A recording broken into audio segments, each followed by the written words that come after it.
Tantor Audio, a division of Recorded Books, presents The Killer Book of Serial Killers.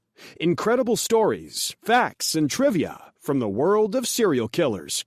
By Tom Philbin and Michael Philbin. Narrated by Jason Keller. This publication is designed to provide accurate and authoritative information in regard to the subject matter covered. It is sold with the understanding that the publisher is not engaged in rendering legal, accounting, or other professional services. If legal advice or other expert assistance is required, the services of a competent professional person should be sought. From a declaration of principles jointly adopted by a committee of the American Bar Association and a committee of publishers and associations. Introduction. Like our first killer book, The Killer Book of True Crime, this book aims to serve up facts about serial murderers in an entertaining way. As such, some of the information is served up in small bites. Quotes, brain teasers, lists, matching games, facts, and factoids permeate the book and make the gruesome information a little more, palatable. The meat of the book, Chapters 2 to 36, is comprised of long stories that delve deeply into the lives of the most infamous serial murderers, the dark stars of our time and times past. This book is designed both for people who are relatively unfamiliar with serial killers and their crimes, and for those who have already devoured books and websites dedicated to all the grisly details. We think that the quality and depth of the research will enable both groups to enjoy it. Enjoy may seem like a strange word to use when talking about murder, particularly serial murder, but the plain fact is that there is a certain subset of ghouls out there, yours truly included, who love reading about it. As in the first book, however, we have drawn a line on the morgue floor. There are some things that are so awful that they are not enjoyable to hear. We have tried to exclude that material without taking the bite out of the book. For example, there was one close-up photo that showed a young female victim with her vaginal vault gone, which could make, as they say, a goat barf. If the book were for goats that like to barf, we would have used it. But it isn't. We hope you enjoy the book and come away with a better understanding of the creature known as the serial killer. And, trust us, they aren't really human. Not like you and I are. Yours in blood, death, depravity, and PK acts, Tom Philbin and Michael Philbin. Part 1. The Fiends Among Us. We serial killers are your sons. We are your husbands. We are everywhere. And there will be more of your children dead tomorrow. Ted Bundy.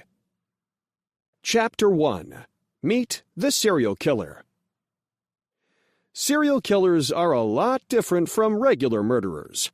Most people who commit murder do so out of passion and anger. When homicide cops investigate, they usually look at family members as suspects first. There are, of course, people who plan a murder for financial or other gain, but murder is most often a crime of passion. Serial killers are much different. They kill many people, almost all of whom are usually strangers, over a period of time, and usually with some sort of cooling-off period between killings. According to the FBI, a serial killer is someone who has killed a minimum of 3 people. We agree that this generally is a true definition, but we would also put firmly into the serial killer category those killers who were stopped from murdering before they reached 3 victims because they were caught or otherwise incapacitated, but who, because of the way they committed their crimes, would have killed at least 3, maybe many more. The Canadian Paul Bernardo and his masochistic lover Karla Homolka are prime examples of this. They killed 3 people, but as one of the murders was legally categorized as manslaughter, they aren't official serial killers, because only 2 of their killings are considered first-degree murder. But a close look at the murderous drive inside the 2, a drive that facilitated the rape and murder of young girls, including Karla's younger sister, reveals that there was no way they would have stopped killing had they not been caught. More on Paul Bernardo and Karla Homolka in Chapter 25. Notable Quotable. In my lifetime, I have murdered 21 human beings. I have committed thousands of burglaries, robberies, larcenies, arsons, and, last but not least, I have committed sodomy on 1,000 male human beings. For all these things, I am not the least bit sorry. Carl Panzram. The answer is found in childhood. So, then, what creates a serial killer? Why this compulsion? And is it a compulsion to kill multiple times? Some people think that the compulsion to kill may be a result of trauma to the brain. This is what the Tampa, Florida serial killer Bobby Joe Long thought drove him to rape and murder women. He claimed that, before a motorcycle accident that caused severe head trauma, he never thought about killing women. Some psychiatrists think it's genetic, that an aberration of some sort occurs and puts people on a homicidal path. Another potential reason is that something dreadful happens to the human psyche when a child is shipped to an orphanage or given up to a foster care system. Author John Bowlby says in his book, The Making and Breaking of Affectional Bonds, in psychopaths, the incidence of illegitimacy and the shunting of the child from one home to another is high. It is no accident that Ian Brady of the Moors murders was such a one. Most psychiatrists are usually vague about exactly what compels someone to kill people, and it's true there is no definitive answer. However, most doctors believe that serial killers are programmed in their childhoods to be killers, and it's not just doctors who feel that way. Most investigators who are close to these crimes and criminals agree. People like the FBI's John Douglas and Robert Ressler, premier profilers and investigators who have been investigating serial killers since the term was coined in the 1970s. We believe that to understand the why of serial killers, one has to first accept the existence of the unconscious mind, that things are going on in it constantly, and that it is capable of controlling behavior. When a child is abused in one way or another by parents, the anger and terror he or she feels is hidden in the unconscious, which becomes like a seething cauldron, and the child starts looking for ways to deal with the terrifying feelings emerging from it. Someone in the family, usually the mother or father, has clearly shown the child that he or she has no value except perhaps as a sex object or someone to hurt. A terrible fear builds up in the child's unconscious that results from feeling constantly under threat. So the child starts to formulate fantasies of being all-powerful, controlling, and able to handle whatever comes his or her way. Then, the child creates symbolic scenarios in which he or she is dominant or acts out, first by showing mastery over animals by abusing them, and sometimes over structures while burning them down. This manifests in adulthood as a powerful sex drive and the abuse of the women or children in the person's life. While all of us are subject to some stress in our childhoods from our parents, the stress we are talking about here is horrendous, and the reaction of the child is equally so. Indeed, this book is full of horrendous things that happen to children who went on to become serial murderers. Ken Bianchi's mother, a prostitute, held his hand over a stove flame to punish him. Edmund Kemper's parents made him kill his pet chicken and forced him to eat it, tears streaming down his face, for dinner.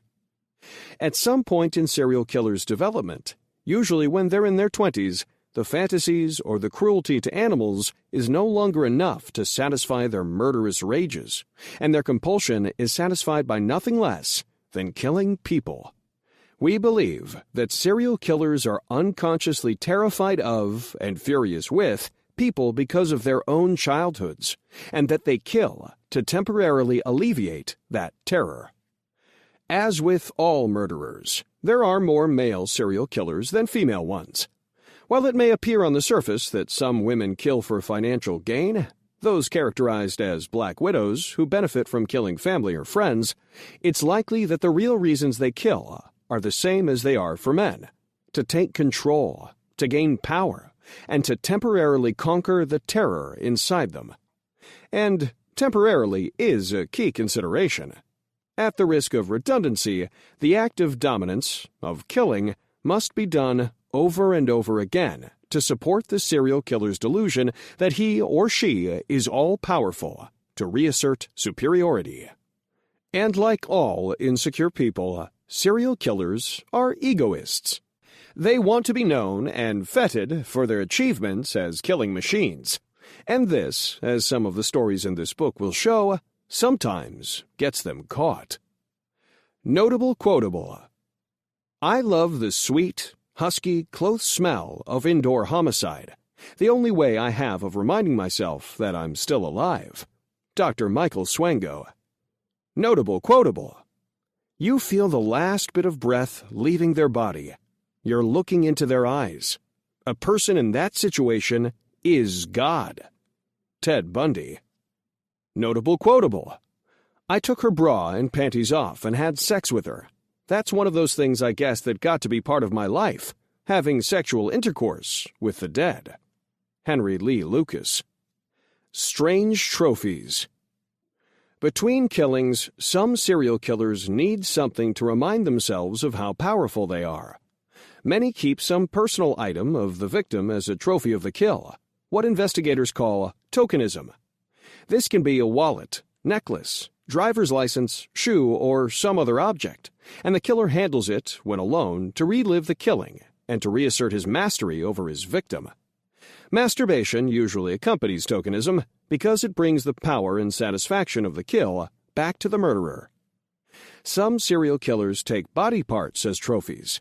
Jerry Brudos, a serial killer who operated around Salem, Oregon, cut off one victim's feet, mounted them on a base, and kept them on his mantle as a constant reminder of his power. Edmund Kemper took the head of one of his female victims and used it as a masturbatory aid in the shower. Ted Bundy took heads back to his apartment and masturbated on them. Some serial killers empower themselves by becoming cannibals, as the 1920s killer Albert Fish did with a 10-year-old girl he had abducted. The consumption of human flesh has the same meaning for serial killers as it has for centuries to cannibals in the jungles of South America. As Bellevue psychiatrist George Chase once put it, they orally incorporate the powers of the victim via cannibalism, or at least they try to. The birth of a killer. Serial killers, as detailed earlier, do not emerge suddenly. They develop, and there may well be indications that a young person is heading that way. Years ago, psychiatrists established that a serial murderer will have exhibited one or more specific behaviors in childhood: cruelty to animals, setting fires, and wetting the bed. If you know a child who exhibits two of these symptoms, you should consult with a psychiatrist. In particular, cruelty to animals and setting fires are indicative of someone on a power trip. The person lords it over the tortured animals, and the house is burned to the ground, and the behavior reassures the person of his or her power. Bedwetting is likely a reaction to the chaotic nature of dreams, and is often a symptom of serious abuse. It's maybe the symptom least associated with violence, but coupled with the others, it could indicate mental instability. Team killers. While the most common type of serial killer is the person who operates individually, there are also killers who act together as a team. In this instance, one is usually dominant, and the other person wants to do anything to please the dominant person. A striking example of this is the Hillside Strangler, who was actually two people: Ken Bianchi, who was trying to please his dominant cousin, Angelo Buono, Jr. But while there are two instead of one, they are both sick.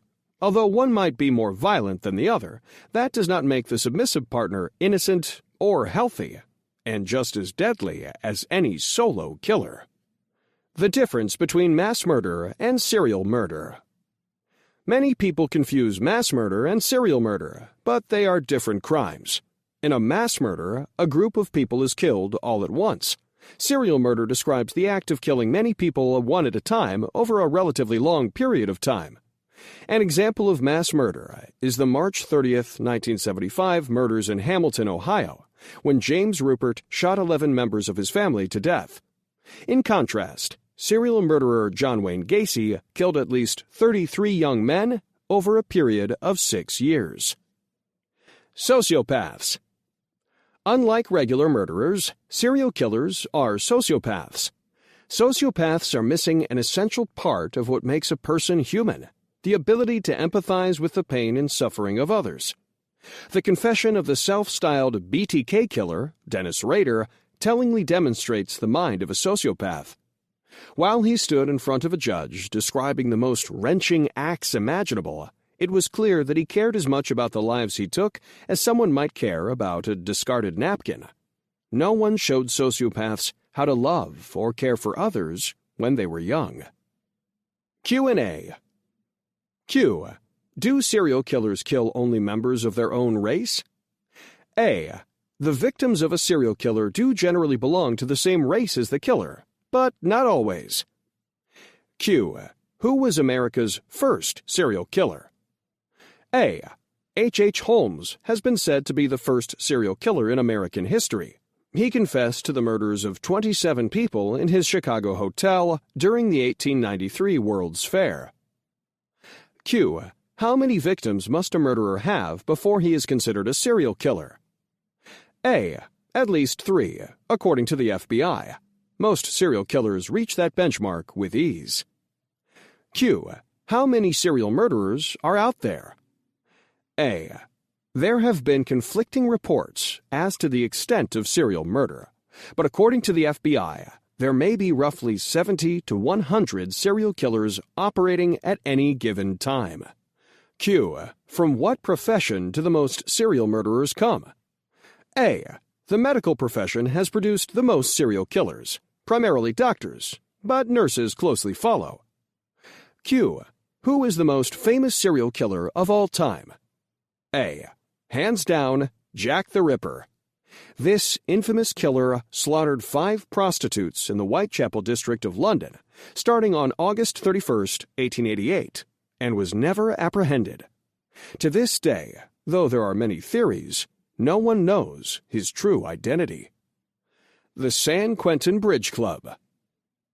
In the late 1980s, California's San Quentin State Prison was home to 4 serial killers: William Bonin, Lawrence Bittiger, Randy Kraft, and Douglas Clark. The combined number of victims whom these men brutally tortured and murdered is staggering.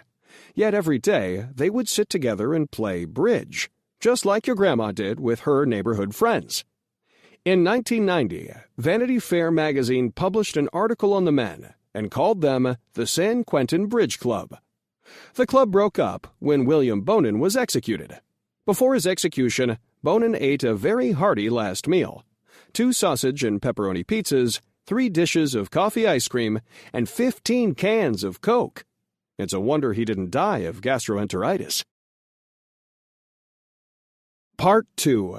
American Serial Killers. In the past 40 years or so, serial killers have come into American consciousness in a very big way. Serial killers have been around for all of recorded history and have been active all over the world, but it could be argued that they've never been more prominent than they are now as part of U.S. pop culture. The following chapters present the stories of some of the most infamous serial killers in America. Chapter 2. Albert Fish. Notable quotable. It took me 9 days to eat her entire body. I did not fuck her, though I could have had I wished. She died a virgin. Albert Fish, writing to his 10-year-old victim's mother. The infamy of some serial murderers is such that they deserve star treatment in terms of their stories. And if there is a superstar among serial murderers, it is Albert Fish. And if there is a superstar among detectives pursuing serial killers, Will King of the New York Police Department is near the top of the list. His pursuit of Fish is the stuff of legends. On May 27, 1928, an ad appeared in the Saturday afternoon edition of the New York World Telegram. Young man, 18, wishes position in country. Edward Budd, 406 West 15th Street. Albert and Dahlia Budd had placed the ad for the oldest of their 5 children, Edward. The family lived in a tiny basement apartment, and the idea was that Edward could get a job and help support them. The next afternoon, there was a knock on the door, and Delia Budd, who was home alone, answered it. Framed in the doorway was a small man, maybe 5'5" and 130 pounds. He was very well dressed in a three-piece navy blue suit, blue shirt, black felt hat, and polished black brogues. He had white hair, watery blue eyes, and Delia guessed he was in his 60s. In summary, he looked like a well-to-do gentleman. Later, Delia Budd would say that the only thing that tarnished the image of the man was his teeth. They were missing, broken, and discolored. They vaguely reminded Delia of an animal's teeth. He identified himself as Frank Howard and said that he was a farmer and had seen Edward's ad and that he wanted to talk with him about working on his farm. Delia was excited by the prospect and invited him in. When young Edward came in a short while later, he too expressed interest in working for the well-dressed elderly man. Howard explained to the Budds that he owned a farm in Farmingdale, Long Island, and that business had recently picked up to the point that he needed to hire someone to help. He was willing to pay $15 per week, a large sum at the time. The Budds were very impressed with Howard, particularly his obvious wealth. At one point in the conversation, he pulled out a roll of greenbacks that would have choked the proverbial horse. For a family who lived on the fiscal edge, it was an awe-inspiring display. Howard offered Edward the job, and Edward enthusiastically asked him whether he might have an additional position on the farm for his friend Willie Corman. Mr. Howard said yes. He promised to return the following Saturday and pick them both up. On the following Saturday, the Budds waited patiently for Howard to pick up Edward and his friend Willie, but Howard didn't show. That night, they received a telegram from Howard saying he had unexpectedly had to go to New Jersey on business. He promised to be at the Budds' home the next day. This time, Howard showed up at around 11 o'clock in the morning, again dressed to the nines, ready to take the boys to his Long Island farm. But Howard was early, and they were not ready to go. As Howard and the Budds waited in the living room for the boys, 10-year-old Grace Budd came into the room.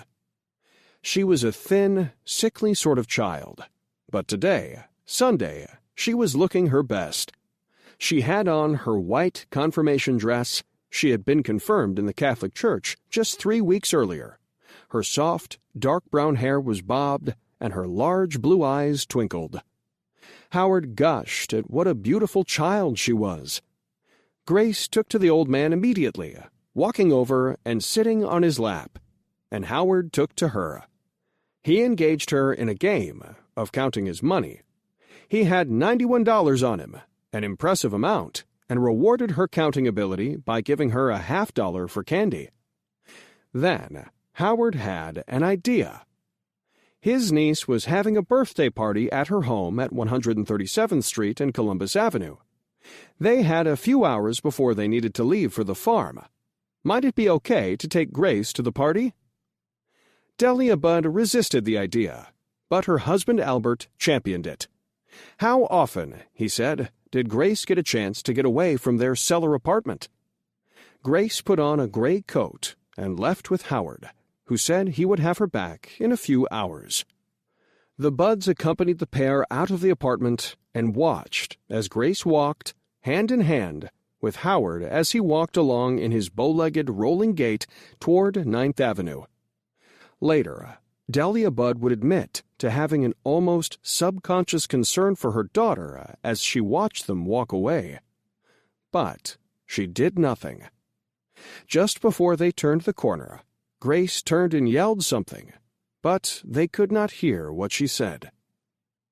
If only the Budds had known a simple fact, Grace Budd might have lived. Columbus Avenue ended on 105th Street. The intersection of 137th Street and Columbus did not exist. Howard did not return with the little girl at the appointed time. The Budds wondered where they could be, and Edward and Willie were anxious to get to their new jobs. Maybe, the Budds thought, Howard and Grace had been in an accident. Incredibly, and this is something that has never been explained, the Budds did not contact the police about their daughter until the next morning. At the time of Grace's disappearance, the NYPD had recently formed the Missing Persons Bureau, which dispatched 2 detectives to see the Budds and try to determine what had happened. One of the detectives was Will King. King was a gruff-talking, heavy smoker who believed in order and discipline, and whose life was being a cop. He was also gutsy, patriotic, and had that most important attribute of a great detective, determination. Frank Howard would have been better off if Sherlock Holmes, and not Will King, had come to investigate the case.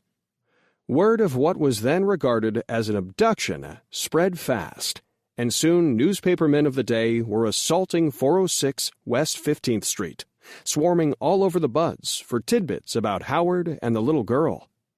Under immense pressure to solve the case, the head of the Missing Persons Bureau assigned 50 detectives to it, forming a task force with King as the head.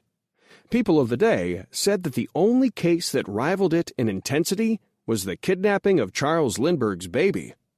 To King, there was little question that Grace Budd was dead. But it riled him that a man could walk in off the street, take a little girl, and never return. King pursued the case with a withering ferocity. The detectives spread out and talked to hundreds of people. They dusted the entire house for prints. They questioned Western Union at length about the telegram Howard had sent the Budds. They went to Farmingdale to question farm owners. They followed every lead possible, but after a few months, they had come up with nothing, and the task force members were reassigned to new cases. It remained an open case, but the police department started to forget about it. However, Will King did not forget. He handled other cases, but in a mind-boggling display of determination, not a single day went by that he did not pursue one lead or another in the Budd case. Some of the earliest leads came from ordinary folks. When the case first hit the media, the Budds were deluged with mail, both sympathetic and crank, and from time to time they would receive letters that seemed to contain actual leads and would turn them over to the police. Will King doggedly tracked them all down. Mail leads continued even after the police had stopped actively investigating. King specifically instructed the Budds to turn the mail on Grace over to him unopened, but invariably, when he got it, it would be open. His relationship with the Budds became less cordial. While King understood that they just wanted to find their daughter, the Budds were contaminating evidence. Weeks turned to months, then to years.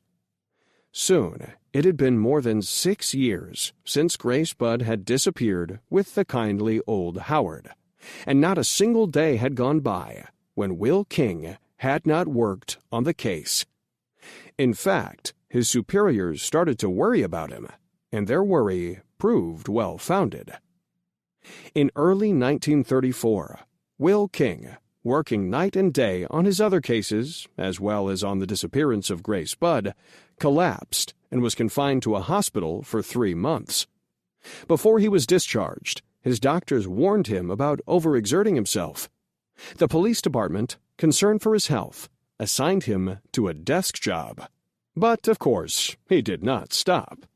He pursued every lead, however thin, that turned up, and continued his awe-inspiring pursuit of the kidnapper. Besides the overall frustration of not solving the case, there were also the promising leads that didn't pan out. To King, each lead was a new hope, a new road that could lead him to the kidnapper, and each was a dead end. Then, on November 2nd, 1934, Will King got a telephone call from Delia Budd. She had received a letter from someone, and it looked like it was about Grace. Did he want to see it? He did. Edward Budd brought over the letter, this one unopened, and King carefully opened it and read it. The contents of the letter were later to be read into the court record and would stun and repulse people. But King was excited.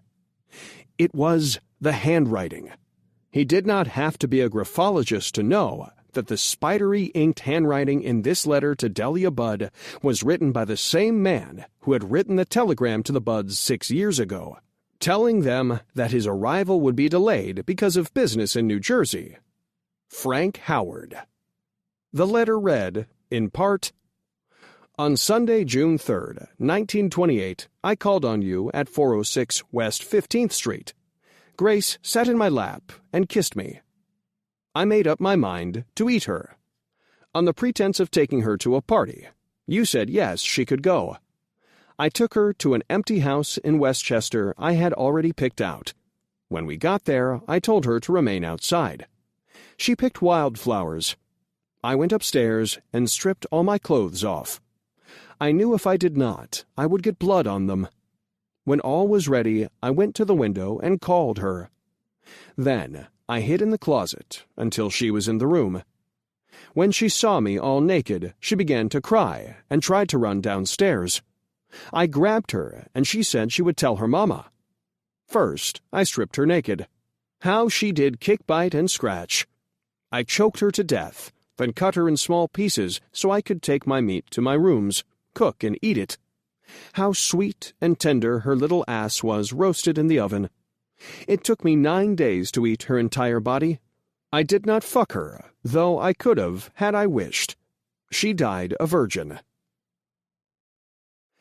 A break in the case. What followed was a masterpiece of detective work on the part of Will King. He noticed that the legal-sized envelope the letter arrived in had an emblem and some initials on it, and that someone had attempted to scratch them out. But by holding the envelope up to the light, he could read them clearly enough. NYP CBA. A check of the phone book revealed that NYP CBA stood for the New York Private Chauffeurs Benevolent Association at 627 Lexington Avenue in New York City.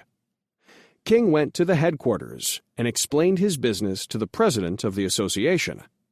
The president was concerned that King suspected one of his members, but King reassured him that he just wanted to check handwriting samples. Working more than 7 hours, until past midnight, King checked the handwriting samples on applications for membership in the NYPCBA. None was close to the handwriting of Frank Howard. King tried another tactic. A few days after reviewing the applications, he spoke in front of the 75-member group and asked whether anyone had used any of the NYPCBA envelopes or taken any for personal use.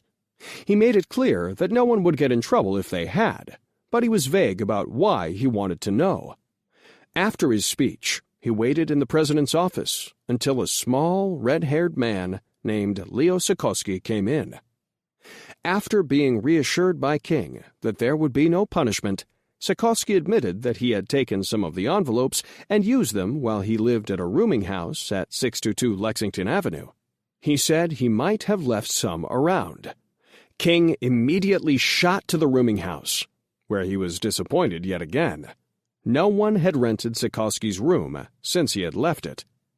It was boarded up tightly, and a canvass of the neighborhood proved fruitless. No one knew anyone who looked like Frank Howard. Stymied, King went back to Sikorsky to find out whether he remembered anything else.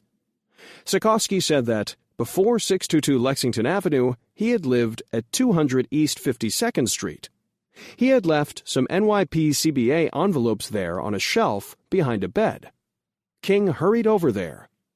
It was a flophouse, and this time he found something.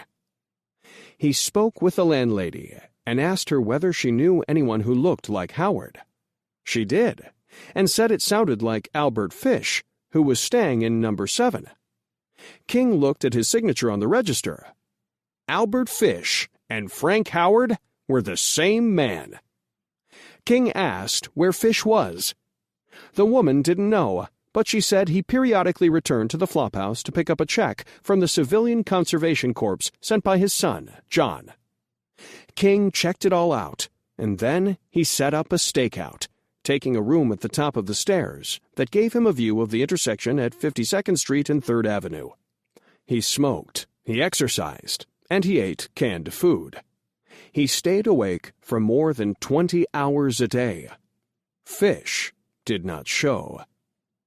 On December 12, 1934, King decided to take a break from his routine and went Christmas shopping. He was away for 2 hours, and as soon as he returned to his room, there was a rapid-fire knocking on the door. It was the landlady. Excitedly, she told him that Fish was back. He had come back a half hour ago, and she had told him his check wasn't in. It was. He was waiting, but she didn't know how long he would stay. King strapped on his .38 and went to Fish's room. He knocked. The person inside invited him to come in. Inside, sitting on the bed, was a man who perfectly fit the description of Frank Howard, a little white-haired, baggy-eyed man with watery blue eyes. King identified himself as a policeman and told Fish that he wanted to talk to him about some letters he had written, and that Fish needed to accompany him to headquarters. Fish agreed mildly. King brought him downstairs, and then, just as they were about to exit the building, Fish whirled, straight razors in both hands. King quickly subdued and shackled him. He had gotten a glimpse of the real Albert Fish. At the police station, for whatever reason, Fish started to speak. He expounded on the horrendous letter for the detectives. He said that after he killed Grace, he positioned her neck on a 1-gallon paint pail and cut her head off, letting her blood drip into the pail. He tried to drink the warm blood, but vomited. Then he used a knife and a cleaver to cut her in half at the navel and proceeded to cut her into pieces. He planned on eating all of her except her head, guts, and skeleton. And it was all true. Later, at his trial, he admitted that as he ate Grace Budd over the 9 days specified in the letter, he was in a state of continual sexual excitement, and the memory of eating her during the day led him to masturbate at night. Ultimately, Fish led the police to the house where Grace's murder had occurred, the abandoned Wisteria Cottage, as the locals called it, in Greenburgh, New York. He showed detectives where he had buried the parts he didn't eat, and they used pickaxes and shovels to break through the frozen ground until they found Grace's head and various bones.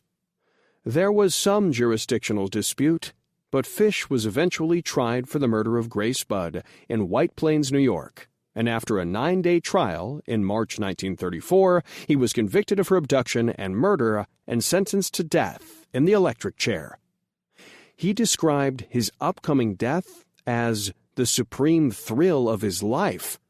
Apparently, for a sadomasochistic psychopath, the thought of being electrocuted is quite enticing. The trial produced some interesting background on Albert Fish.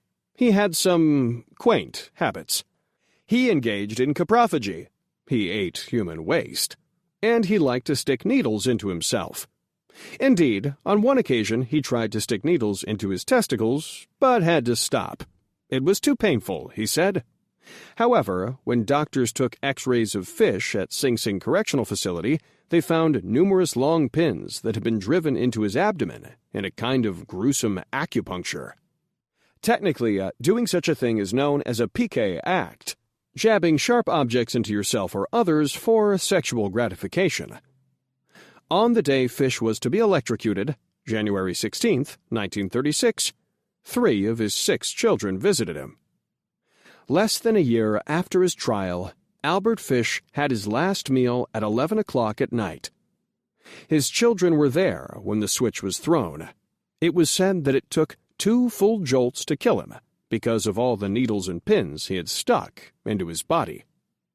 Will King knew that Fish, who had roamed the country as an itinerant house painter, had killed other children. In fact, a number of children had disappeared from neighborhoods where Fish had been working. However, he never officially confessed to any killings except the murder of Grace Budd, which was plenty enough to send him to his death. The Boy Behind the Monster. Albert Fish was pretty much doomed to a life of crime and sadism from the start. He was born on May 19, 1870, in Washington, D.C. When Fish was 5 years old, his 75-year-old father died in New York's Old Penn Station, leaving only his mother, who, in a striking age difference from her husband, was just in her early 40s, to take care of little Albert. She could hardly afford to support herself, so she had no choice but to place Albert in St. John's Orphanage in Washington, D.C. When Fish was 9 years old, his mother was a little more stable and able to take care of him, so she took him back. However, the orphanage had been a training ground for Fish in the perverse, sexually, and in every other way. And of course, because of his psychological makeup, Fish was ready to use what he had learned.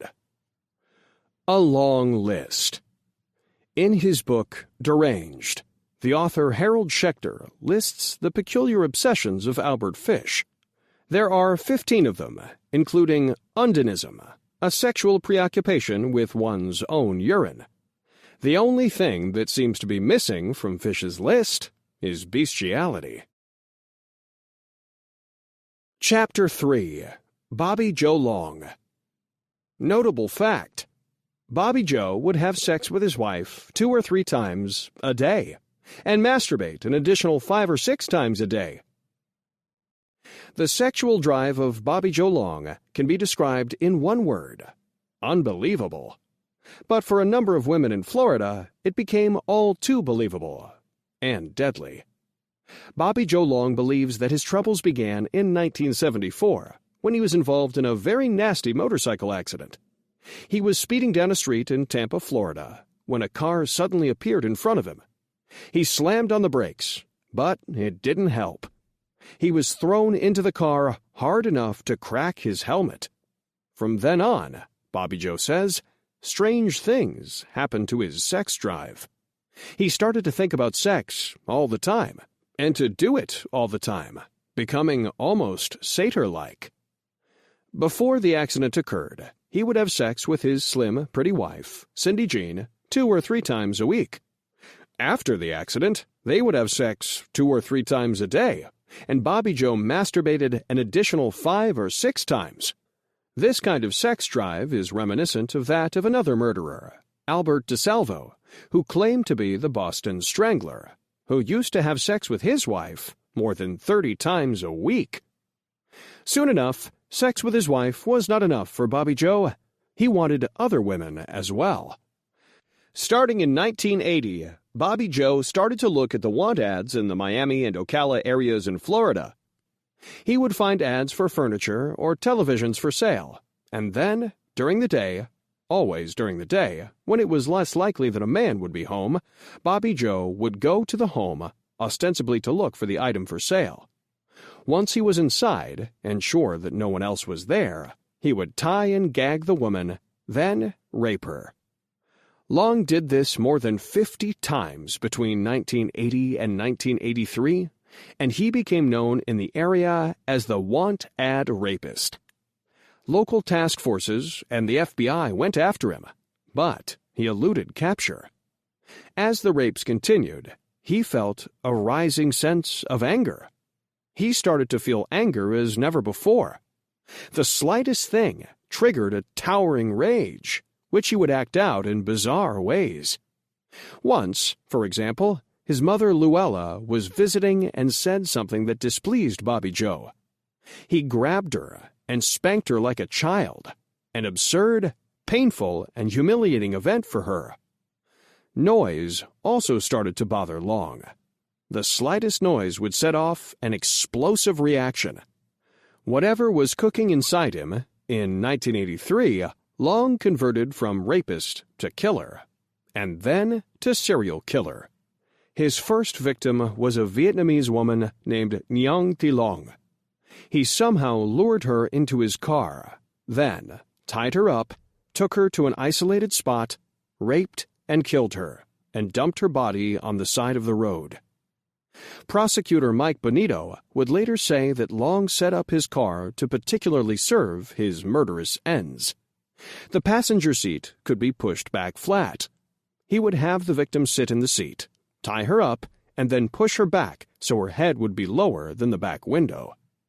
With his free hand, he would molest her as they drove. Then he would rape and strangle her at their destination. Almost any woman was fair game for Long, but he particularly liked prowling the strip joints, bars, and assorted dives along Nebraska Avenue in North Tampa to look for victims. However, there was one thing that all of his victims shared. They had to come to him, pick him up, or otherwise approach him. This was the way he rationalized killing them. If they picked him up, he considered them as manipulative, detestable whores, people who should be killed.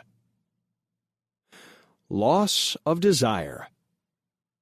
With 8 victims behind him, something strange happened to Long.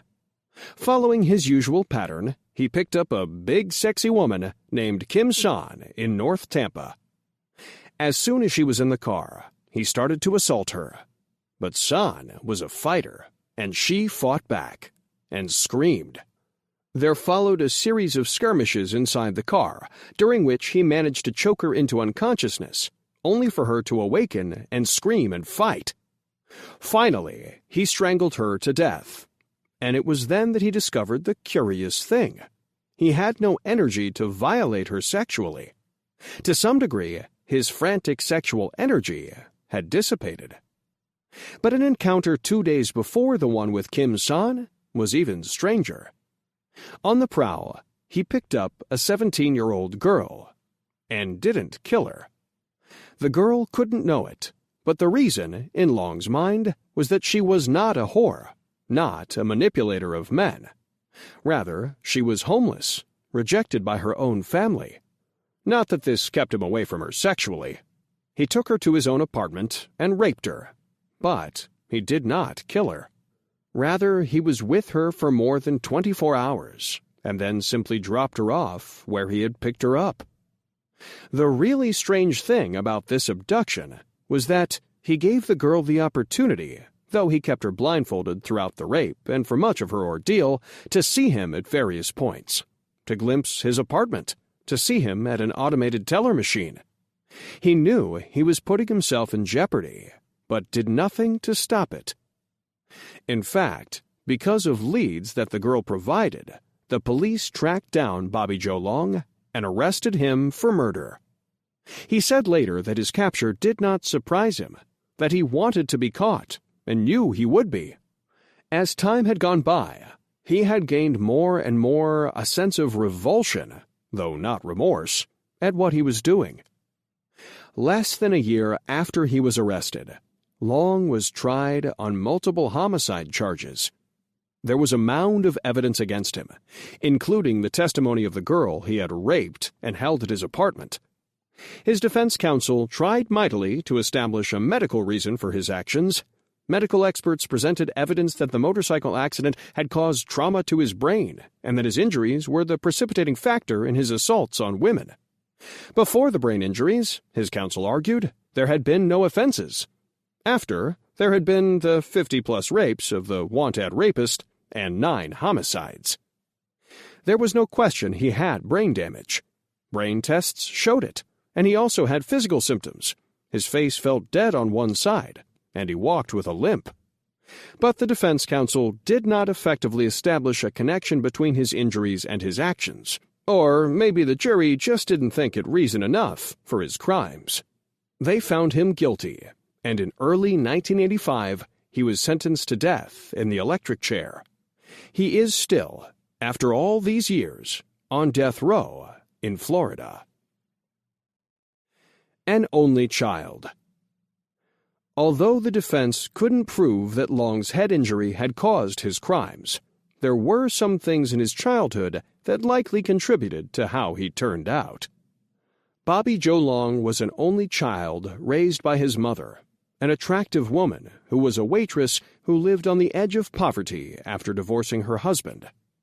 Until he was 12, Long and his mother shared the same bed in a series of hotel rooms she rented. As reported in Serial Killers, The Growing Menace by Joel Norris, she said, "We just didn't have the money for 2 bedrooms." However, she also said that she never undressed in front of him or in other ways acted improperly.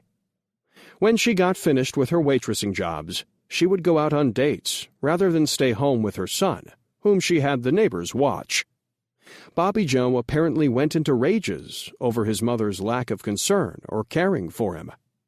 Her work and dating schedule also angered him in terms of the time she would come home, 5 or 6 in the morning, when Bobby Joe would be getting ready for school. They spent almost no time together. As mentioned earlier, when Long was 12, he stopped sleeping with his mother, but whatever damage there was had already been done. Perhaps sleeping with a grown woman diminished the young boy. Indeed, in studies conducted with serial killers, psychiatrists have found that the most savage are those who feel sexually diminished by women.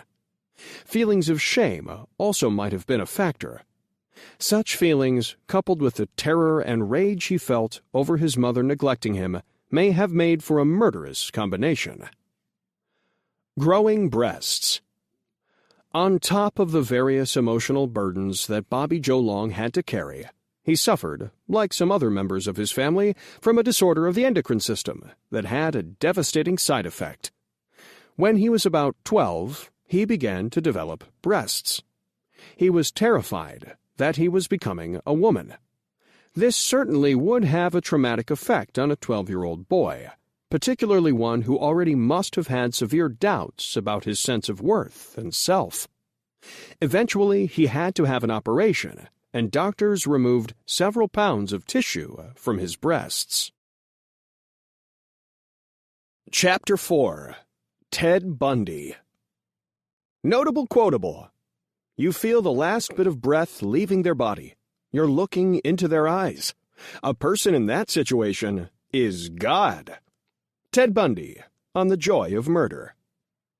The old joke goes, question, what's the leading cause of death in Florida? Answer, the electric chair. The state of Florida has no problem at all letting bad guys ride the lightning. And it may well be that Ted Bundy, one of the most infamous serial murderers of this century, wanted to ride it, at least subconsciously. Consider this 1976 conversation Bundy had with his lawyer while in jail in Aspen, Colorado, on multiple murder charges, as reported in Bundy, the Deliberate Stranger, by Richard W. Larson. "What's going on with executions now?" Ted asked. "Where are most people likely to be executed now?" "I suppose it might be Georgia." "No," Bundy's lawyer corrected himself. "It'd probably be Florida now." "Florida?" repeated Bundy. The lawyer said the constitutionality of Florida's death penalty had recently been upheld by the U.S. Supreme Court. "Florida," murmured Bundy. "Florida. It makes you wonder, then, why, knowing this, Ted Bundy would travel all the way across the country from Colorado to Florida to kill somebody. Why not one of the other 49 states, where he was less likely to be executed? Although we may not understand his motives, one thing is for sure. Ted Bundy ranks as one of the most malevolent serial murderers of the 20th century, mainly because he was a con man supreme. If you were a pretty girl who had long dark hair parted in the middle and you met Ted Bundy, you were in deep trouble. Looks that could kill. Bundy was a trim man about 6 feet tall, with wavy brown hair, penetrating eyes, and even features, born in November 1946. He was handsome and articulate. Bundy graduated from the University of Washington, went partway through law school, and was active in both politics and community activities in Seattle, where he was raised. He even worked for the governor, Dan Evans. Ironically, he was one of the volunteers on Seattle's crisis hotline, counseling people who were contemplating suicide or had other problems. It was hard to imagine that behind this polished exterior lurked a monster. Indeed, Ann Rule, one of the top true crime writers in America, had befriended Bundy at the crisis hotline and never suspected that it was he who was responsible for the host of women being killed or disappearing in Washington, and, later, all across the Pacific Northwest. Ann Rule went on to write a riveting book about Bundy called The Stranger Beside Me. The serial killer in the motion picture The Silence of the Lambs, who lures women into his van by pretending his hand is broken and that he needs help carrying a piece of furniture, portrays a good example of Bundy's cleverness. Bundy did that at least twice in one day in Lake Sammamish State Park in Washington. He approached one woman in the morning and one in the afternoon, and asked each for her help loading his boat onto his Volkswagen Bug. The women went with him, and that was the last anyone saw them alive. He tried it on other women, too, some who, fortunately, did not fall into the trap. One woman in Tallahassee, Florida, told a local newspaper about coming out of the Florida State University library one night and encountering a scruffy-looking man whose arms were loaded with books. He seemed to be in obvious pain and was struggling to carry his books with one arm. The woman offered to help him carry them, and she walked along with him in the darkness. But there was something about him that turned her off, and by the time they arrived at his car, a VW with the rear seat missing, she was scared. When he asked her to get in, then ordered her, she ran away, an action that undoubtedly saved her life. There is no way to tell just how many women Bundy killed. Bones buried in some godforsaken woods don't talk. But police conservatively estimate at least 40. Invariably, as mentioned earlier, Bundy's victims were pretty, with dark hair that was parted in the middle. Most of the killings occurred in the Pacific Northwest, but 3 occurred in Florida, and 2 of those in the Chi Omega sorority house at Florida State University. The Great Escape. Bundy was ensconced in jail in Aspen, Colorado, while a number of murders in the state were being investigated. In December, against the advice of his attorney, Bundy filed a motion with the judge for a change of venue, mysteriously because his lawyer advised him that Aspen was one of the most liberal towns in the state and that he was likely to get a lighter sentence there. The judge obliged Bundy and moved the trial to Colorado Springs. Too late, Bundy realized that his trial would be held in probably the most conservative, law enforcement-conscious city in all of Colorado, a place in which 4 of the 5 murderers on the state's death row had been tried. Bundy realized that he had to break out of prison to avoid being tried and sentenced in Colorado Springs. He plotted various means of escape before discovering a metal plate directly above the ceiling light fixture in his cell that had been improperly welded and was loose. By prying and probing, he was able to push it off, leaving an opening of about 1 square foot. Bundy had been dieting to lose weight in preparation for escape, and he was down to a very lean 150 pounds. He realized that he could wriggle through the hole into the area above. The jail was a 1-story building with a low attic, and crucially, the attic was connected to other rooms. A few times, Bundy stealthily crawled up into the ceiling to explore, and he finally found an escape route. He could break through a plasterboard ceiling into a closet in the jailer's house. One night, when the jailer and his wife went to the movies, Bundy dropped down and made his escape. He was not discovered missing until noon the following day, when jailers went in to wake Bundy and discovered that he had bulked up books and other objects under his blanket to make it appear that he was sleeping there. In the meantime, Bundy was busy stealing cars and taking public transportation across the country until he arrived in Florida. Bundy the Lothario. From the television writer Tom Towler. Bundy, of course, portrayed himself as a Lothario who could attract women at will. In fact, he always used a ruse to get them to his VW, a fake cast on his arm, a crutch, etc. He had removed the back seat from the VW and hidden a tire iron by the rear wheel. He'd knock them out with the tire iron, load them into the car, then take them to a wooded location of his choosing where he killed them, and then had sex with them. He, like the Green River Killer, returned often to his victims for sex, and to watch them change colors. Murders in Florida. Bundy had always liked college campuses, so when he got to Tallahassee, Florida, after escaping from jail, he took a room. He had about $700 in cash on him, on West College Street in a big rooming house called The Oak. The Oak housed a number of people who went to Florida State University and was about a block and a half away from the campus. Using the name Chris Hagen, Bundy started to hang around the campus and join in the activities. On the night he began to kill in Florida, he went to a local bar frequented by students, and at least one girl there had a very close brush with death. He danced with her and then asked if she wanted to take a ride. She almost did, but demurred because of a certain look in his eyes that she didn't like. Her life had been saved because she caught a glimpse of a madman. The author Richard W. Larson has aptly described Bundy's visit to the Chi Omega sorority house as a day on which a tornado of violence touched down. The sorority house, a small brick apartment building, had an entrance on West College Street and another on the side.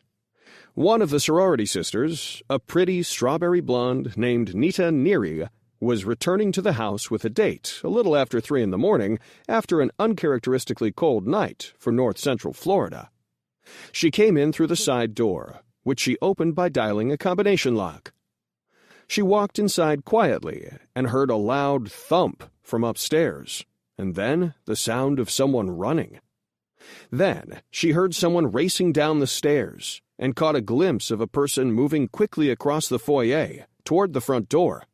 He was wearing a dark cap, a dark coat, and in one of his hands he was carrying a club of some sort, or a rough, thick piece of lumber. Neary went upstairs to her room and woke up her roommate, Nancy Dowdy, and told her to get up, that something strange was going on. Together, they woke up the president of the sorority, Jackie McGill, and they were standing in the hall when the first victim of the night found them. Bloody result. Sorority sister Karen Chandler staggered out of one of the rooms, and the girls were taken aback. Karen's head was soaked with blood. They rushed to her aid, and then went into her room and found her roommate, Kathy Kleiner, sitting on the edge of the bed in a daze, her head also soaked with blood. Someone called the police, and they were there in minutes. A description of the man with the club went out over the police airwaves. The officers started to check the other rooms, one of which belonged to Lisa Levy. They entered the darkened room and called for Lisa to wake up, but she didn't respond, and when they turned on the lights, they saw blood all around the woman. Levy was lying prone on the bed, covered with a sheet. An officer pulled the sheet back and saw that her buttocks were bloody, and when he rolled her over, he saw that she was already cyanotic, her lips purple and her eyes covered with the grayish film of death. In the hall, someone was screaming that she hadn't seen another of the sorority sisters, Margaret Bowman. Where was she? With trepidation, one of the officers opened the door to her room and turned on the light. It was as if someone had hosed the place with blood. The bed was covered with blood, and the walls spattered with it, as was the victim, Margaret Bowman. As he got close, the officer saw something that made him gasp. A ligature had been pulled around Margaret's throat with such ferocity that it looked as if she had been decapitated. Kathy Kleiner and Karen Chandler were taken to an area hospital. They survived, but with physical and psychological wounds that would last all their lives. Lisa Levy and Margaret Bowman were dead. An hour and a half after the assault on Chi Omega, Bundy struck again, 6 blocks from the first scene, at 431 Dunwoody Street. One young woman was awakened from her sleep by a rhythmic pounding noise, which she quickly realized was coming through the wall of the adjoining apartment, whose single occupant was Cheryl Thomas. She awoke her roommate, and they heard Cheryl, a pretty dance major from Richmond, crying and moaning. One of the women called Cheryl's number, and when the phone started to ring, they heard the sound of someone running away, banging into things. Bundy was frightened off. The girls next called the police, and medics who had recently worked on the sorority sisters now had to minister to the savagely beaten Cheryl Thomas. This time, the police found the weapon, a length of 2x3 near the bed. They also found a large semen stain on Cheryl's pillow. As they would learn later, and this says much about Ted Bundy's mind, he had been rhythmically beating her on the head with the club, while masturbating with his free hand. The police issued an all-points bulletin, and it was one officer's alertness that snared Ted Bundy. On February 15, 1978, Officer David Lee was on car patrol, tooling down Cervantes Street in Pensacola when he noticed a yellow VW Bug idling in an alley behind a restaurant. It was late, and the restaurant was closed. It seemed suspicious that someone was there. Lee went past it, but watched the car in his rearview mirror. It pulled out of the alley and headed in the opposite direction. Lee turned around and followed the car. As he went, he radioed in the car's license plate number. It came back as stolen, and Lee started going after the car, which sped up and began a series of evasive maneuvers. Finally, the car stopped. Lee drew his gun and approached the car cautiously. Ted Bundy reacted with characteristic slickness, wondering aloud why he had been stopped. Lee ignored Bundy's protests, took him out of the car, and had one cuff on him when Bundy suddenly assaulted Lee and tried to escape.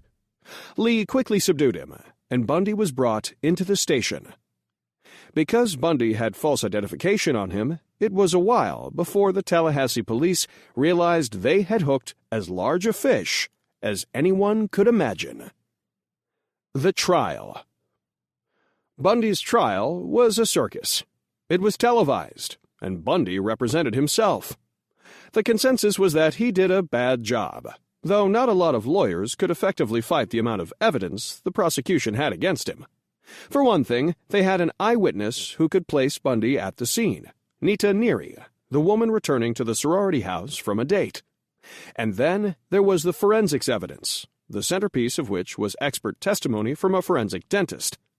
He was able to testify, using huge close-ups of Bundy's teeth, that bite marks found on Lisa Levy's buttocks had been made by the teeth of Ted Bundy. In July 1979, Bundy was found guilty of the murders of Lisa Levy and Margaret Bowman, and the assaults on the other women. For the assaults, he received sentences totaling 270 years. For the murders, Judge Edward Cowart invited him to ride the lightning. Close call. From television writer Tom Towler. The detective who got Bundy to confess, Bob Keppel, got a letter one day from the Florida State Slam. It was from Bundy, who offered his services in finding who he called the Riverman, who was eventually known by the name Green River Killer. In the letter, Bundy told Keppel that he was incarcerated with some serial killers and so knew a bit about them. Keppel, by and by, was put on the Seattle area Bundy murders as a young cop.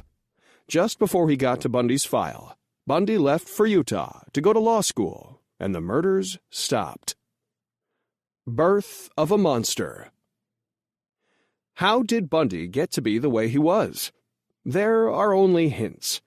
His mother Louise had him out of wedlock in November 1946 at a home for unwed mothers in Vermont, and for a time Louise and Ted lived with his maternal grandfather in Philadelphia. This grandfather was purportedly a strict and forbidding figure, and, it is alleged, was Bundy's blood father. In 1951, when he was 9 years old, Louise moved with Ted to Tacoma, Washington, and married a man named John Bundy. It's difficult, though, to track exactly what forces drove Bundy to the point in life where he loathed women with dark hair parted in the middle to such an extent. Notable quotable: "Sometimes I feel like a vampire." Ted Bundy. Afterward. Ted Bundy, still his own lawyer, was granted a number of last-minute stays of execution, but on January 25, 1989, he went to his death in the electric chair. A reporter told one of the authors of this book that Bundy had once come very close to getting murdered himself before his trial. The father of one of his victims, 12-year-old Kimberly Smith, spotted Bundy being transported to a police car, and, for a millisecond, contemplated driving his car into the police car to kill Bundy. But he was able to control himself. Bundy maintained his innocence until the end of his life. But of course he wasn't innocent. The authors Steve Machoud and Hugh Ainsworth provided plenty of circumstantial proof. They interviewed Bundy hundreds of times over 4 years, compiled hundreds of tapes, and published the book The Only Living Witness. Bundy talked freely with the authors about the murders, but in the third person, distancing himself from the crimes and never admitting anything directly to them. However, of all the books written about Ted Bundy, none is as horrendous as theirs. Bundy brings the readers into the scenes as he killed his witnesses. Hope you don't meet someone like me. From television writer Tom Towler. I spent a couple of days with a professor in Florida, an anti-death penalty advocate, who became friends with Bundy and got the last words Bundy wrote. He was also responsible for Bundy's wife getting pregnant while Bundy was in the Florida Slam. Bundy closed his last letter to the professor with, "Be careful. There are a lot of crazies out there. Peace, Ted." Small T on his name was the way he signed it. Getting ready to ride the lightning. In his final jailhouse interview with the psychologist James Dobson, Ted Bundy was agonizing over how his addiction to hardcore pornography had ruined his life and how much it had contributed to his violent sexual urges. Midway into the conversation, the prison lights dimmed. Bundy assured Dobson that the lights would be back on momentarily. Bundy knew the reason that the lights had dimmed. They were testing the electric chair that he would be sitting in at 7:15 the next morning. Chapter 5. Dean Corll. Notable fact. In preparation for what was to happen to the boy, Corll would always place a sheet of plastic under the plywood to catch the excreta, blood, and vomit that would invariably be discharged from the victim while Corll had his fun. On August 8th, 1973, the police received a call from a young man who requested that they come to a house in Pasadena, a suburb of Houston, Texas. As John Godwin reports in Murder USA, The Ways We Kill Each Other, the caller, in a voice that was young and slurred, said, "Listen, y'all better come over. I killed a guy here." He identified himself as Wayne Henley and said that the address was 2020 Lamar Drive. A patrol car responded, and on the street outside the ordinary-looking white ranch-style house, they found 2 teenage boys and a teenage girl who were obviously high on drugs. Henley identified himself as the one who called, and then led them inside. The few rooms were sparsely furnished and had a heavy, sickening smell. On the floor of the bedroom, the cops found the corpse of a tall, pudgy man with sideburns that Henley said was Dean Corll. Henley said he had shot him in self-defense 6 times because he feared for his life and the lives of his friends. Henley laid out the whole story for the stunned cops. It seems that Henley had met Corll about 2 years earlier, and Corll had given him money, food, a place to stay, marijuana, and plenty of other drugs. All Henley had to do was troll the streets of Houston for young boys and reel them in for Corll. Corll would then rape them, but also, Henley came to learn, sometimes torture and kill them, too. Then, Henley explained exactly how he usually found the victims and exactly what Corll did to them. Henley and another boy, David Owen Brooks, would cruise the streets, and when they found a likely candidate for partying, they would invite him to get in the car. They would proceed to Corll's house, introduce the boy to Corll, and then start to party. The boy would be encouraged to drink, smoke marijuana, and sniff acrylic paint that Corll stole from his job as a relay tester at the Houston Lighting and Power Company. Eventually, the boy would pass out, and more than occasionally, when he awoke, he would be spread-eagled and pinned to a sheet of plywood, his hands and feet restrained by nylon cord and handcuffs. In preparation for what was to happen to the boy, Corll would always place a sheet of plastic under the plywood to catch the excreta, blood, and vomit that would invariably discharge from the victim while Corll had his fun. Corll would use knives and other implements to work his victims over, sometimes castrating them. He would crank up the radio full blast while working on someone so that his screams could not be heard. What followed then, Godwin says in Murder USA, lasted 10 minutes to half a day, depending on Coral's mood and spare time. In conclusion, he usually shot or strangled the boy, sometimes with the help of his young assistants. It was this same fate that Henley feared when he shot Coral, Henley explained. While he'd lived off Coral, Henley had another life, complete with a 15-year-old girlfriend named Rhonda Williams, and he lived at home. His family thought of him as a normal, wild kid, his only vice being the propensity to drink too much beer. In the early morning hours of August 8th, Henley, his girlfriend Williams, and a male friend named Curly showed up at Coral's house, and this precipitated real problems. Coral was enraged at Henley for bringing a female into his male den, but after a while he relaxed, and the four of them started to drink, smoke, and sniff acrylic paint. Eventually, everyone seemed to pass out. But then, Henley gained consciousness, and adrenaline snapped him totally awake. Dean Coral had just finished handcuffing Henley to the plywood sheet. The other two people had already been immobilized, and Coral was muttering angrily that he was going to kill them all. Henley spoke rapidly, and he spoke for his life. He told Coral not to do it, and that if Coral would release him, he would kill Williams and Curly. This appealed to Coral. "Okay," said Coral. "I'll take the guy, and you take the chick." Coral released Henley, who immediately grabbed Coral's .22 caliber pistol and shot Coral 6 times. Then he called the police. When the police asked Henley how many people Coral had killed, his answer floored them. 30, I think. The police asked Henley whether he knew where the bodies were, and Henley said he thought they were under the floor of a rented boat shack at Southeast Boat Storage, which was about 10 miles south of the city proper near the power company. Henley led detectives and 4 convicts, who were to do the digging, to the shack, one of the number of metal storage units about 34 feet long and deep enough to handle large boats. The floor was earthen, and Henley said that after Coral buried the bodies there, he poured crushed limestone over them to destroy them. The trek to the boat shack had attracted the attention of the media, and they arrived in force. Newspaper reporters, magazine writers, and television reporters, complete with their equipment. It was a media circus. The digging began, and it wasn't long before things started to show up. A random sneaker, a watch, some money.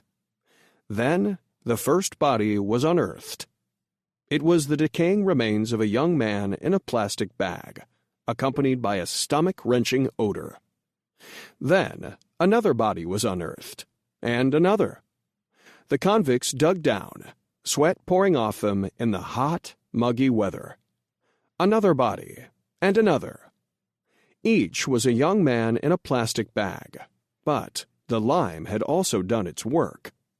The diggers started to come across body parts, feet, hands, legs, bones, human remains in a boggy mess. The smell was atrocious, and so was the sheer horror of what the convicts were uncovering. Body after body after body. Then, one convict could not go on. He simply started to weep, his psychological defenses broken down, and then another had to stop because he could not stop retching. It was all too much. At around 10 or 11 in the evening, some burly detectives took over, with the scene illuminated by high-wattage lights secured to fire trucks that had parked at the scene. More bodies were found, and then more after that. All one detective could say, and it seemed to sum it up perfectly, was, "Christ, Jesus Christ." There was one particular horror. One of the detectives at the scene had a nephew who had been missing. The boy was the 10th body to be unearthed. After a while, close to vomiting, the detectives donned gas masks, but soon afterward they stopped. They were exhausted, disgusted, and traumatized by the digging. "It's worse," said one of them, "a lot worse than a plane crash." When they were formally finished, they had not uncovered the 30 bodies Henley spoke about. Only 27. Coral's story. Originally, Coral had lived in the Heights neighborhood of Houston, a poor area of the city riddled with worn-out houses, junkyards, empty lots, a classic example of urban blight. That is where he met Henley. Henley and his family lived there, and it's where Henley and another boy would cruise for potential victims. Henley was not subtle about the pickups, and when families started to complain to police about missing sons, it should not have been that difficult to make a connection between the missing boys and Henley. But at the time, the Houston Police Department was woefully understaffed. There were only some 2,200 cops to handle a population of 2 million people. It was also charged that the cops were poorly trained, unmotivated, underpaid, and their efforts misguided. They never made the connection, and the abductions and killings continued unabated. Don't accept candy from strangers. One of the things we're all taught when we're young is not to accept candy from a stranger. Too bad Dean Coral's victims didn't follow this advice. He often gave away candy to charm potential victims. Apparently, Coral first killed in August 1970. At the time, people who knew Coral said that his personality underwent a change. Before 1970, he was described as a hard-working man. He worked at the power company and at a candy company he and his mother owned, with very little outward expression of emotion. But something changed, and he became quick to get angry and seemed ultra-sensitive to things, particularly his age. He loathed the idea of getting old. He also started to drink, and in conversations with his mother, Mary West, their names were different because she had been married a number of times, he seemed very depressed, on the verge of suicide. As with other serial and mass murderers, Coral's background was chaotic. He was born in Waynesdale, Indiana, on Christmas Eve in 1939. At the time, his parents, Mary and Arnold Coral, were 24 years old. Arnold worked in a factory, and Mary stayed home to take care of the kids. There was trouble in the marriage, almost from the start. One of the problems, West said, was that Arnold didn't like or appreciate kids. He was distant from Dean and his younger brother, Stanley. Shortly afterward, Arnold and Mary Coral were divorced, and Mary was suddenly on her own with 2 small children, though Arnold did make child support payments. Mary Coral went out to work, and a variety of people took care of Dean and his brother. Sometimes they even took care of themselves. When a child is left alone for long periods of time, it can be frightening and cause anger, and the child will try to scurry for safety. Psychotic people, however, build worlds that look safe and habitable and try to live in them. To do this, they might assume different identities that help them cope with the stress. And sometimes, as the Houston psychiatrist Harvey Meter said, safety can mean assuming an identity of the parent perceived as having the strongest persona. The child may not like the new identity that he or she takes on, especially if it is an identity with another gender, such as Dean adopting the identity of his mother. Indeed, unconsciously, the child may loathe the identity. This may well have been the case with Dean Coral. Consciously, he loved interacting with young boys, but unconsciously he loathed it. It frightened and diminished him. And the way to handle that, in the psychotic mind, says Meter, is to kill it. And he did, at least 27 times. And you couldn't find a Houston cop who will say that there aren't more bodies buried somewhere else. More victims? Author Jack Olson wrote about Coral in The Man with the Candy and claimed that there may be more victims buried around Coral's candy shop. But the Houston police have shown no inclination to investigate that. Afterward.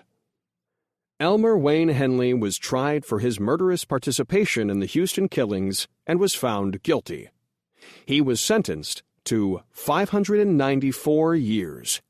Then, on December 21, 1973, the verdict was reversed on appeal, with the appeals court declaring that Henley's defense attorneys did not get enough consideration on a change of venue. A short while later, though, Henley was retried and found guilty again. He is still in jail. Chapter 6. Gary Heidnik. Notable fact.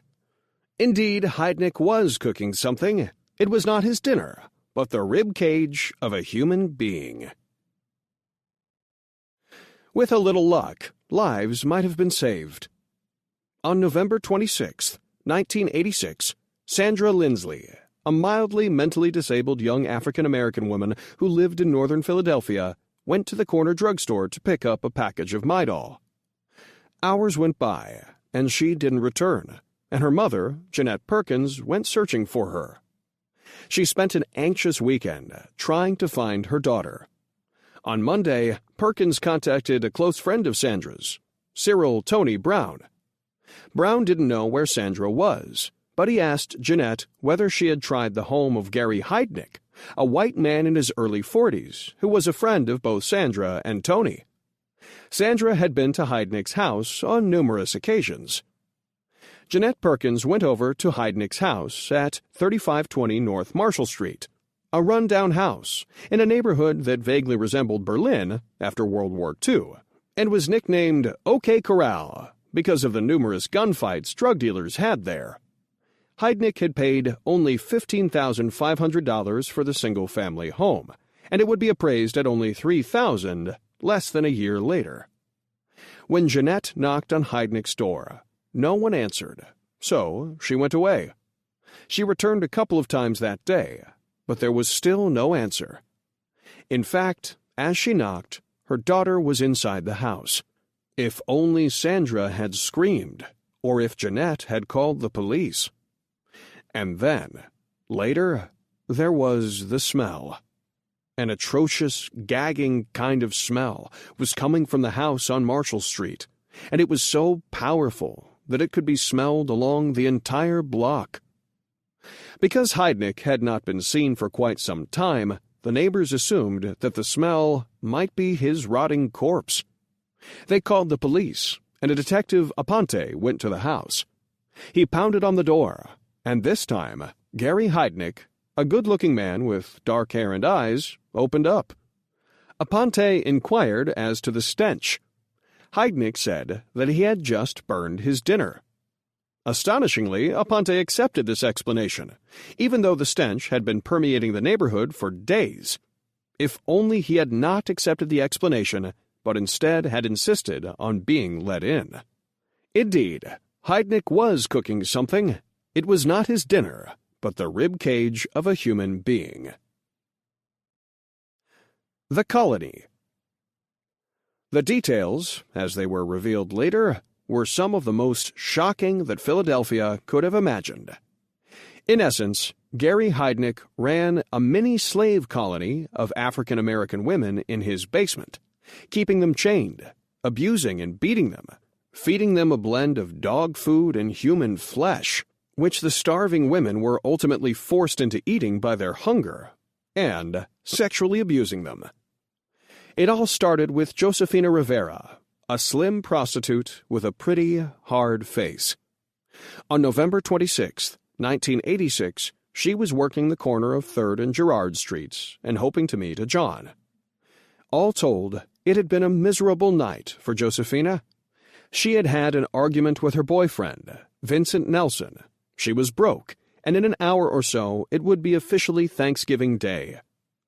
The night, too, was miserable. Cold, damp, and windy. She was wearing a thin jacket, and her thin legs were encased in skin-tight jeans.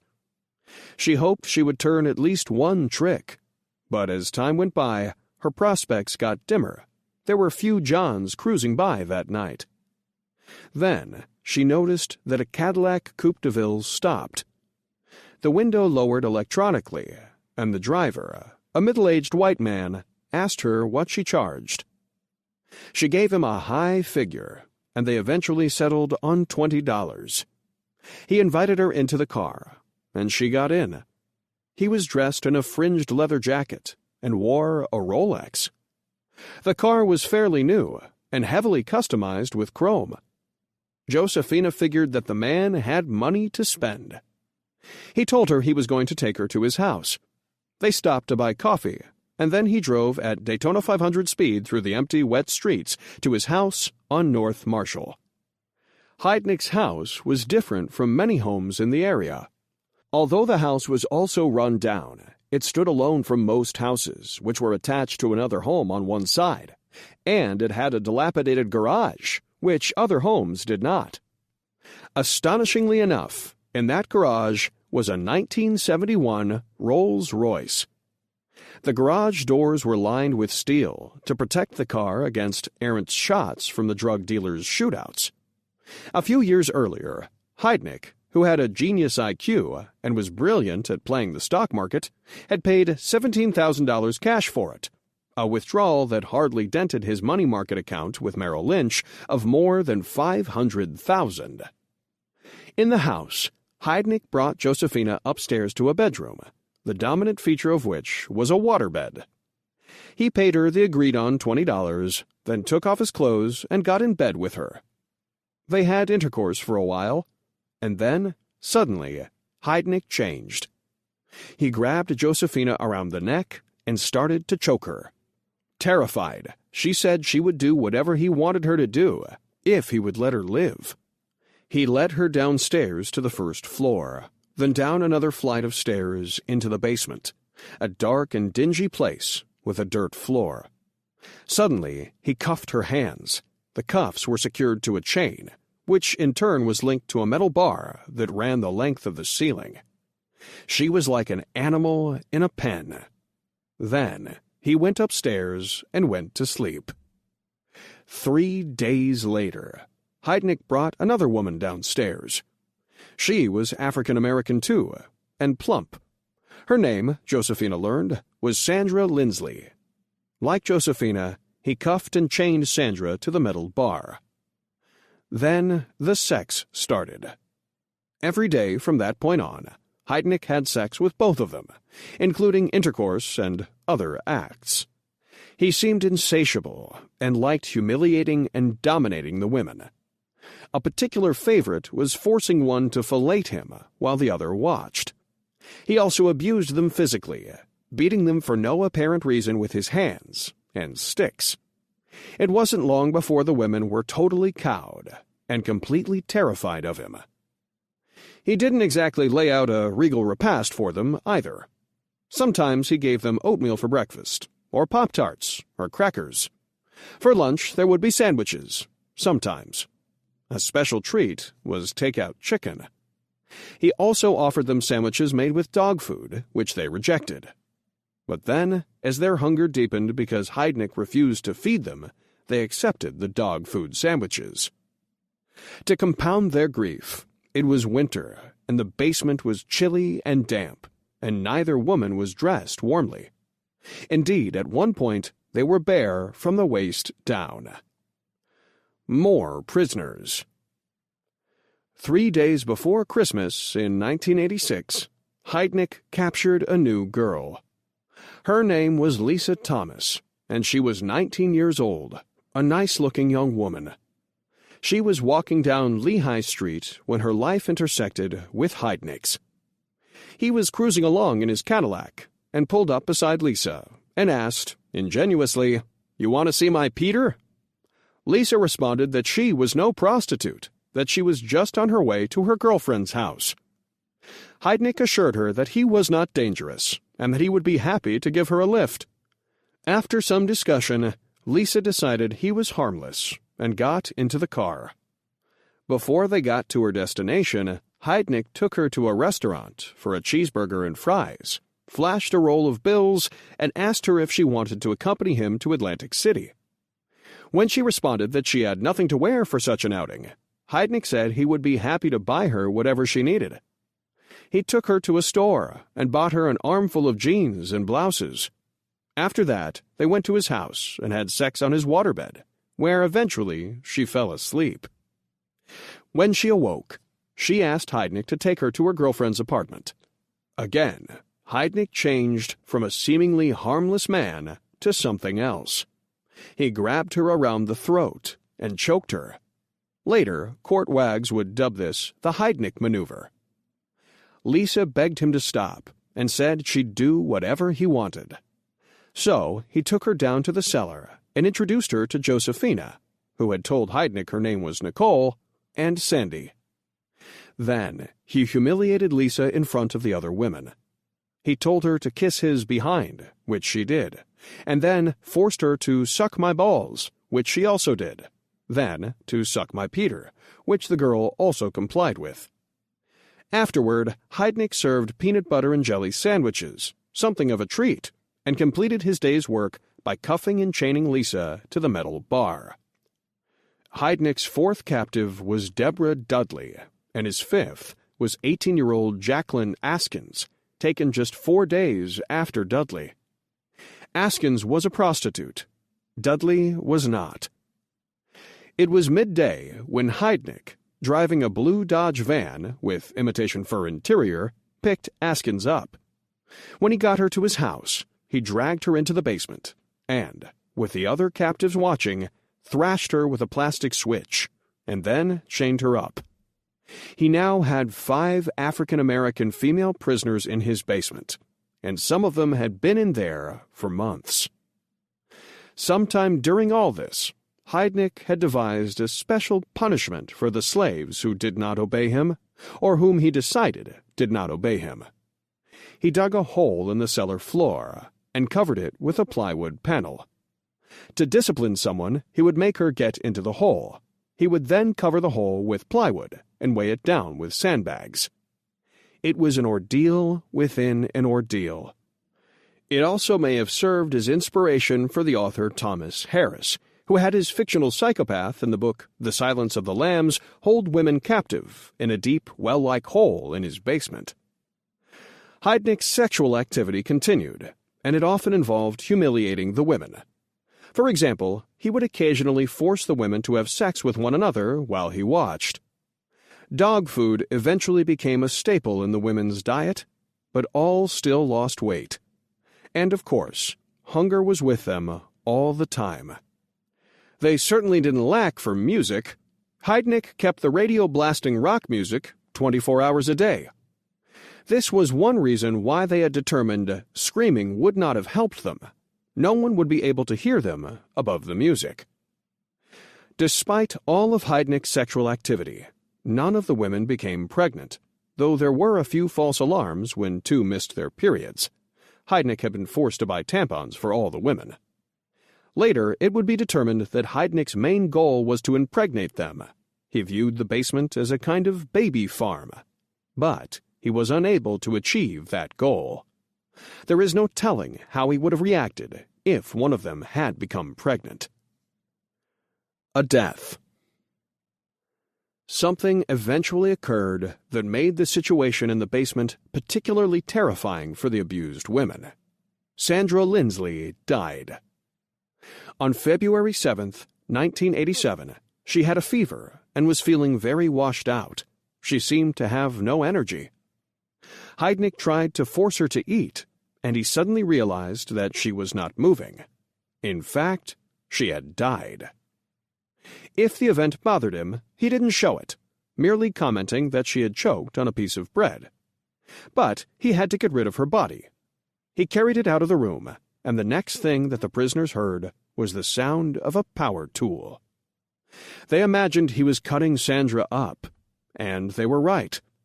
Heidnik dismembered Sandra Lindsley, packed parts of her in white plastic bags, and put them in the freezer, and used a food processor to grind up some of the body. The parts he couldn't use, the head, feet, hands, ribcage, and bones, he tried to cook away. It was this burning flesh smell that the neighbors had complained about. The cooked flesh did not go to waste. He started mixing it with dog food and fed it to his 2 dogs, Bear and Flaky, and to the prisoners. It is not known whether they knew that they were eating human flesh. Of all the girls, Deborah Dudley was the most rebellious, and she battled Heidnik's dominance daily. Heidnik realized he needed a special lesson to get Dudley to obey him. So, one day he took her upstairs, opened the freezer, and showed her Sandra Lindsley's head and other body parts. He told her that if she didn't acquiesce, she would end up the same way. But Dudley was tough. She continued to fight his will, and Heidnik finally devised a special torture for her. One night he put her in the hole, which he had partially filled with water, then plugged a wire into a wall outlet and touched her hands with the bare end of the wire. The pain was excruciating, and he repeated the torture as often as he wished. Ultimately, the pain ended her life. Deborah Dudley took one too many shocks and died. Instead of cutting her up, Heidnik dumped her body in the Pine Barrens in a New Jersey park, far from North Marshall Street. Dudley's death had a softening effect on Heidnik. He started to treat the women better and supplied them with blankets, pillows, and a television. This did not mean he stopped kidnapping, though. On March 23, 1987, he captured 24-year-old Agnes Adams. Heidnik had paid Adams for sex on 2 prior occasions. The first time he could not get her into his house because someone had parked their car in front of his driveway. The second time he paid her $35 for oral sex and, for some unaccountable reason, let her go. The third time they met, she was working 5th and Girard Streets. This time he brought her home, and she was forced to stay. An escape. During the women's captivity, Heidnik's first prisoner, Josefina Rivera, using all her street-smart ways, had gradually won over Heidnik's trust. Indeed, she had shown her loyalty when he abducted Agnes Adams. Josefina was in the car when Heidnik encountered Adams for the 3rd time. Agnes knew Josefina as Vicky from the Hearts and Flowers strip joint. Josefina made no attempt to warn Agnes that she was dealing with a madman, so Agnes felt that it was safe to go with them. So when Josefina asked Heidnik if she could see her children and family, he said she could, but that if she didn't return, all the other women would die. Heidnik drove her into town, and she agreed to meet with him at a gas station at midnight at 6th and Girard Streets. She also promised to bring another woman with her. After Heidnik released her, Josefina Rivera immediately ran 4 blocks to the apartment of her boyfriend, Vincent Nelson. He was there. Hysterically, she blurted out the story of where she had been and the horrors of 3520 North Marshall Street. The boyfriend was skeptical, but after a while he began to believe her and told her to come with him. He would confront Heidnik at the gas station and beat him up. On the way over, though, he had second thoughts about the solidity of this plan, and they called 911. The responding uniformed officers doubted Rivera's story, too, until she showed them the marks made by the chains and cuffs. They all went to the gas station and found Gary Heidnik in his car. He was arrested without incident. On March 25, 1987, Philadelphia detectives, armed with a search warrant, entered Heidnik's house. Downstairs, they found 3 women in the basement. 2 of them, Lisa Thomas and Jacqueline Askins, were huddled under a blanket, trying to keep warm. They screamed hysterically, and when they stood up, the blankets dropped off and revealed that they were nude from the waist down. The cops found Agnes Adams in the hole. She was nude, her hands cuffed behind her back. During the search of Heidnik's house, one detective got an unpleasant surprise. He found the packaged human flesh, the human fatty remains in a burned pan, and on a shelf in the freezer, a human forearm. Heidnik's story. Heidnik was born in Cleveland in 1943 and had one sibling, a younger brother, Terry. His mother, Ellen, a nice-looking woman who was part Native American, was an alcoholic who slept around. When Gary was 2 years old, his parents divorced. After the divorce, Gary and his brother lived with their mother, but she soon seemed incapable of taking care of them. Around the time they entered the first grade, the boys went to live with their father, Michael, who had remarried. They would not live with their mother again, who married 3 more times before committing suicide by ingesting mercury in 1970. Gary had described his father as cold and uncaring, a strict disciplinarian, but a psychiatrist who spoke to Gary said that this description of his father was a gross understatement. For example, when Gary or his brother wet the bed, his father would hang the sheets out the window to show the world what piss-asses they were. Or he would paint bullseyes on his brother's pants to show the other boys at school where to kick them. And if Gary or Terry were really bad, punishment could be just about anything, including being hung out the window by the ankles. Gary's father was totally uncaring when it came to his sons. Indeed, when Gary was arrested, his father acted as if Gary had brought all his troubles on himself. And when Gary was sentenced to death, his father, who had not talked to Gary in 25 years, said, "I'm not interested. I don't care. It don't bother me a bit. All I want is for you people to leave me alone. I don't care what happens." Gary and Terry were in and out of mental institutions throughout their lives, and both brothers had tried to commit suicide on a number of occasions.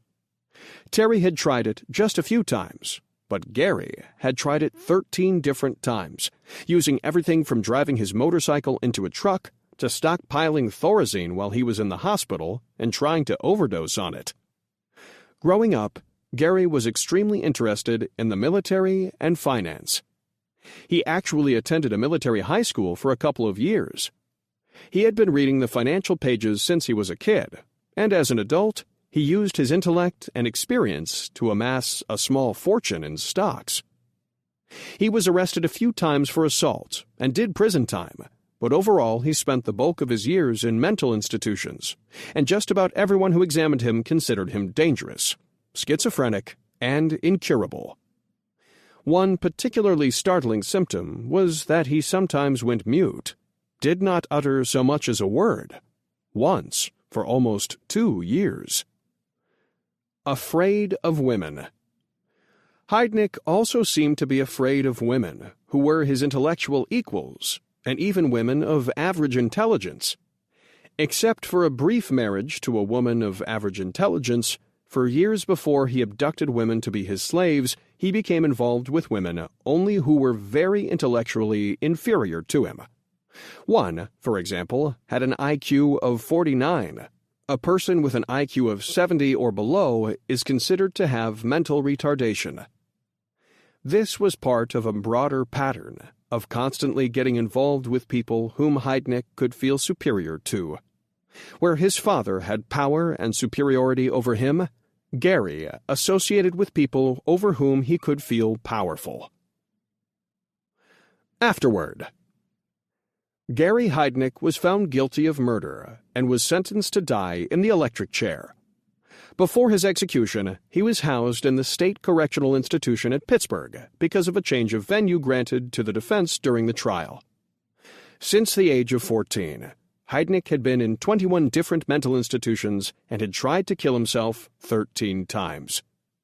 People who knew him well predicted that he would go for number 14, but he never got the chance. He was executed on July 6, 1999. Chapter 7. John Wayne Gacy. Notable fact: the most dangerous situation for young boys to be in with John Wayne Gacy was at his home.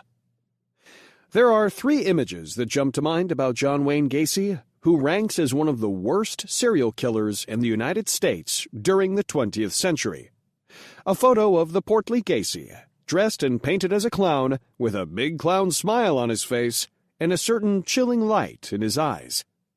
A picture of Gacy standing next to Rosalind Carter in 1978, which she autographed, "To John Gacy, best wishes, Rosalind Carter."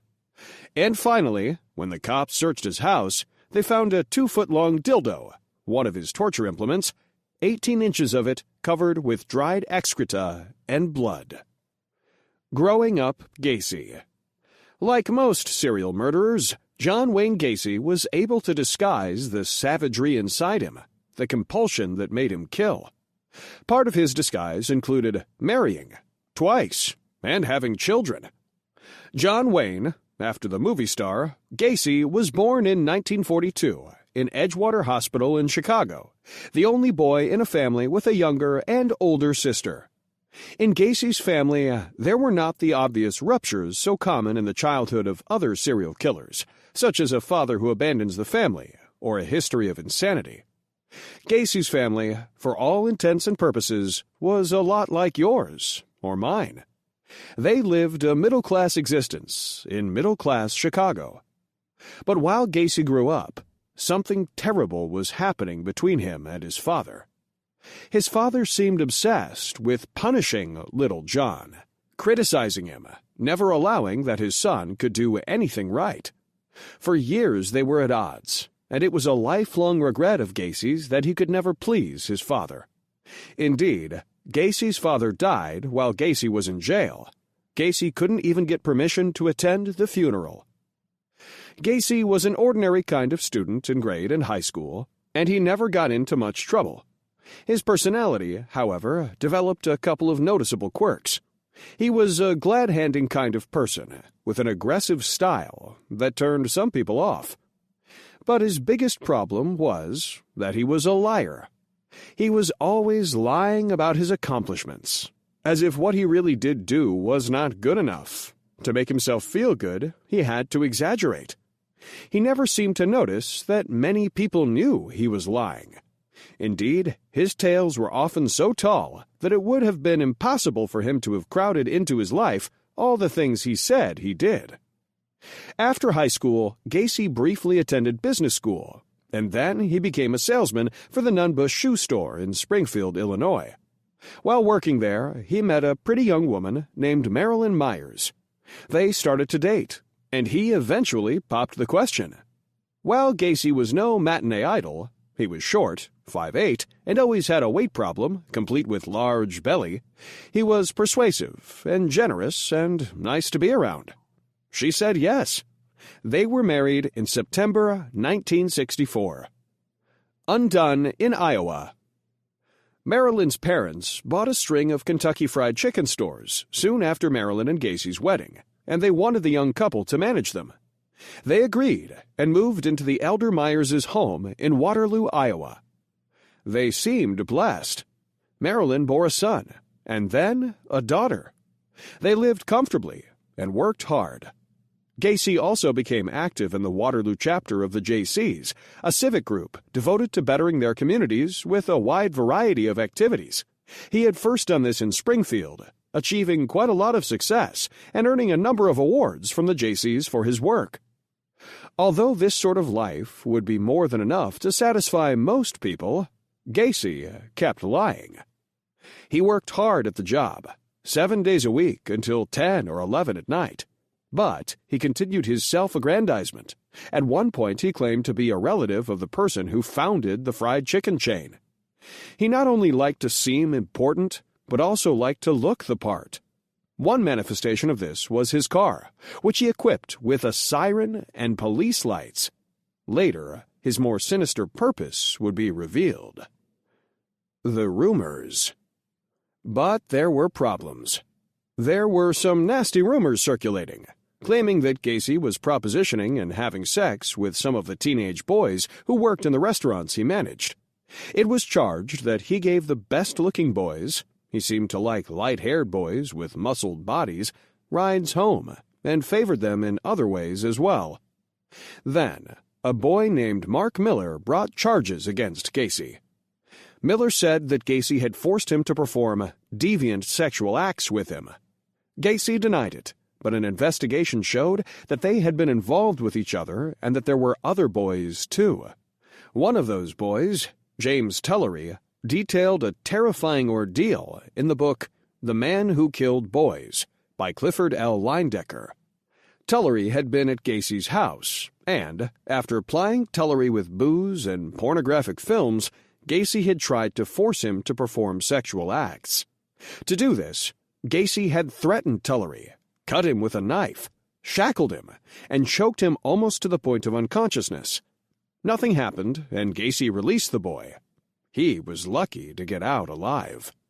The judge in Miller's case, mindful of Gacy's perverse patterns, sentenced him to 10 years at the Iowa State Reformatory at Atamosa. At the tender age of 26, John Wayne Gacy was in jail. Marilyn filed divorce papers soon after, and ultimately he was to lose her, the house, and his 2 kids. That didn't seem to matter too much to him, however, because he apparently never contacted her or the kids again. Gacy brought the same verve and vigor to the prison world that he brought to his fried chicken restaurants, and prison officials regarded him highly. After only 8 months, he received parole. Freed, he moved into a house in Chicago with his 61-year-old mother and his sister and got a job as a fast food cook. He then asked the Iowa Parole Board for permission to move to Chicago. Because of his seemingly stable life, including a job, the board granted his request. Suburbia. He moved around as a cook, but was doing well for himself, so well that he decided to buy a house. With the help of his mother, who provided half the financing, he bought a small 2-bedroom ranch at 8213 West Summerdale Avenue in Norwood, a middle-class suburban community not far from the northwest side of Chicago. The house was on a one-way westbound street and did not get a great deal of traffic. Most of the people traveling down it were heading home. It was a typical suburban brick house, with a garage and front and backyards. The most significant feature of the house, as it turned out, was the crawl space underneath. It had 4-feet-high concrete walls and a dirt floor, and to gain access to it, there was a trap door on the floor of the bedroom closet. John Wayne Gacy passed through that trap door many times. Gacy made friends with his neighbors at the new house, particularly the Grexa family directly next door, which had 6 children. They noticed that he was always working around the house. He seemed to like that type of work very much. Gacy didn't stay a bachelor for too long. On June 1st, 1972, he married Carol Hoff, a divorcee with 2 kids, and settled into a suburban life at his home on Summerdale. In 1974, Gacy formed PDM Contractors. The letter stood for Painting, Decorating, and Maintenance, and started remodeling commercial properties. But all was not blissful at home. Soon, his relationship with his wife had deteriorated to the point that she filed for divorce. Later, she was to explain that he was sexually impotent and had a quick, dangerous temper.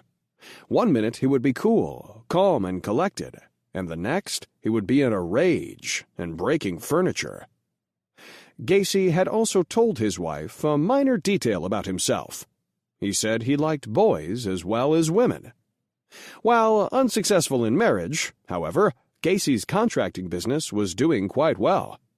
He worked extremely hard, finishing jobs early and making sure customers were satisfied. His work crews consisted of 2 kinds of people: experienced older craftsmen and teenage boys as laborers.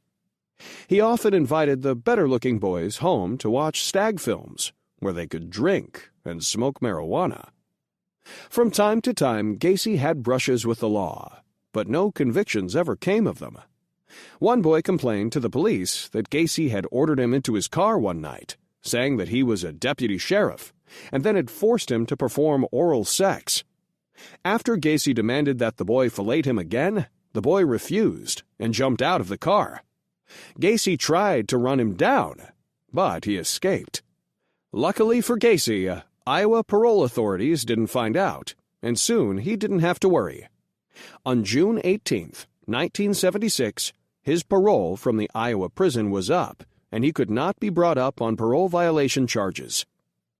Gacy was too old to work for the JCs in Chicago, but he was not too old for politics. He got himself involved in local politics, ingratiating himself with politicos by providing the services of PDM free of charge. Perhaps the high point of his political achievements was when he posed with Rosalind Carter. House of Horrors. At one point, after Gacy moved on to Summerdale, his neighbors, the Grexes, noticed an objectionable odor around his house that never really left during all the time Gacy lived there. It was a thick, foul smell. When they asked about it, Gacy said it was probably something wrong with the sewer lines. Because the Grexes had also had trouble with their sewer lines, they didn't pursue it. The smell, of course, was not sewage. From time to time, Gacy would kill a young man, then carry his body through the trapdoor in the closet and bury it in a shallow grave. He hastened decomposition by covering the bodies with lime. Later, investigation would reveal that Gacy trapped his victims in a variety of ways. One method was by posing as a police officer, as he did with the previously mentioned young man. He had purchased a black 1978 Oldsmobile Delta, equipped with a searchlight on the side, and he would often cruise the gay neighborhoods of Chicago. Young men, particularly young gay men, felt they could not say no to a police officer and would obediently get in. Or he would simply pick up street hustlers and pay for sex, and sometimes kill them. The most dangerous situation for anyone to be in with John Wayne Gacy was at his home. He had a couple of ways to trap young men there. One was chloroform. He would catch the person off guard and hold a chloroform-soaked rag to his nose until he collapsed. Once the boy was incapacitated, Gacy would cuff the victim. Another way he got them was the handcuff trick. Gacy would produce what he said were toy handcuffs and challenge the person to put them on and escape. Of course, they were real handcuffs, and his victim couldn't escape. And then Gacy would rape and torture and perhaps kill him, though not always.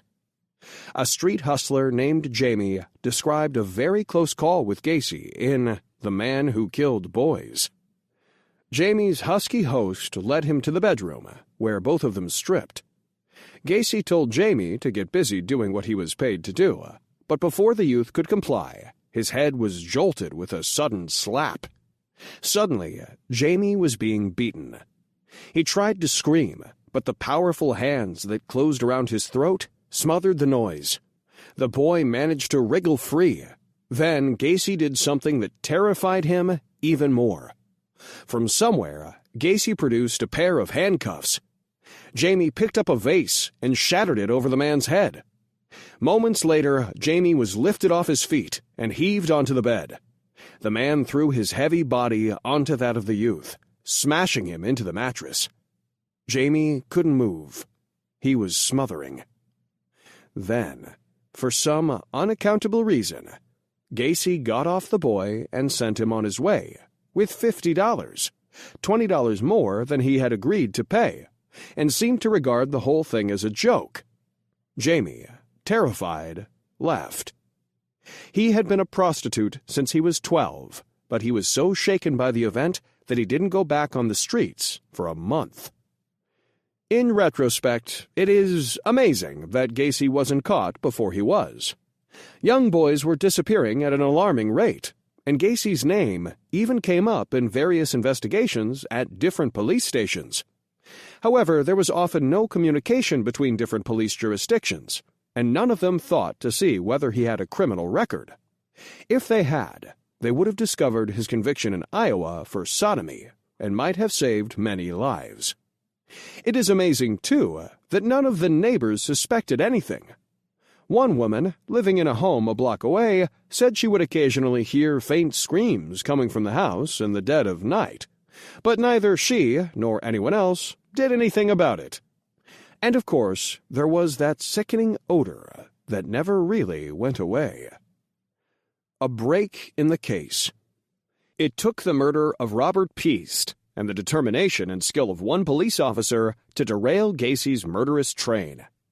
Robert Peast was a 16-year-old all-American high school boy who, in December 1978, was working in the Nissan pharmacy in Des Plaines, Illinois for $2.85 an hour.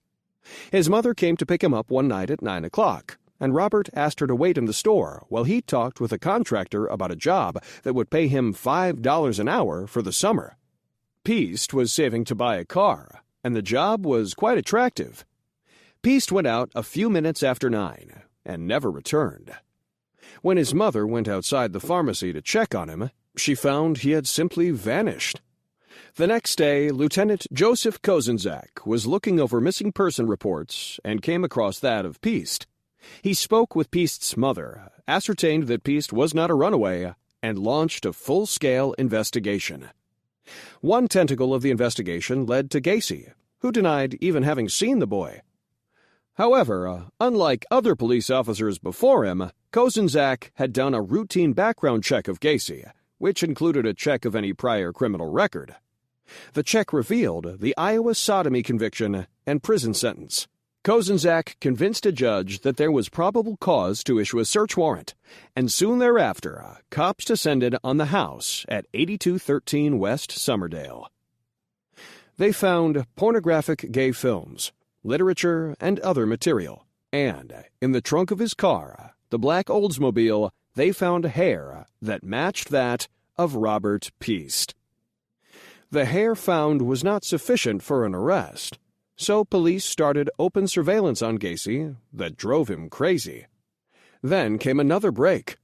Police had taken a roll of film from Gacy's house during their search, and when they developed it, they discovered that it belonged to Robert Piest.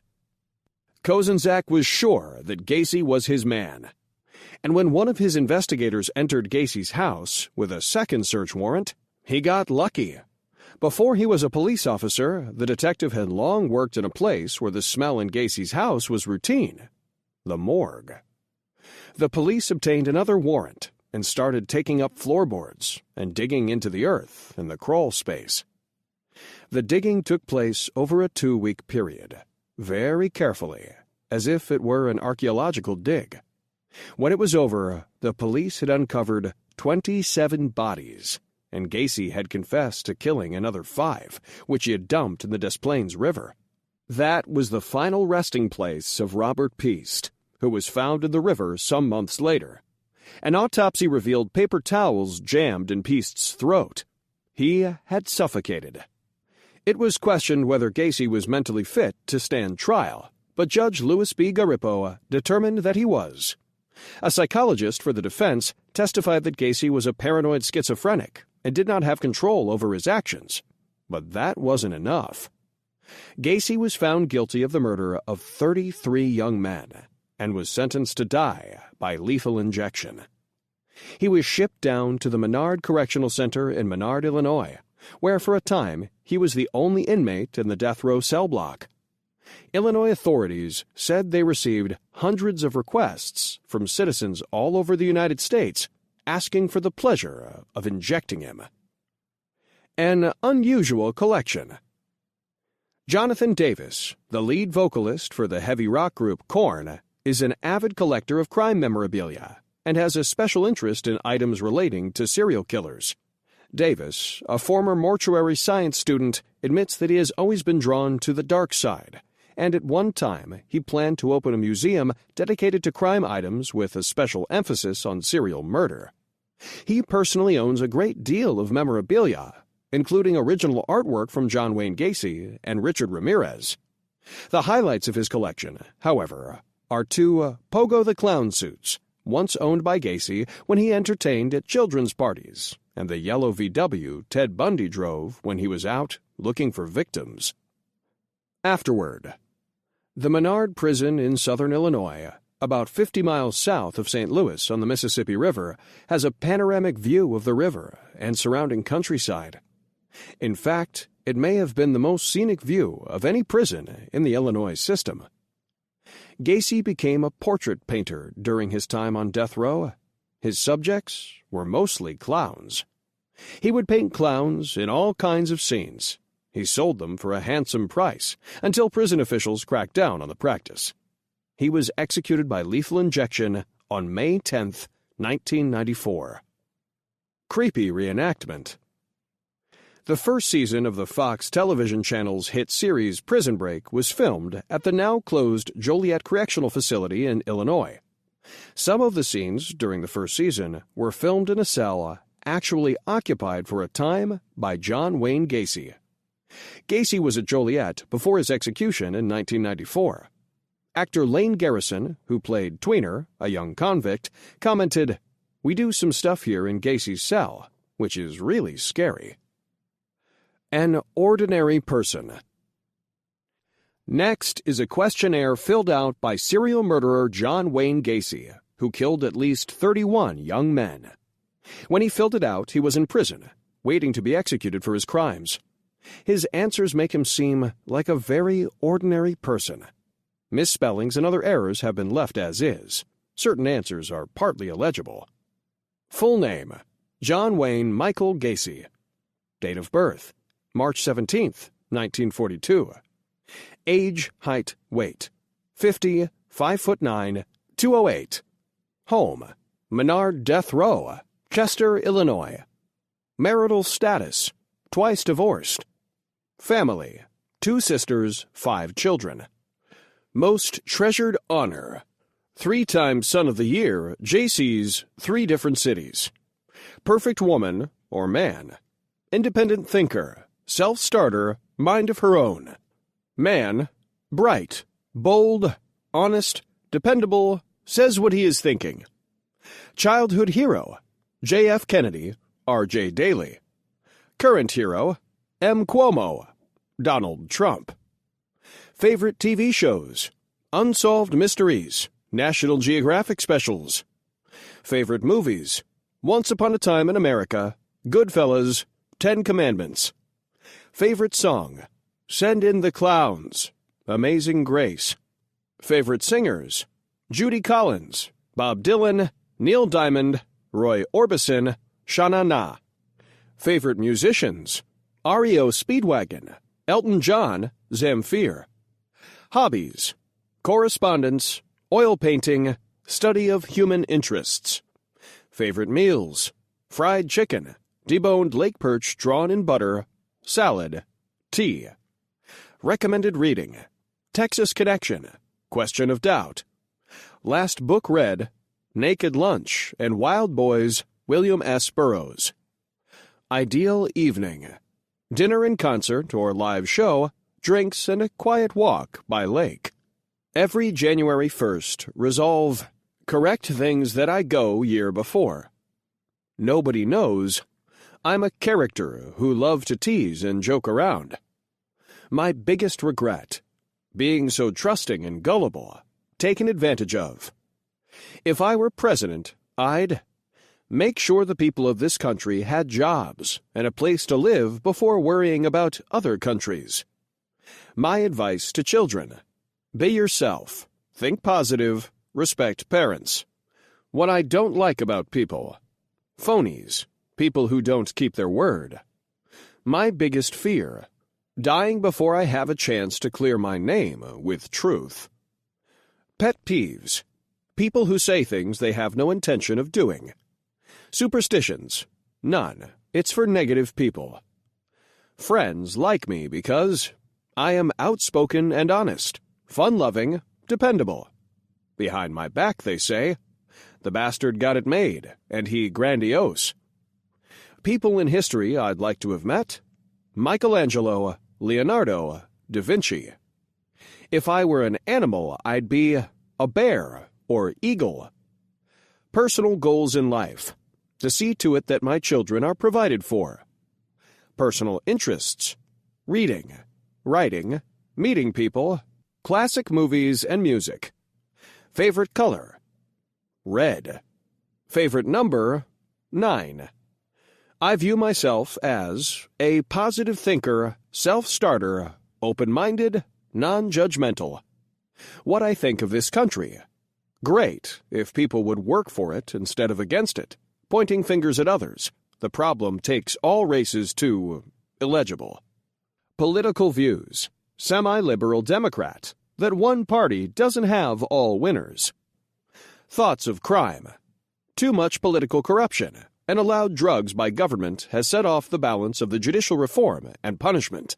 Thoughts on drugs: make some legal to avoid crime, illegible.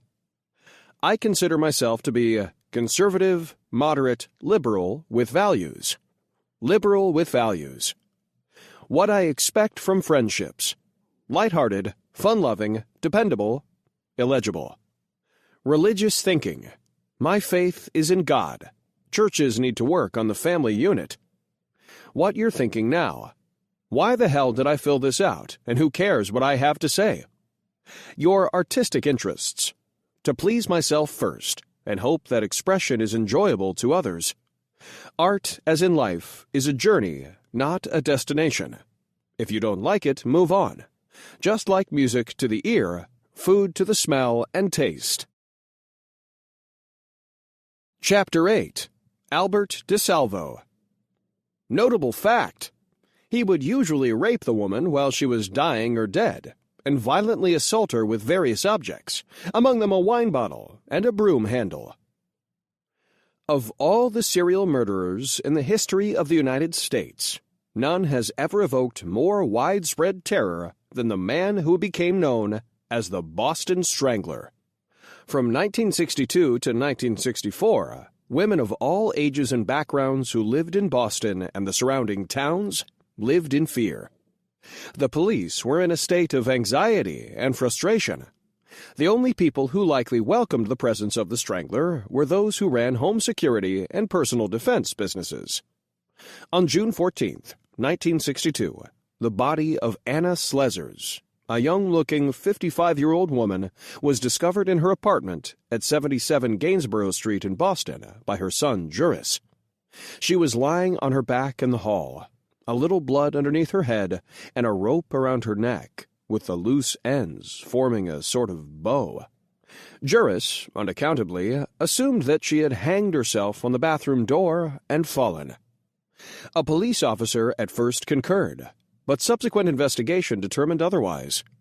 In fact, she had been murdered, and her body had been arranged in a certain way. Her legs were spread very wide, and one leg hiked up at the knee, and she had been both sexually assaulted and a foreign object forced into her body. The police knew that they were dealing with someone bizarre. A second victim. 2 weeks later, on a very hot June 30th, the body of 68-year-old Nita Nichols was discovered in her apartment on Commonwealth Avenue in Boston. The gray-haired physiotherapist, who was in good physical condition, was found posed in a similar position to Anna Slezers. She was on her back with her legs spread and had been sexually assaulted with a foreign object. She had been strangled ferociously with a pair of her own stockings, and the loose ends of the excess stockings on the floor had been arranged in a bow shape. The police immediately suspected that the person who had killed Anna Slezers had also murdered Nina Nichols. Some officers were holding their breath, wondering whether, but mostly when, the killer would strike again. They didn't have too long to wait. On July 2nd, 2 women who lived at 73 Newhall Street in Lynn, a suburb north of Boston, decided to check on their neighbor, Helen Blake. They had not seen Blake for a couple of days and feared that perhaps she was sick, though Blake, a 65-year-old ex-nurse, had not complained of any maladies. They decided to go into her apartment, number 90, directly across the hall from them. They got the key from the superintendent of the building and entered the apartment. Almost. They took one look at the apartment, which had been ransacked, and, too scared to go farther, called the police. The police found Helen Blake on her bed, face down. She had been violently strangled with her own stockings. Her legs were spread wide, and her brassiere had been placed under her neck, with the ends arranged to form a bow. She had been violated with a foreign object. Police theorized that she had been killed in the kitchen, then carried into the bedroom, and her body assaulted there. At the time, Boston and Lynn had different police departments with separate jurisdictions, but they were aware, to some degree, of what was going on in adjacent areas. When the police commissioner heard about the body found in Lynn, he articulated what every officer was feeling. "Oh God," he said, "we've got a madman loose." Q&A. Question: who played Albert DeSalvo in the movie The Boston Strangler? Answer: Tony Curtis. The media started to fan the flames of public panic about the Strangler over the summer, but it appeared that the killer might have stopped. The rest of July passed without a killing, and the city relaxed a bit. Then, The body of 75-year-old Ida Erga was discovered on August 21st in her apartment on Grove Street in Boston. It was clearly the work of the Boston Strangler. Erga's body was lying on her bed, her legs spread, a pillow under her buttocks, and her foot propped on the rungs of a chair and tied there. She had been sexually assaulted with a foreign object, and her body had been placed so it faced the door and would be the first thing the person entering would see. The medical examiner calculated that she had been dead for 2 days. Boston shivered, despite the summer heat.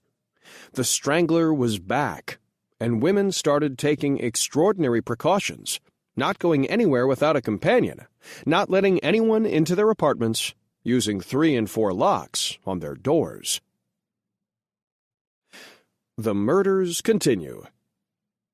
The police were under great pressure to solve the case and catch the killer, and in desperation they called in the FBI to educate their detectives on murders involving sexual assault.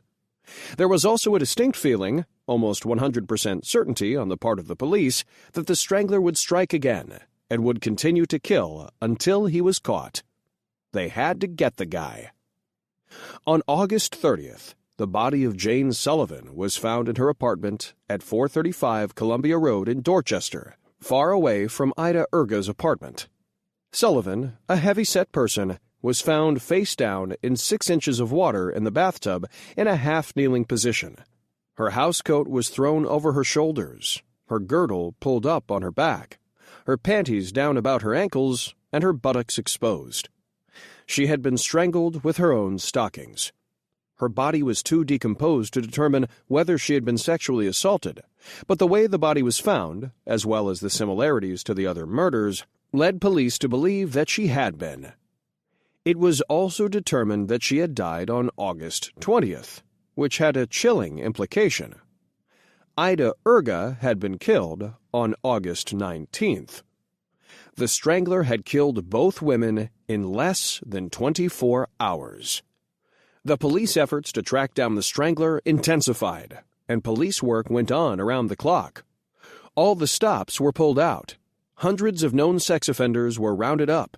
Psychologists were called in to profile the killer. 50 detectives worked on the cases full time and went door to door, trying to get some sort of lead. They also had to track down numerous leads from Boston citizens. The crimes had brought out the slightly insane, the attention seekers, and what one officer called the Ray people. They were sure they knew who the killer was because rays from outer space told them. All the work seemed to be paying off. There were no killings in September or October, and Thanksgiving passed tensely but uneventfully. Then, on December 5th, 1962, the Strangler struck again. And this time, Boston's anxiety level went through the roof. His victim deviated sharply from the profiles of his previous victims.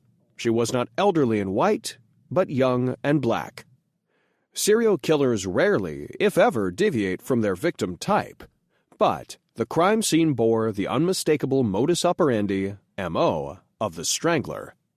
Sophie Clark was lying on the living room floor, and her legs, in black stockings, were wide apart.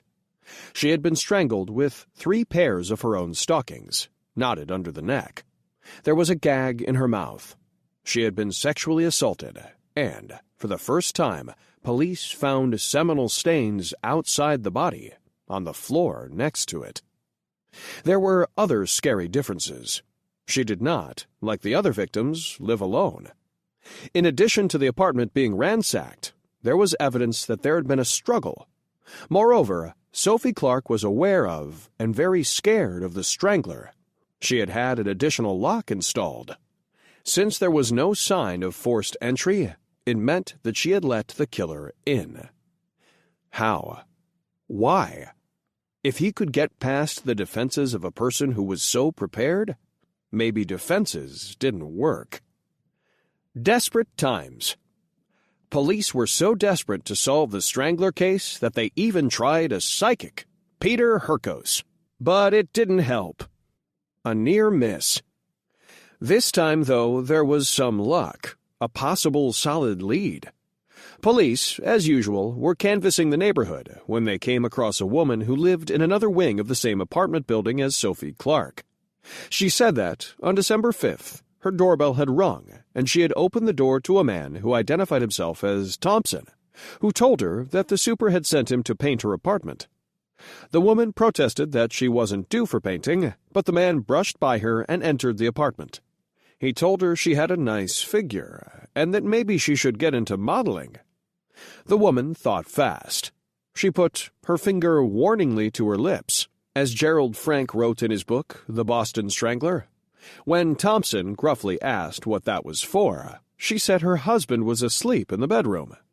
The man, whom she later described to police as having honey-colored hair, being perhaps 25 to 30, and wearing a dark jacket and green work pants, quickly exited with no further discussion of painting. It could have been the Strangler. As investigation revealed, the super hadn't sent anyone to the woman's apartment, but the police, hopeful though they were, couldn't manage to track him. The next Strangler victim was strangled with hosiery entwined with one of her blouses. Patricia Bissett was murdered on New Year's Eve in 1962. She was in her locked apartment at 515 Park Drive in the Back Bay area, the same area where the first victim, Anna Slezers, and the most recent victim, Sophie Clark, had both lived.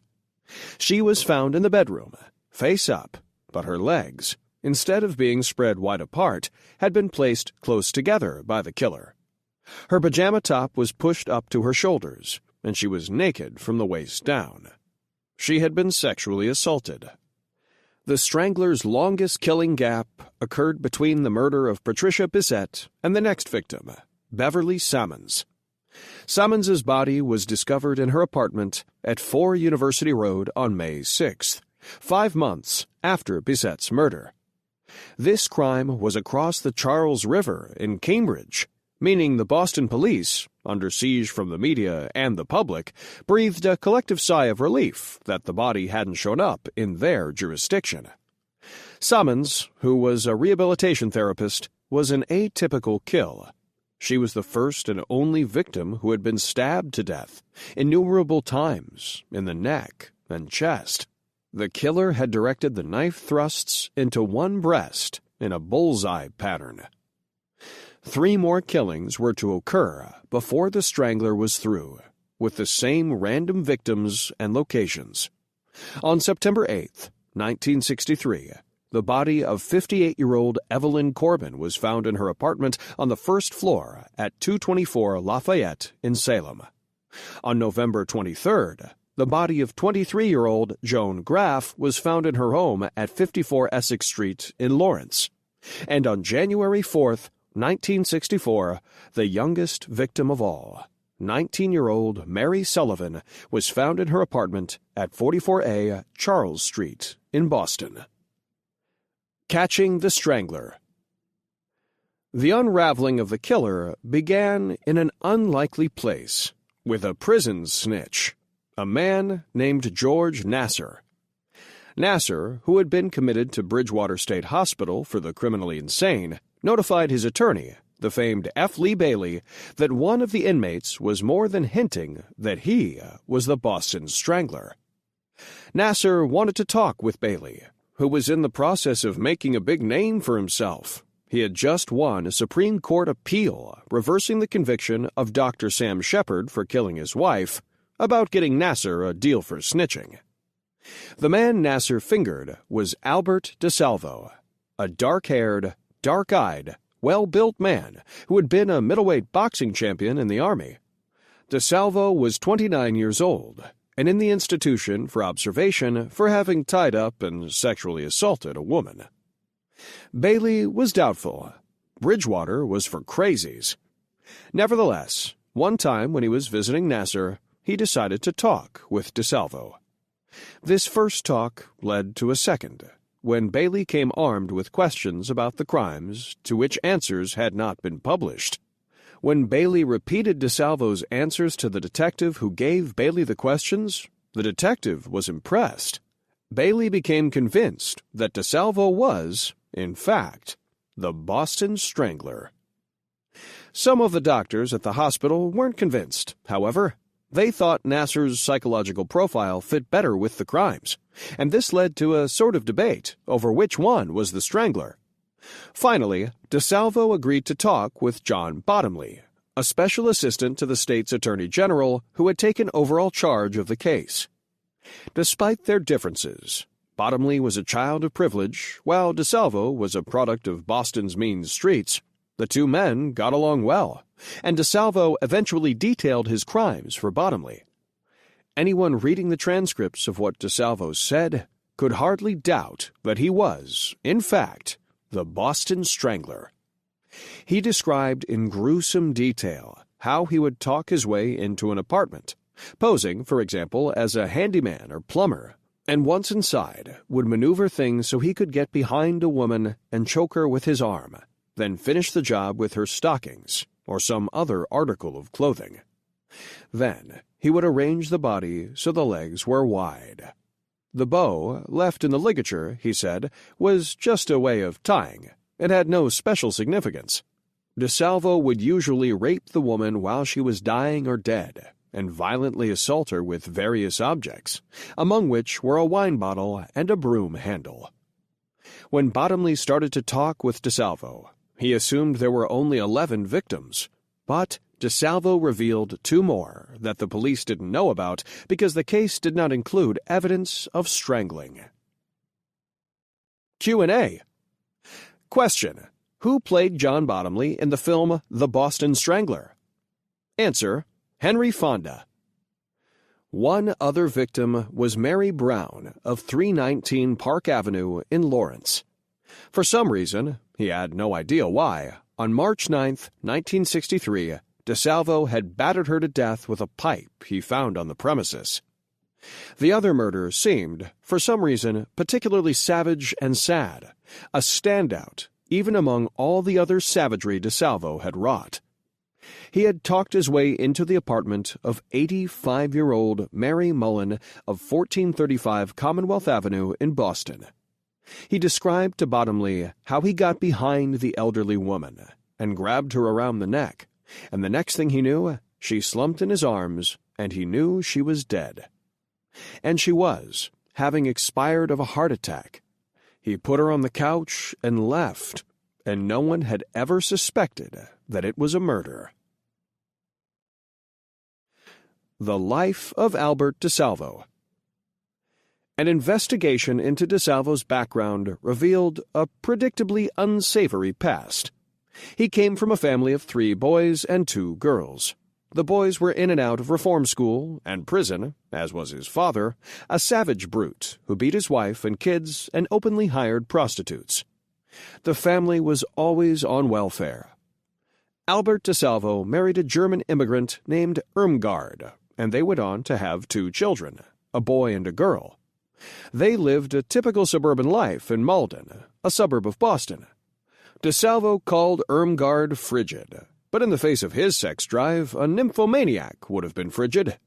He would have sex with her in the morning, on his lunch break from his job, in the early evening, and before they went to sleep. On weekends, he would have relations with her 5 or 6 times a day.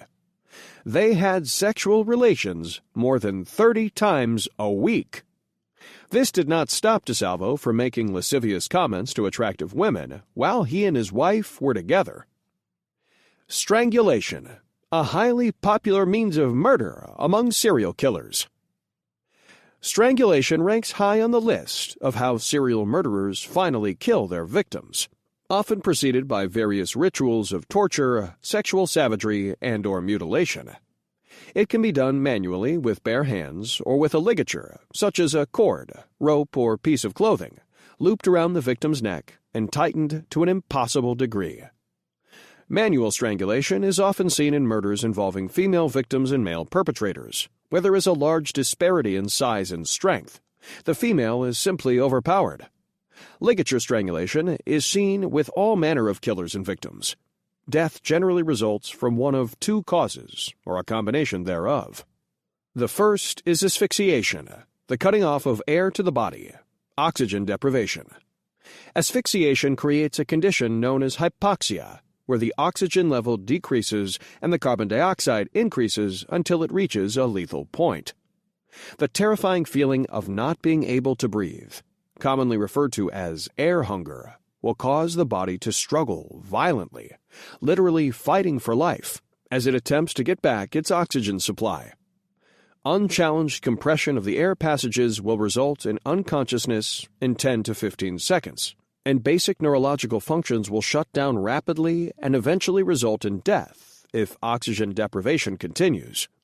The other fatal result of strangulation is cerebral ischemia, or the cutting off of blood to the brain. Compression of the carotid arteries and jugular veins interrupts blood flow and causes unconsciousness, brain damage, and ultimately death.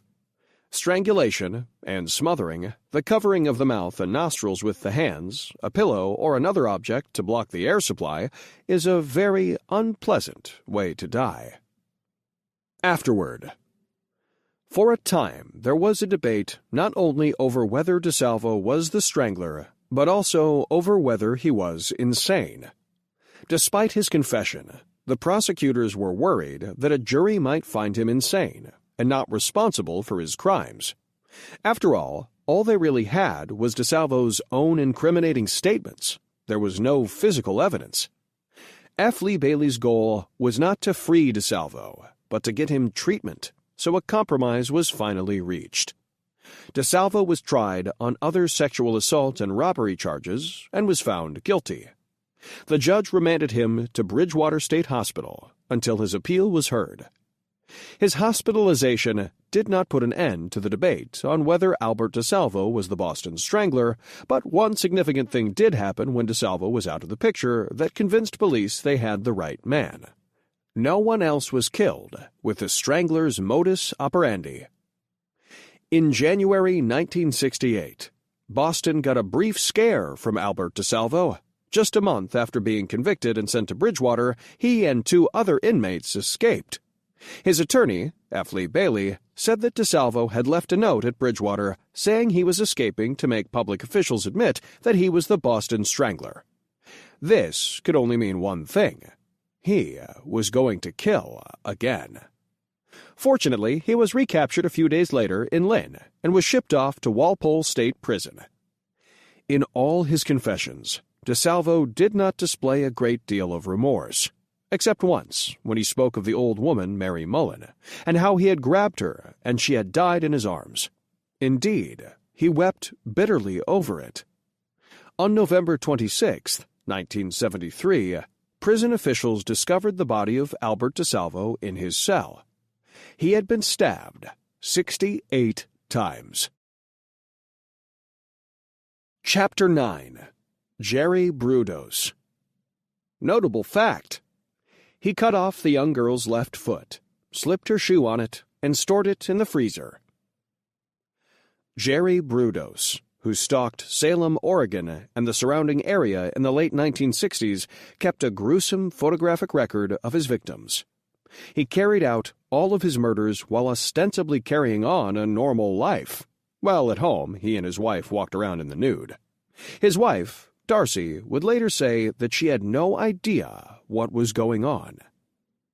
Brudos is also one of the physically strongest serial killers on record. As a 6-foot, freckle-faced man with eyes turned down at the corners and a moonish face, at 190 pounds, he may not have looked terribly imposing, but it was said that he could lift a 300-pound freezer by himself. First victim. Brudos's first victim was a woman who was selling encyclopedias door to door. In January 1968, the slight, short-haired 19-year-old Linda Slauson, who lived in the suburb Aloha, got off the bus in Portland at 47th and Hawthorne Streets. She was unclear as to what address she was going to. It was raining, and the paper with the address on it had smeared. As she walked down the block, she saw Brudos in his yard and asked him whether he was the person who was looking to buy encyclopedias. Brudos invited her into the house, told her that his mother and daughter were upstairs playing, and suggested that they go down to the basement where they wouldn't be disturbed. Slauson willingly agreed to go downstairs while they chatted about the encyclopedias and how good they would be for his 2 kids. When they reached the basement, Brudos pulled up a stool for her to sit on. She sat, then Brudos came up behind her and slammed her on the head with a 2x4. She fell off the stool, unconscious. Brudos got on top of her and finished her off, choking her to death with his bare hands. While all this was going on, his mother and young daughter really were upstairs playing. He decided to get them out of the house so he could have fun with the corpse. He went upstairs and suggested that his mother pick up some hamburgers for supper, and he gave her the money to do so. She left the house, and Brudos went back downstairs. He undressed the young woman, getting a thrill out of her lacy and colorful undergarments. Women's undergarments had always thrilled him, and stripped her completely. Then he redressed her, like a child playing with a doll. He then did something he had wanted to do for a long time. He dressed and redressed her in various other undergarments that he had been stealing for years. In fact, Brudos had been stealing undergarments since he was a teenager. When he first started, he used to snatch them off clotheslines, but then he graduated to something far riskier. He would invade apartments and steal undergarments while the women were in the house. Occasionally they awakened, and he would rape them. When his mother and daughter returned from the restaurant, Brudos was not deterred. He had a beer, then went back into the basement to continue his games, all in a state of pulsating sexual excitement. Before he was finished with the body, Brudos decided to take something to remember her by. He cut off the young woman's left foot, slipped her shoe on it, and stored it in the freezer. Brudos had a deep fetish for women's shoes. Shoeaholic. Jerry Brudos's foot and shoe fetish manifested itself when he was quite young. He was stealing shoes from his sisters by the time he was 16 years old. As he was getting rid of the body, Brudos displayed both his cleverness and his strength. He tied part of an engine to her body and, under the cover of darkness, carried her out to his car and stored her in the trunk. He then drove out to a bridge that spanned the Willamette River, parked, and slyly broke out his tire-changing gear as though he had a flat. A car or two went by, and when the coast was clear, he opened the trunk and lifted Linda Slauson out with ease, despite the weight of the engine, and dropped her into the water. She sank immediately and stayed down. Linda Slauson's disappearance didn't shock the community. Because of the transient nature of door-to-door sales, when a young person like Slauson didn't show up back at work, no one gave it a second thought. She had just quit, they assumed. Happened all the time. Second victim. Brudos's second victim was Jan Susan Whitney, a dark-haired, pretty girl who was 5'7" and weighed 130 pounds. She disappeared on November 26, 1968. As information gathered later would show, Whitney had left her friend's house in Eugene, Oregon, and was traveling on Interstate 5 toward her apartment in McMinnville when her car had problems and she had to stop. Jerry Brudos was the one who stopped to help her. When she disappeared, people were very concerned, particularly when her car, a red and white Rambler, was found locked and intact, parked in a rest area just north of Albany, Oregon. But though this was highly indicative of foul play, it seemed to be an isolated disappearance, and no one connected it to the disappearance of Linda Slauson 9 months earlier. Then, a girl named Karen Sprinker failed to show up for lunch with her mother on March 27, 1969. They had plans to eat and then shop at Meyer and Frank's department store, where they were going to pick up clothing for Karen's spring semester at Oregon State University. After a few hours and a fruitless search for Karen, her mother reported her missing to the Salem police. She explained to the police that Karen was definitely not a runaway, that she was someone special, and indeed she was. At 19, she had been class salutatorian, a brilliant student, a lovely girl who one day hoped to be a doctor. Despite this, all the police could do was take a report and wait the required 24 hours before instituting a search. They do this because most of the time the missing person will show up within the first 24 hours with a logical explanation, and the wait saves time and effort on fruitless investigations. But the next day, when Karen still had not appeared, they started the search. Eventually, the trail led to Meyer and Frank's department store, where police made an unnerving discovery. On the top floor of the gray concrete garage was Karen Sprinker's car. Without Karen, of course. There was no evidence of foul play, no sign of violence, blood or semen, and nothing to indicate that someone had assaulted or fought with Karen. Her books were on the seat. It was as if she had vanished into thin air. Since it was broad daylight when Karen entered the garage, and quite a few people passed through it, it was difficult to envision how she could have been abducted. But then, one of the detectives theorized that an abduction could have taken place if all the circumstances were right. To get from her car to the store entrance, Karen had to walk down a flight of concrete stairs, then pull open a heavy door to get into the store. Maybe someone was waiting for her at the bottom of the stairs and grabbed her. If she cried out, she wouldn't have been heard through the heavy door, and the traffic noise would drown out her cries for anyone on the street. It was later discovered that this was exactly what happened.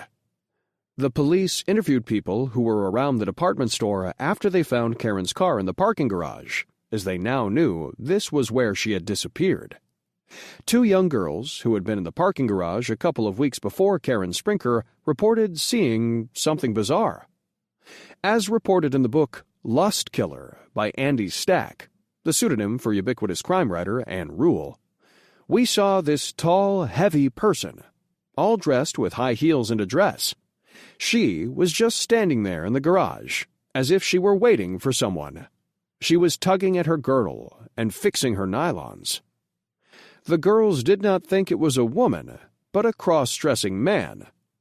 Some of the investigators wondered whether the transvestite could be linked to Sprinker's disappearance, but as it was purely speculation that this person might be involved, there was nowhere to go with the lead.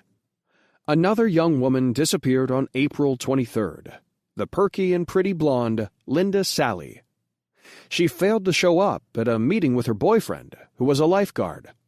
And the next day, when she didn't show up at her job at Consolidated Freightways, alarm bells sounded. A subsequent search by police, who now knew of the other missing girls and were aware of what to look for, unearthed Linda Sally's bright red VW Bug on the top floor of a parking garage. The similar M.O. to that of the disappearance of Karen Sprinker was all too obvious. Linda Sally's abduction and murder was confirmed on May 10th. A man was fishing in the Big Tom River, about 12 miles south of Corvallis, Oregon, when he spotted a body floating just under the water. Linda Sally. Investigators found that she had been weighted down with a transmission tied to her body with a nylon cord. After this discovery, the police decided to search the river for the missing girls. They didn't find any more bodies, but 2 days later, a fisherman discovered the corpse of Karen Sprinker. It had been weighted down with a transmission. The cops knew this about serial killers with this kind of output and M.O. They would not stop. This man would kill and kill some more until he was caught or killed. The cops were imbued now with a sense of urgency. The Salem police, led by Lieutenant Jim Stovall, launched an intensive and widespread investigation.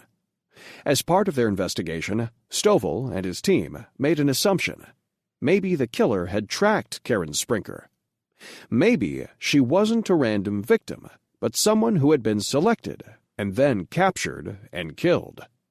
They decided to question people at Oregon State University who knew Sprinker and asked them whether anyone unusual seemed to be hanging around lately, or whether they had seen anyone with Sprinker who seemed unusual. But they didn't stop there. The team questioned hundreds of co-eds at the university, hoping to come up with anyone at all. Vietnam vet. After weeks of interrogation, the police came across something promising. 3 women had received calls from someone who addressed them by their first names and identified himself as a Vietnam veteran. He had asked the girls if they were available for coke and conversation. 2 of the girls refused, but 1 didn't. She met with the man, who said his name was Jerry. She didn't like him. She described him as being about 30, with red hair and freckles. He was around 6 foot and on the pudgy side. The cops were very interested. In a separate prong of the investigation, they had learned of a big man with red hair and freckles who had recently tried to wrestle 2 young girls into a car.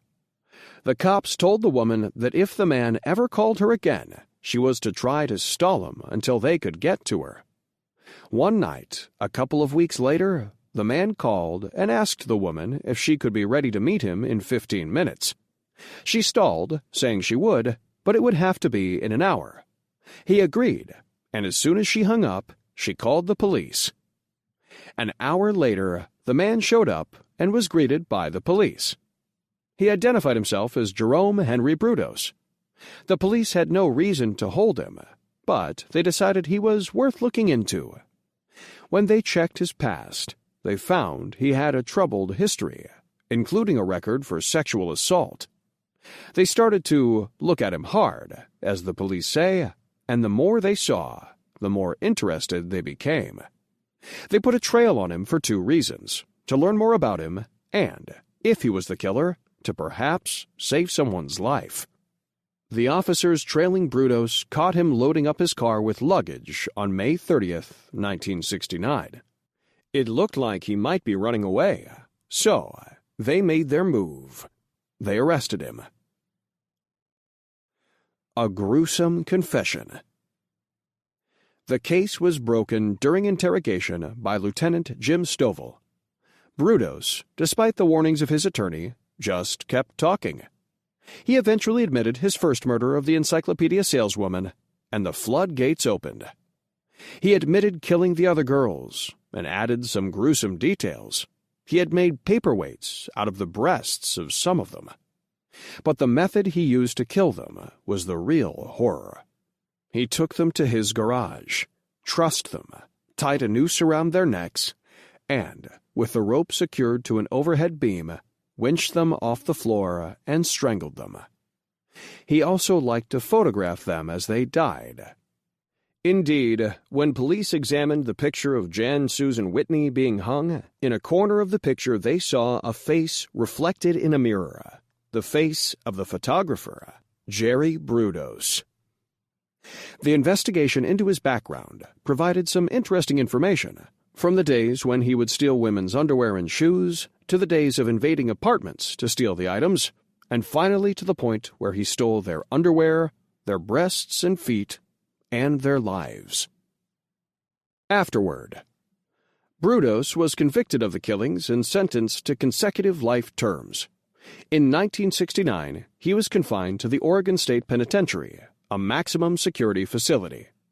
He was sentenced under the old system, which meant that he had a parole eligibility hearing once every 2 years. The new matrix system today is based on the severity of the crime and the background of the perpetrator. Penitentiary authorities say Brudos was a model prisoner, but there was little chance of his parole. Said Kay Hopkins, the cousin of one of the victims, "Being a model prisoner doesn't mean anything to us or to his next victim." But no need to worry. Brudos died in 2006. Not Prom King. While prison authorities thought Jerry Brudos was a model prisoner, he was hardly popular with the other inmates. During the years he spent in prison, he had a number of accidents, including one that left him with a fractured neck. Chapter 10. Henry Lee Lucas and Otis Toole. Notable quotable. Toole enjoyed crucifying his victims, after which he would often barbecue and eat them. Lucas said he never joined Otis in these unholy feasts. When asked why not, He replied, "I don't like barbecue sauce." If serial murder had a poster child, Henry Lee Lucas is surely a candidate. It has been said that he killed more than 300 people. And while this is undoubtedly false, one thing is for sure. He murdered a lot of people. There's no question he was a very dangerous man. His compatriot and lover, Otis Toole, was no slouch in the murder department either. Lucas and Toole traveled across the country in the 1970s and 1980s, committing many of their murders along Interstate 35, which stretches from Laredo, Texas, to Gainesville, Florida. The clearance factor. There has been some debate over whether Lucas was actually the perpetrator of all the murders he confessed to. The Texas Rangers, a law enforcement organization that assists local police departments in a kind of have-expertise-will-travel capacity, say that Lucas was a genuine serial murderer, and in the mid-1980s, he cooperated with law enforcement departments all over the country. The Rangers let Lucas travel to various states and be interviewed by various departments, and he helped clear, as they say in police parlance, hundreds of murders by confessing to them. But there are local law enforcement groups, such as the Texas State Attorney General's office, that say that Lucas the serial killer is more myth than fact.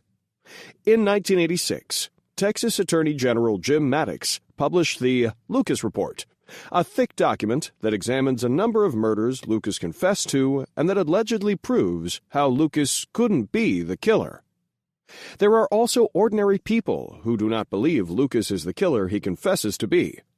One family, the Lemonses of Lubbock, Texas, went to great lengths, including selling their house, to finance an investigation of Lucas's claims that he had killed their newly married daughter, 19-year-old Deborah Sue Williamson. Their conclusion, as reported by Ron Rosenbaum in a September 1990 article on the controversy in Vanity Fair magazine, was that Lucas was not the killer. They claimed that Lucas did not know the details of the case, such as the layout of the house, and believed the killer of their daughter was still at large. The Texas reporter Hugh Ainsworth also analyzed Lucas's confessions. The result was a report in the Dallas Times-Herald that discredited dozens more of the murders Lucas claimed. At the core of the controversy seems to be the clearance factor. Detectives like it when cases are cleared or solved. It makes life easier and makes them look good. In this case, it would also make the Rangers look good, because they owned the clearance weapon in so many cases from the 1970s and 1980s. Henry Lee Lucas and his confessions. So, it could be possible that there are other murderers involved in these crimes, and the police just don't want to solve them. It's impossible to know for sure how many murders he actually committed, but Henry Lee Lucas was beyond a doubt a serial killer, and a most active one. It's definitely possible that he lied about some confessions, or was somehow cajoled, or coerced, or conned into giving them, or perhaps he was the con, confessing to more and more crimes to boost his notoriety, or just mess with the authorities. But lies aside, there have to be other murders he confessed to, many murders, that he did commit. A horrific childhood. There is no doubt that Lucas had a childhood that could incite a murderous rage. He was raised, as Ron Rosenbaum reports in Vanity Fair, in a fairly primitive log cabin-like dwelling in an isolated backwoods country in western Virginia, the kind of hillbilly milieu that produced the Predators of Deliverance. Appropriately, the name of the town was Blacksburg, the same town, in fact, where a gunman went wild at Virginia Tech and killed 32 people in April 2007. But it wasn't the town that did Henry Lucas in. It was mainly his mother. "I was brought up like a dog," Lucas told Rosenbaum in a death row interview. "No human being should have to be put through what I was." His stepfather, nicknamed No Legs by townsfolk, was an alcoholic who had lost his legs to a slow-moving freight train. For whatever reason, perhaps lack of money, he did not buy prosthesis for his limbs. Instead, he slid around the bare dirt floor of the shack the Lucases called home, propelling himself on his stumps. Said Lucas of his father, as stated in Joel Norris's book, Serial Killers, he hopped around on his ass all his life. Lucas's mother, Viola, was part Cherokee and all monster. She was a part-time prostitute who used to service men in the cabin and liked to force no-legs to watch. The legless man would watch as long as he could and then get sick. On the final occasion he watched, a winter day in 1950, he was so overwhelmed by what he was seeing that he dragged himself out into the cold, snow-covered landscape and lay there all night. Within a week, he was dead of pneumonia. Viola Lucas also made Henry Lee watch her practice her profession, from the ripe old age of 8 until he was 14. To add to the event, she liked to dress him as a little girl when he watched. She also dressed Henry Lee as a little girl when he went to school, taking pains to curl his then-long blonde hair. When he wasn't dressed as a girl, he went to school dirty and smelly and dressed in ragged clothes. One teacher there remembered that he was particularly pathetic among a group of students who came from poverty-stricken families, and that the other children constantly taunted him, particularly for his glass eye. Henry Lee had lost an eye to an accident when he was 7. One would have to search very hard to find a mother who was crueler to her son than Viola Lucas was. She relished her cruelty, even reveled in it. She was the antithesis of warm and nurturing, what we expect a mother to be. Verbally, she constantly tore him apart, detailing what a worthless person he was, what a burden. Physically, she was a savage. She beat him constantly with anything that was handy, including 2x4s. Years later, the damage from her beatings would show up in CAT scans taken of Lucas's brain. Viola's cruelty was not only constant, but also inspired. For example, Henry Lee came to love a mule on the farm, and one day Viola asked if he liked it. He told her he did, very much. That was enough for Viola. She went into the shed, came out with a shotgun, and killed the mule as Henry Lee watched. Then she beat Henry Lee for burdening her with having to pay for the animal's removal. His diet was minimal. He suffered from malnutrition, and later, as Joel Norris reports in Serial Killers, there was excessive amounts of lead and cadmium found in his body. Henry Lee would often try to supplement what he got at home by foraging through garbage cans. The effects of his mother's savagery started showing up fairly early. In Henry Lee's case, it was cruelty to animals, a typical symptom of a budding serial murderer. Henry Lee and his half-brother got into the habit of killing farm animals and then having intercourse with them, a practice Henry Lee would continue years later with human beings. Henry Lee would also pleasure himself by skinning small animals alive. By the age of 10, he was drinking like a fish and had become an accomplished thief. By his own admission, Henry Lee started to kill people when he was 15. He attempted to rape a girl in the county, and she resisted, so he strangled her and buried her body. Later he would state that it was his worst murder, not because he felt remorse, but because he was afraid the police would track him down.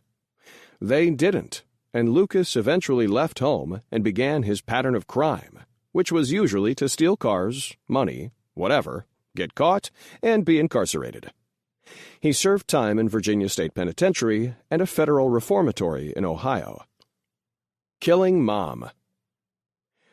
The year 1959 was a good one for Henry Lee. He murdered his mother. At the time, Viola was staying in Michigan with Lucas's sister, and Lucas, freshly discharged from the penitentiary in Virginia, met her there. He introduced his mother to a woman he had met named Stella, whom Lucas said he was going to marry. Viola didn't approve of Stella, and she also accused Henry Lee of molesting his sister's children. They argued. Both were drunk, the argument got physical, and Henry Lee stabbed her in the chest. She lay on the floor for half a day, bleeding before her daughter found her. She subsequently died. Henry Lee was sentenced to 40 years for his mother's murder and was to spend the time at the Michigan State Penitentiary. Prison changed him, but not in the way law enforcement would have liked. Before prison, he had killed out of fear or rage. After, he was bent on killing anything with a heartbeat. In prison, Lucas heard his mother's voice, ordering him to kill himself. He pulled a razor across his abdomen and wrists to comply, but failed. It was to be one of many suicide attempts, and he heard other voices that told him to do bad things. Prison doctors diagnosed him as schizophrenic, a sexual psychopath who felt potent and became physically potent only when he was having sex with dead bodies. An FBI agent once asked Lucas why he only had sex with women after he killed them, and his answer was, "I like peace and quiet."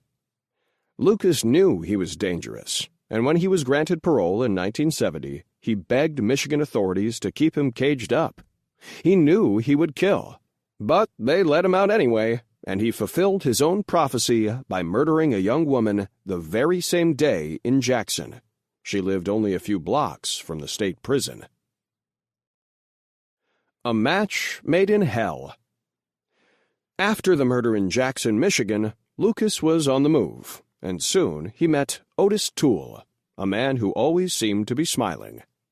Ron Rosenbaum, in his Vanity Fair article, described Toole as a 6-foot-tall occasional transvestite with a build like a linebacker's and a voice like Truman Capote's. Born in Florida, Toole grew up with a skewered sexuality, helped by the fact that his sister Drusilla had raped him. Years later, he would enjoy watching Drusilla's young daughter Betty have sex with men that Toole picked up. Among other claims to fame for Toole was the abduction, murder, and decapitation of Adam Walsh, the 7-year-old son of John Walsh, host of the television show America's Most Wanted. This could be a Lucas-like faux confession. Toole was never charged with or convicted of killing Adam Walsh, though he confessed to it a number of times, and retracted his confession almost as often. Precisely what Lucas and Toole did and didn't do is debatable, but it's a safe assumption that their life together was a spine-tingling amalgamation of sodomy, strangling, stabbing, cutting, shooting, necrophilia, dismemberment, and cannibalism. Lucas told Rosenbaum that Toole enjoyed crucifying his victims, after which Toole would often barbecue and eat them. Lucas said he never joined Otis in these unholy feasts. When asked why not, he replied, "I don't like barbecue sauce." The duo's main murder scene was Interstate 35. During the 1970s and 1980s, the highway was virtually littered with bodies, hundreds of them. As Joel Norris points out in Serial Killers, there was no consistent M.O. in the murders, so police could not be sure whether they were dealing with one perpetrator or many. The victims were sometimes sexually assaulted, sodomized, shot, strangled, beaten, and/or dismembered. Although the number of murders may be debatable, everyone agrees that Lucas killed Kate Rich, an elderly woman who lived in Wichita Falls, Texas. Rich lived near the House of Prayer, a chicken farm that had been converted into a church that housed homeless people and others down on their luck in the former chicken coops. Two of these people were Otis Toole and Henry Lee Lucas, and the House of Prayer is where they would carry out many of their crimes. Lucas stabbed Kate Rich to death, chopped her up, and destroyed her remains by burning them in a stove on church property. He also burned her house to the ground. Another murder Lucas definitely committed, and the one that put him on death row, was the killing of Orange Socks, an unidentified young woman found face down on the side of Interstate 35, strangled and nude except for some long, pumpkin-colored stockings that were pulled down around her ankles. She was an attractive young woman with reddish-brown hair, perfect teeth, a nice body, and a venereal disease. Lucas said she was hitchhiking. He picked her up in Oklahoma, and they drove toward Texas. At one point, they stopped, and Lucas made an exception for her. He had sex with her while she was still alive. Then they continued on, and Lucas wanted to make it an even rarer day, have sex with her again. She told him, not now. Lucas did not take no for an answer. Joel Norris describes what happened in Lucas's words in Serial Killers. She tried to jump out of the car, and I grabbed her and pulled her back. We drove for a little piece further than that, and I pulled off the road because she was fighting so hard that I almost lost control of the car. After that, I pulled her over to me, and I choked her until she died. Then he had sex with the corpse and dumped the body in a culvert. Lucas was tried for Orange Sox's murder in San Angelo. He was quickly convicted and sentenced to death by lethal injection. He did not seem chagrined by the idea. He had tried to take his own life many times, and now he would give the state a crack at it. However many people Lucas and Toole killed, they were clearly capable of scores and perhaps hundreds of killings. Indeed, how many people would want to go for a ride with them along Interstate 35 on a moonless November night? Chances are that not many folks would be clamoring for seats. The warm one. Henry Lee Lucas's eyes struck a reporter interviewing him in the Huntsville death house. The glass one, the reporter said, is the warm one. A film about Henry Lee. Henry, Portrait of a Serial Killer, was a film dramatization of Lucas and Toole's relationship. However, it didn't have much to do with their lives. Despite the gore, it was much too tame. Would you believe? Henry Lee Lucas had been sentenced to death for his murder spree, but Texas Governor George W. Bush commuted his sentence to life in prison. It was the only one of 153 death penalty cases in which Bush intervened, and it involved the killing of Orange Sox. Bush explained, "The first question I ask in each death penalty case is whether there is any doubt about whether the individual is guilty of the crime. While Henry Lee Lucas is guilty of committing a number of horrible crimes, serious concerns have been raised about his guilt in this case." Q&A. Question: Where are Lucas and Toole now? Answer: Taking a dirt nap. Otis Toole died of cirrhosis of the liver in September 1996 while in prison in Florida, and Henry Lee Lucas died in prison in Texas on March 13, 2001. Chapter 11. Jeffrey Dahmer. Notable quotable. There's a fucking head in the refrigerator. Police officer during the initial investigation of Jeffrey Dahmer's apartment. Jeffrey Dahmer was born in Milwaukee in 1960. When he was 6 years old, his family moved to Ohio. There is not a great body of detailed evidence on what happened to create Jeffrey Dahmer, but it is known that, as a child, he was subjected to his mother and father's blistering arguments. There were also reports that a male neighbor had sexually molested him. Whatever the confluence of forces, by the age of 10, Jeffrey was clearly showing the signs of a future killer. He delighted in violating the bodies of dead animals, such as mounting the head of a dog on a stake, decapitating rats and mice, and bleaching chicken bones. In June 1978, when he was 18 years old, he killed his first human being. His mother and father, who had separated by this time, had gone off somewhere on separate journeys and left him alone in the house. He had a car, and he picked up a hitchhiker named Stephen Hicks and took him home in hopes of having sex with him. But when Hicks wanted to leave, Dahmer prevented it by smashing him in the skull with a barbell and then cutting him up and burying the parts. For a while after this, there were apparently no more murders. It was a time when Dahmer enrolled in college, unsuccessfully, and then signed up for a 6-year stint in the Army. He was discharged after 2 years for alcoholism. In 1982, Dahmer moved in with his grandmother in West Allis, Wisconsin. In August of that year, he was arrested for exposing himself at a state fair. In September 1986, he was charged again with public exposure after 2 boys accused him of masturbating in public. This time, he was sentenced to a year in prison, and he served 10 months. On September 25, 1988, he was arrested for fondling a 13-year-old Laotian boy in Milwaukee, for which he served 10 months of a 1-year sentence in a work-release camp. He was required to register as a sex offender. He convinced the judge that he needed therapy, and he was released on good behavior with 5-year probation. Shortly thereafter, he began a string of murders that would end with his 1991 arrest. Dahmer's first kill in this string of murders occurred on September 15, 1987. Stephen Twomas disappeared, and people found out that he had been murdered by Dahmer only when Dahmer confessed to his crimes in 1991. He killed 3 more men, and he was also experimenting with his victims, particularly with their body parts. The odor proved too much for his grandmother, who threw him out of her house on September 25, 1988. Dahmer took an apartment on Milwaukee's North 25th Street, and there at least 8 killings took place. Dahmer's MO was particularly horrible. He wanted to create zombies that would be at his beck and call, and to do this, he drilled holes in his victims' skulls and poured caustic solutions into the holes to make them unconscious.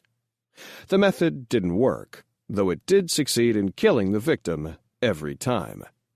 In the early morning hours of May 30th, 1991, 14-year-old Konarek Synthosamphone, the younger brother of the boy Dahmer had molested in 1988, was discovered on the street, wandering nude and under the heavy influence of drugs. Dahmer convinced police that they had an argument while drinking, and that Synthosamphone was his 19-year-old boyfriend. Against the teenager's protests, which the police likely didn't understand, as Synthosamphone didn't speak English, police turned him over to Dahmer. Later that night, Dahmer killed and dismembered Synthosamphone, keeping his skull as a souvenir. Should have been paying more attention. John Balzerzak and Joseph Gabrish, the 2 police officers who returned Synthosamphone to Dahmer, were fired from the Milwaukee Police Department after their actions were widely publicized, including an audio tape of the officers making homophobic statements to their dispatcher and laughing about having reunited the lovers. In fact, they had allowed a murder to occur and a murderer to continue. By the summer of 1991, Dahmer was murdering approximately 1 person each week. He killed Matt Turner on June 30th, Jeremiah Weinberger on July 5th, Oliver Lacey on July 12th, and finally Joseph Brandeholt on July 18th. On July 22nd, 1991, Dahmer lured another man, Tracy Edwards, into his home. According to the would-be victim, Dahmer struggled with Edwards to handcuff him. Edwards escaped and flagged down a police car, with the handcuffs still dangling from one hand. Edwards led police back to Dahmer's apartment, where Dahmer at first acted friendly to the officers, only to turn on them when he realized that they suspected something was wrong. As one officer subdued Dahmer, the other searched the house and uncovered multiple photographs of murdered victims and human remains, including 3 severed heads and penises. All told, the police found the remains of 11 people, with parts divided between acid vats and the refrigerator. And it was not that Dahmer wasn't religious. In his bedroom they found an altar, festooned with candles and skulls of his victims, as well as photos of people he had killed. Notable quotable. I couldn't find any meaning for my life when I was out there. I'm sure as hell not going to find it in here, in Wisconsin's Columbia Correctional Institution. This is the grand finale of a life poorly spent, and the end result is just overwhelmingly depressing. It's just a sick, pathetic, wretched, miserable life story. That's all it is. How it can help anyone, I don't know. Jeffrey Dahmer. The Trial. On January 30th, 1992, Jeffrey Dahmer faced 15 counts of murder in a Wisconsin court. The murder cases were already so notorious, and Dahmer so clearly guilty, that the authorities never bothered to charge him with the attempted murder of Edwards. His trial began in January 1992. With evidence overwhelmingly against him, Dahmer pleaded not guilty by reason of insanity. The court found Dahmer sane and guilty and sentenced him to 15 consecutive life terms, totaling 957 years in prison. At his sentencing hearing, Dahmer expressed remorse for his actions, also saying that he wished for his own death. Notable quotable. I really screwed up this time. Jeffrey Dahmer to his father. Dahmer served his time at the Columbia Correctional Institution in Portage, Wisconsin, where he ultimately declared himself a born-again Christian. This conversion occurred after viewing evangelical material sent to him by his father. A local preacher, Roy Ratcliffe, met with Dahmer and agreed to baptize him. On November 28, 1994, Dahmer and another inmate named Jesse Anderson were beaten to death by fellow inmate Christopher Scarver with a bar from a weight machine while on work detail in the prison gym. Ironically, just how Dahmer had killed his first victim. Dahmer died from severe head trauma in the ambulance en route to the hospital. Before his death, Dahmer had already survived one attempt on his life. After attending a church service in the prison chapel, an inmate tried to slash Dahmer's throat with a razor blade. Dahmer escaped the incident with superficial wounds. Chapter 12. David Berkowitz. Notable quotable: "The demons were howling for blood." On July 26, 1978, Donna Lauria, a pretty, petite 18-year-old, sat in an Oldsmobile chatting with her friend Judy Valenti. The car was parked in front of Donna's apartment building at 2860 Boer Avenue in the Bronx, New York, one of a number of apartment buildings that lined the quiet street in the middle-class neighborhood. At about 1 in the morning, Donna's father, who had been out, returned to the building and spotted Donna and Judy in the car. He suggested Donna come in soon, and she said she would be right up. Less than a minute later, the two women were distracted by the appearance of a dark-haired man wearing a denim jacket and jeans and carrying a paper bag. They watched as he calmly walked to the passenger side of the car where Donna was sitting. Donna turned to Judy. "What does he want?" Suddenly, a pistol emerged from the bag, and the man dropped into a squatting position, the gun held in both hands. He was in the classic combat shooter's pose, and fired 5 shots through the passenger window, shattering it, and shattering Donna Lauria. Upstairs, her father was startled by the rapid-fire crescendo and thought a car was backfiring. He went downstairs and was assaulted by the horrendous sight of his daughter covered with blood, her friend shrieking hysterically. Soon Donna Lauria would be dead, the first victim of the Son of Sam, a name that would terrorize New York City. David's demons. Berkowitz believed that demons talked to him. The killing of Donna Lauria had a calming effect on those demons, but gradually the demands began again. The demons wanted more blood, more shooting, more death. Soon, the demands were so strong that Berkowitz, who tried to fight them, could no longer refuse. On October 23, 1976, he went to Queens, again on the hunt. In the Flushing area, he spotted a red Ford Galaxy and followed it in his white Ford. Berkowitz saw that there were 2 people in the car, but he couldn't tell whether they were male or female. One had long, dark hair, a favorite of the demons. Soon, the couple parked the car near the corner of 33rd Avenue and 159th Street. Berkowitz parked behind them. Inside the car was Carl Denaro, a young man who was soon to enter the Air Force. Driving the car was Rosemary Keenan, 18 years old, whose father was a New York City police officer. Berkowitz approached the car, concealing the heavy gun under a denim jacket.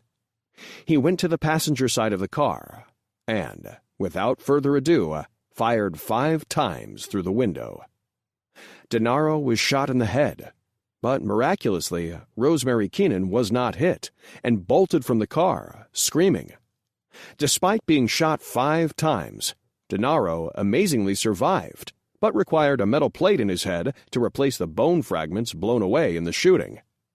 The demons were howling for blood again in less than a month, and on the chilly, windy night of November 26, 1976, Berkowitz was back in his predatory mode.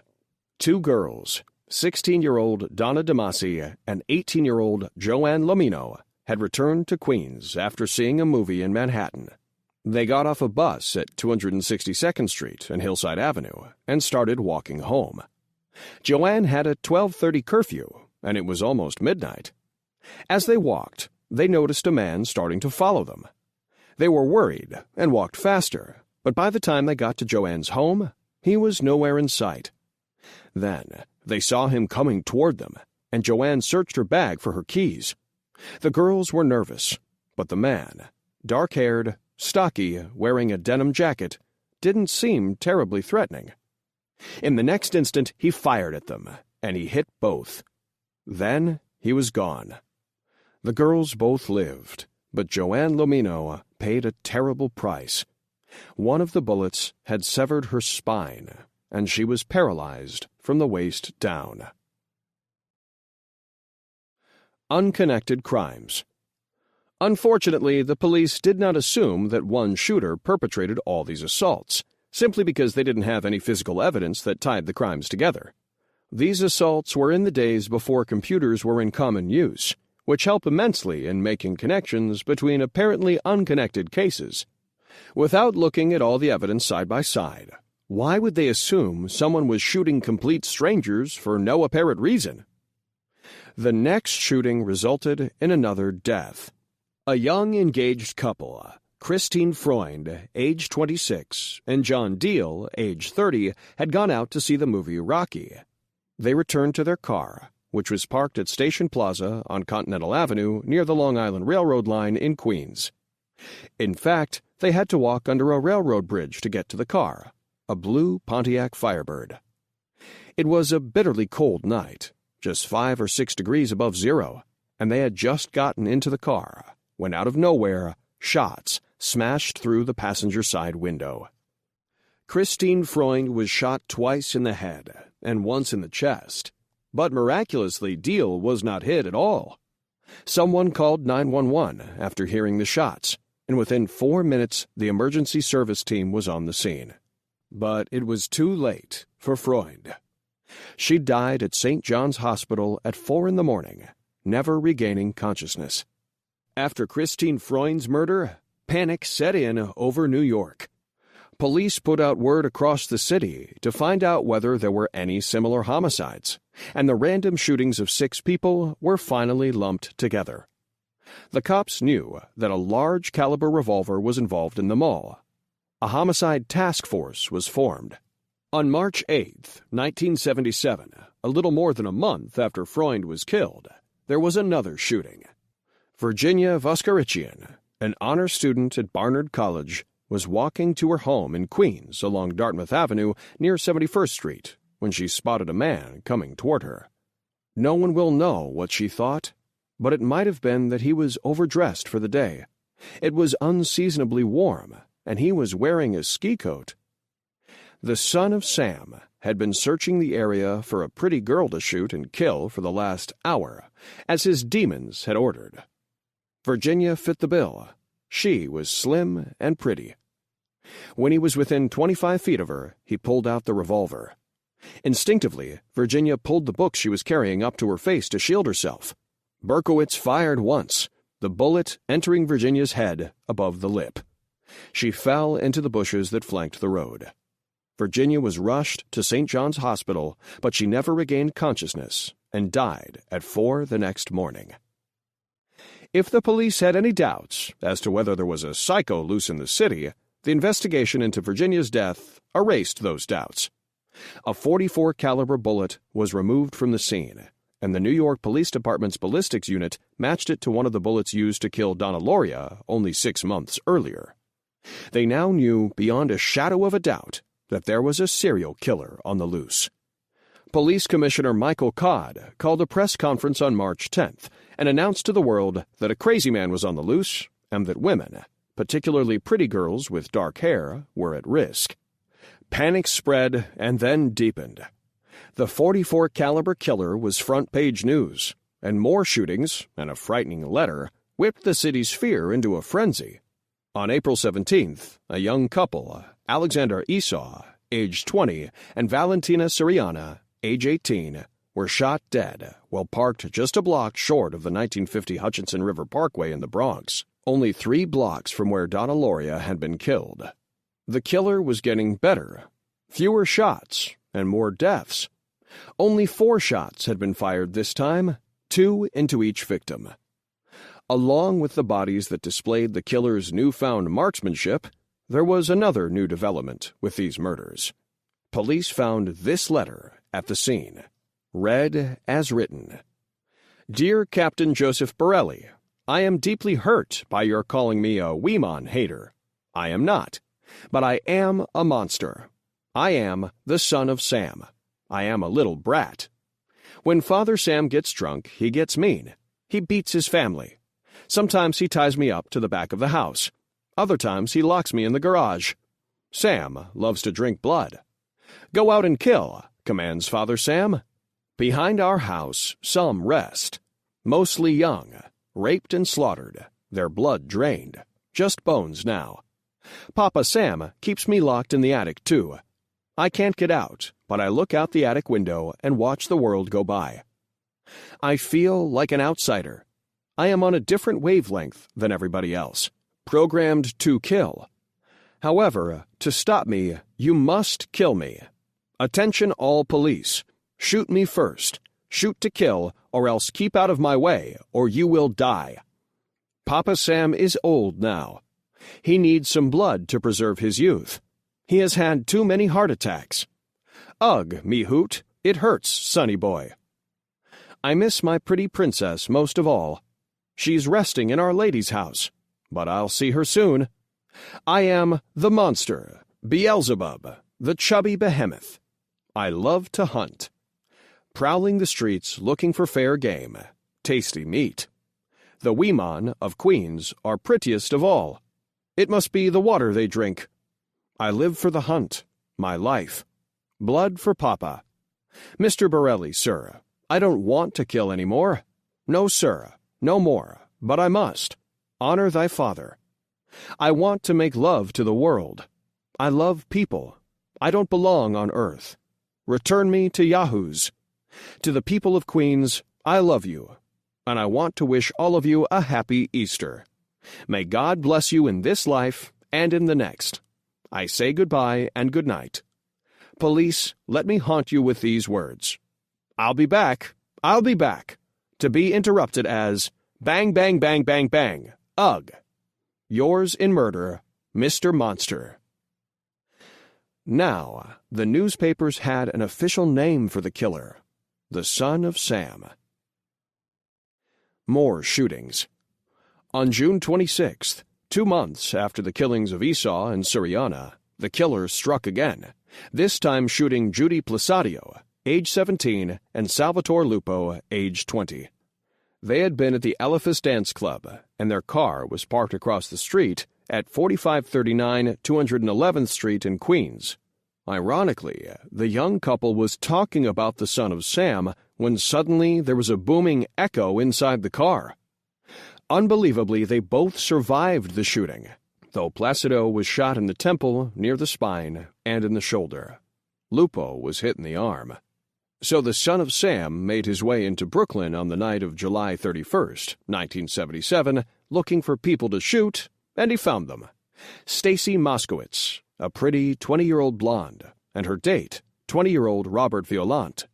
The couple had parked on Shore Parkway, next to a cyclone fence, after another very lucky couple had pulled out of the area just moments before. It was just after 2:30 in the morning, and the son of Sam fired 5 shots into the car. The shots made Robert Violante blind. They killed Stacy Moskowitz. A brush with danger. The son of Sam's next foray personally touched this author, Tom Philbin, in a chilling way. On July 31st, 1977, my 2 young daughters wanted to go to a teen club in the mall in the town of Huntington, Long Island, where I lived. I discussed the possible danger of the son of Sam with my wife, Catherine, who was worried that the killer might go there. I pooh-poohed her fear, but the end result was that the girls didn't go. Later, when Berkowitz was captured, it turned out that he had gone to Huntington that very night, planning to kill someone. But as reported in Son of Sam by Lawrence D. Klausner, he decided not to do it because the place didn't seem right. His demons demurred. A break in the case. As often happens in matters of great consequence, the thing that ultimately resulted in the capture of Son of Sam was something utterly pedestrian. A traffic ticket.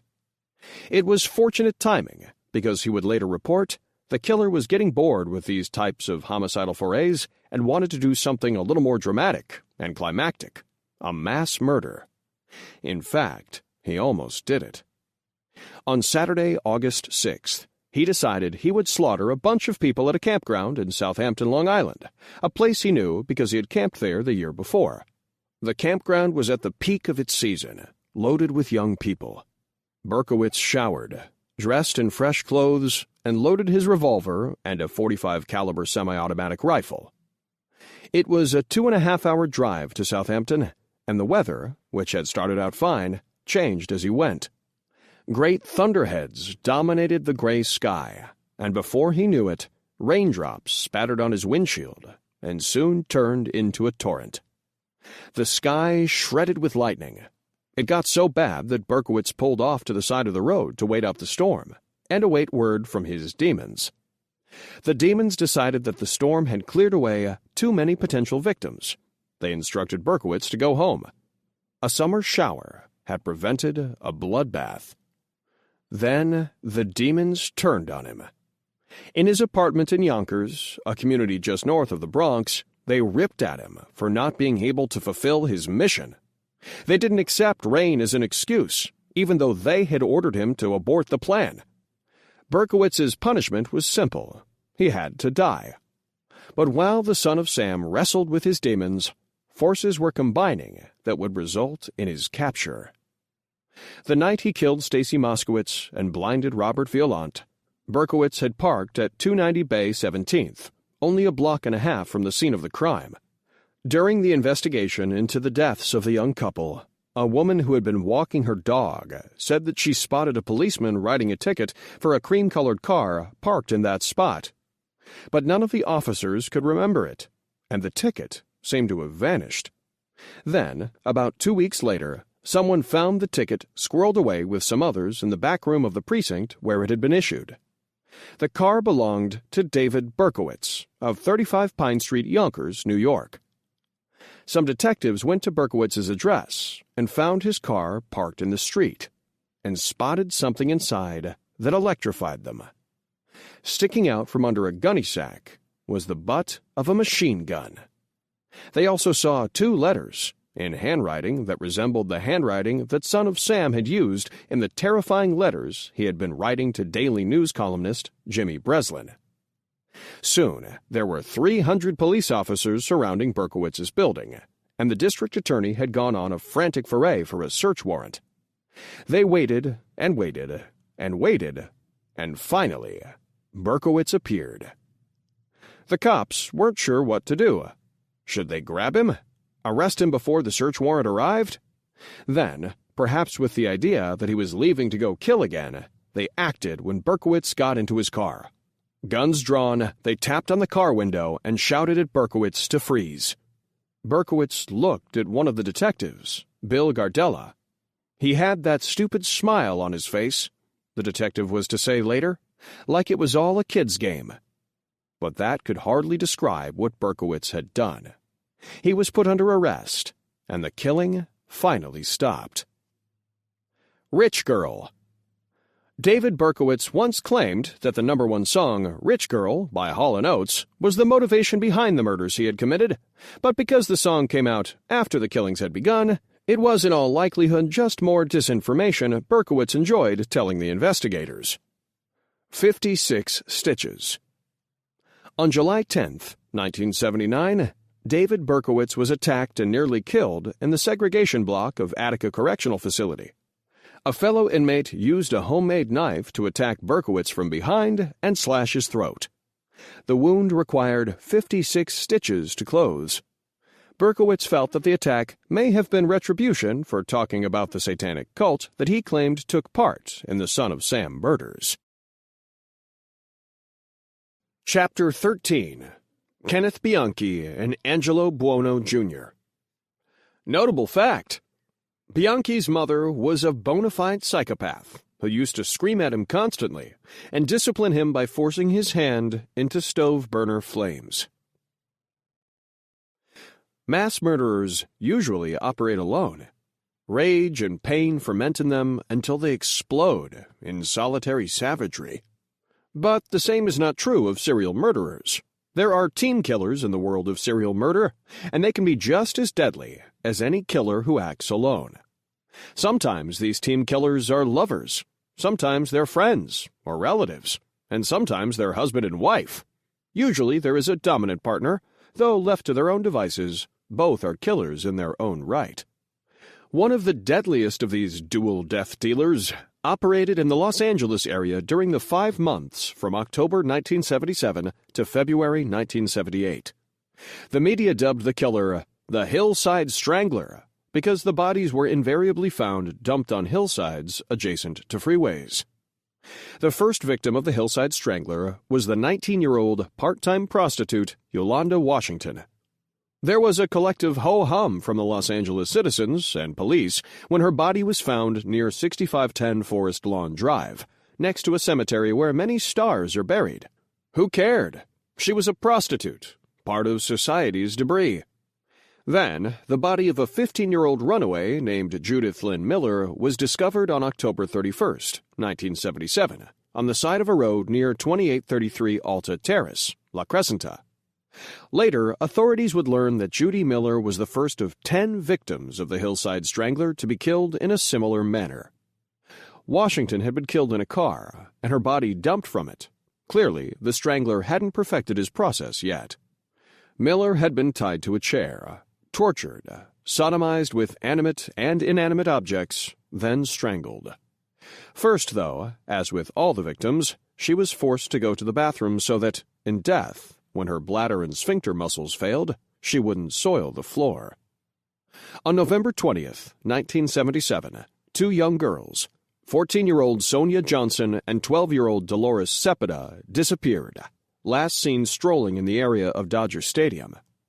Neither of these young girls was a prostitute or runaway. They were just normal young girls, taking a walk. When their bodies were found that same day in the 1500 block of Londa Street in Elysium Park, the alarm went out. Both girls bore the traces of the same savagery that had been perpetrated on Judy Miller. If the police needed any confirmation that a serial murderer was on the loose, another body turned up. Christina Wackler, age 20, whose corpse was found in the 4100 block of Raymond's Way in Highland Park. Terror in the City of Angels. Los Angeles, like any big city, has known its share of horror, but perhaps it was particularly sensitive to extraordinary murder in 1977. Just 10 years earlier, Charles Manson and his followers had terrorized the community with their savage killings. Los Angeles reacted to the Strangler with the same kind of terror that Manson had triggered, reminiscent of the terror incited by the Boston Strangler. Overnight, self-defense courses became very popular. Prostitutes started to work in pairs, with one writing down the license plate of any car her partner got into, and some people who committed traffic and other minor violations refused to stop when flagged by police because it had been reported that the killer was posing as an officer. A task force was formed, but the killing continued. Just 3 days after the young girls were found, the body of Jane Evelyn King, age 28, was discovered in Los Feliz, her body tossed like so much garbage on the off-ramp from the southbound Golden Gate Freeway. On November 29th, the body of Lauren Ray Wagner, age 18, was found at 1217 Cliff Drive in Glassell. A little more than 2 weeks later, on December 14th, the body of Kimberly Diane Martin, age 18, was found at 2006 North Alvarado in Echo Park. Then, almost as if the killer were respecting the holidays, the killings stopped, and the fears of the police abated a bit. Those fears came roaring back with the discovery of Cindy Lee Hudspeth, age 20, who was found in the trunk of a car off Angeles Crest Highway on February 17, 1978. The MO was different. The victim was in a car trunk, but her body bore the terrible signature of the killer. Ligature marks around her ankles and wrists, and horrific damage to her organs caused by inanimate objects. Fear of the Hillside Strangler was at a fever pitch, and the task force of some 85 detectives was working night and day and had no leads at all. The pressure to solve the case was excruciating, but they just weren't getting anywhere. Moving on up. Then the killings appeared to stop, which, as it turned out, they had, at least for Los Angeles. After February 1978, no more victims turned up. In total, there had been 10. Despite the fact that the killings seemed to have ended, the task force slogged on frustratingly without results. And then, in January 1979, almost a year after the Los Angeles killings had ceased, Task Force Detective Phil Bullington got an electrifying call. As reported in Mass Murderers, America's Growing Menace, by Jack Levin and James A. Fox, the call came from the Bellingham, Washington police. The Bellingham detectives explained that there had been a dual homicide with the pedigree of the Hillside Strangler killings. 2 Western Washington University co-eds, Karen Mandick and Diane Wilder, had been found raped and strangled in the trunk of Mandick's car. Further investigation revealed that someone named Kenneth Bianchi, a security guard, had hired Mandick to house-sit at a whopping $100 an hour until his security system could be installed. Rather than spend the time alone at the house, Mandick convinced her friend Wilder to come with her. The Bellingham police said that Bianchi was a suspect, under arrest, and that they were calling Los Angeles because he had a California driver's license on him. Bullington checked into Bianchi's background, and he found some thrilling coincidences. First, Bianchi had lived in the same building in Glendale as one of the victims, Christina Wackler. Second, another victim, Kim Martin, was last seen at that very building. Third, the final victim, Cindy Hudspeth, had lived directly across the street from Bianchi. Bullington and other task force detectives headed north to speak with Bianchi. A man of 2 faces. Bianchi denied he was involved in any murders, but after a careful search of his house by a Washington forensics team, they matched pubic hairs that had been found on one of the girls to Bianchi. But there was something else, too. Bianchi seemed to be a man of 2 faces. He kept telling everyone that he had had a wonderful childhood in his native Rochester, New York, where he grew up in a clean residential neighborhood. But when they looked into it, the cops discovered that Bianchi had had a very troubled childhood, dotted with trips to the reformatory. Psychiatrists detailed deep disturbances, not only in Bianchi, but also in his mother, a bona fide psychopath who used to scream at him constantly and who disciplined him by forcing his hands into stove burner flames. His father seemed to be a nonentity. Bianchi was subjected to the kind of parental abuse from his mother that prepares a person for a career as a serial murderer. And he did fill some criteria in his childhood that many psychiatrists look for to spot budding serial murderers. He was a bedwetter and cruel to animals. He once killed a cat as a prank. Bianchi's girlfriend Kelly stood by him, as did his boss at the security firm where he worked. Also, Bellingham's police chief thought Bianchi would make a good policeman and questioned Bianchi's guilt. It was a case, again, of the human package, hiding the psychotic contents. But Bianchi's inconsistencies in his alibis for the Bellingham murders, his pubic hairs found at a crime scene, and the stunning coincidences of the victims' addresses in Los Angeles prompted Bianchi's attorney to have a psychiatrist examine him. Maybe, the attorney figured, the only way out for Bianchi was an insanity defense. There followed 3 separate examinations, one by the defense psychiatrist, one by a court-appointed doctor, and a third by a doctor hired by the prosecution. During the first examination, a bizarre new element entered the picture. A new persona emerged from Bianchi while under hypnosis: Steve Walker.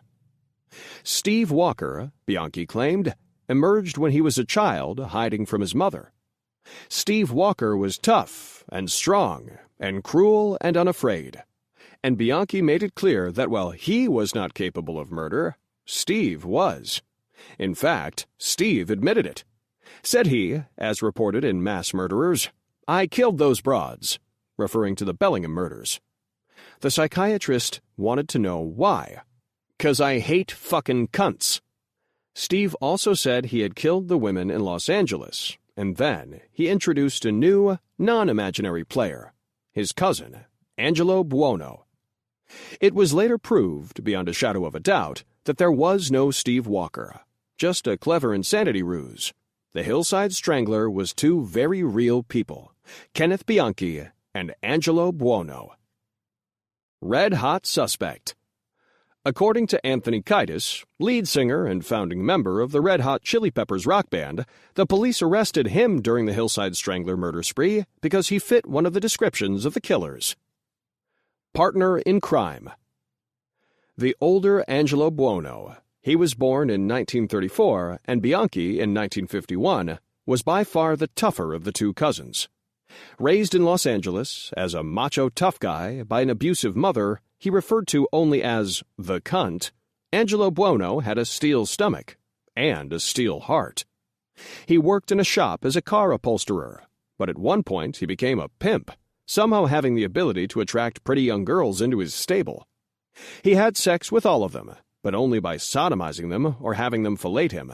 And once the women were in the stable, he warned them that if they tried to leave him, he would kill them. And they believed him.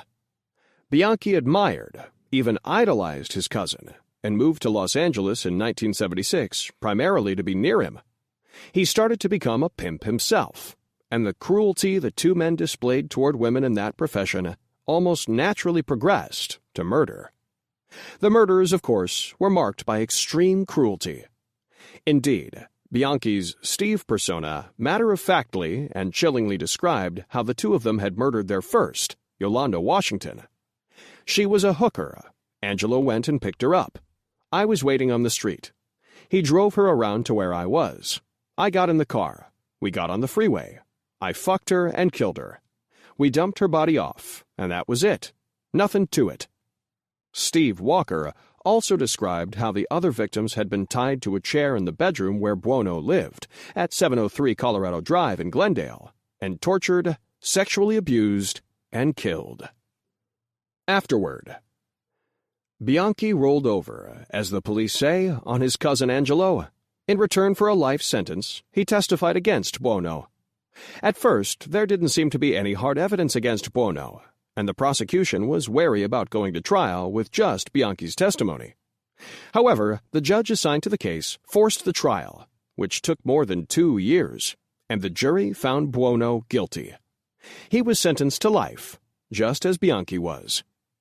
If Bianchi had not rolled, the men might have gotten away with the murders, or at least Buono might have. Buono was one hard dude, a Los Angeles detective said, a real throwback. We couldn't break him. Bianchi has exhausted all his standard appeals and is still serving his 100-plus-year sentence in Washington State Prison in Walla Walla, Washington. Bianchi has disavowed his confession to the crimes and supposedly has found Jesus. Buono died of heart disease in September 2002. Crime can be funny. One of the lucky ones. Ken Bianchi and Angelo Buono Jr. would often impersonate police officers as a way to abduct their victims. One young woman, whom they stopped on a street in Hollywood, was very lucky to escape with her life. When they asked for identification, she showed them her driver's license and a photo she carried. It turned out her name was Catherine Laurie, daughter of legendary actor Peter Lorre. The photo showed her sitting on her father's lap as a child. Bianchi and Buono thought better than to abduct a celebrity's child and let her go. Catherine only recognized the two policemen after they were arrested, and she wound up testifying against them in court. Chapter 14. Dennis Rader. Notable quotable. He had a little shed out back of his house where he'd hidden his souvenirs, panties, jewelry, bras, etc. He'd sit in a chair by the shed, pull out his trinkets, and relive the murder of his Vicks. Television writer Tom Towler, who wrote a teleplay on the Rader case. Dennis Rader was born on March 9, 1945, in a quiet corner of Kansas, close to where Kansas, Oklahoma, and Missouri all meet. He was the first of 4 sons born to William and Dorothy Rader, and he was baptized at Zion Lutheran Church in Pittsburgh, Kansas. His father was a member of the U.S. Marine Corps and, starting in 1948, worked for the KG&E Electric Utility Company. When Dennis was still a boy, his family moved to a home on Wichita's North Seneca Street. To paraphrase a poem by W.H. Auden, when a monster shows up for Thanksgiving dinner, he looks like everyone else at the table. As a boy, Rader seemed like most other kids. He joined the Boy Scouts, participated in church youth group activities, and attended Riverview Elementary School. He did not shine as a student, and he started to develop bondage fantasies even as a young boy. While other boys were thinking about kissing a girl or going all the way, he was thinking about tying them up so he could have his way with them. He says Mouseketeer Annette Funicello was his favorite target for bondage fantasies.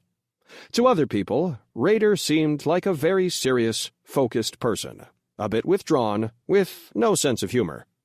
However, when people spoke to him, he would give them his full attention, and everyone liked that about him. A creepy connection. When Dennis Rader was a Boy Scout leader, he taught his scouts the knots he later used to strangle his victims. He graduated from Wichita Heights High School in 1963, and in 1965 entered Kansas Wesleyan College in Salina, too far away from Wichita to live at home. He was still a poor student, and in the summer of 1966, at age 21, Rader quit college and joined the U.S. Air Force, apparently to avoid being drafted as a foot soldier in the Vietnam War. While in the Air Force, Rader did not demonstrate any bizarre behavior and seemed perfectly normal. In fact, years later, when he was arrested for the horrendous string of murders, his fellow soldiers, like everyone else, were stunned. Dennis Rader was not an Einstein, but he was always cunning enough to conceal his true persona. Rader put in 4 years with the Air Force and was stationed stateside as well as overseas. He was honorably discharged as a sergeant. While in the Air Force, he was unremarkable in many ways. In the summer of 1970, he returned to Wichita and served 2 more years in the reserves. On May 22, 1971, Dennis Rader and Paula Dietz were married. Dennis was 26, and Paula, a practicing Lutheran, as was Rader, was 23. They settled in Park City, Kansas, not far from the Rader home in North Wichita. He worked as a butcher for Independent Grocers Alliance for a while, then started at Coleman Company, a manufacturer of camping supplies and Wichita's largest employer at the time. He worked for 13 months there until July 1973, when he got a job with airplane manufacturer Cessna. He was also attending Butler County Community College in El Dorado, and he earned a 2-year associate's degree in electronics in 1973. The First Kill. In the fall of 1973, Rader enrolled at Wichita State University and spent 6 years there before earning a degree. He was a poor student, garnering only C's and D's. Then, in late 1973, he was fired by Cessna. This perhaps precipitated his murders, the first on January 15, 1974, when he murdered an entire Wichita family, the Oteros. For a first killing, it was quite remarkable. A husband, wife, and 2 young children, and in a quite gruesome fashion. Ironically, he then found years of solid employment with ADT Security, a company that sold and installed alarm systems for commercial businesses.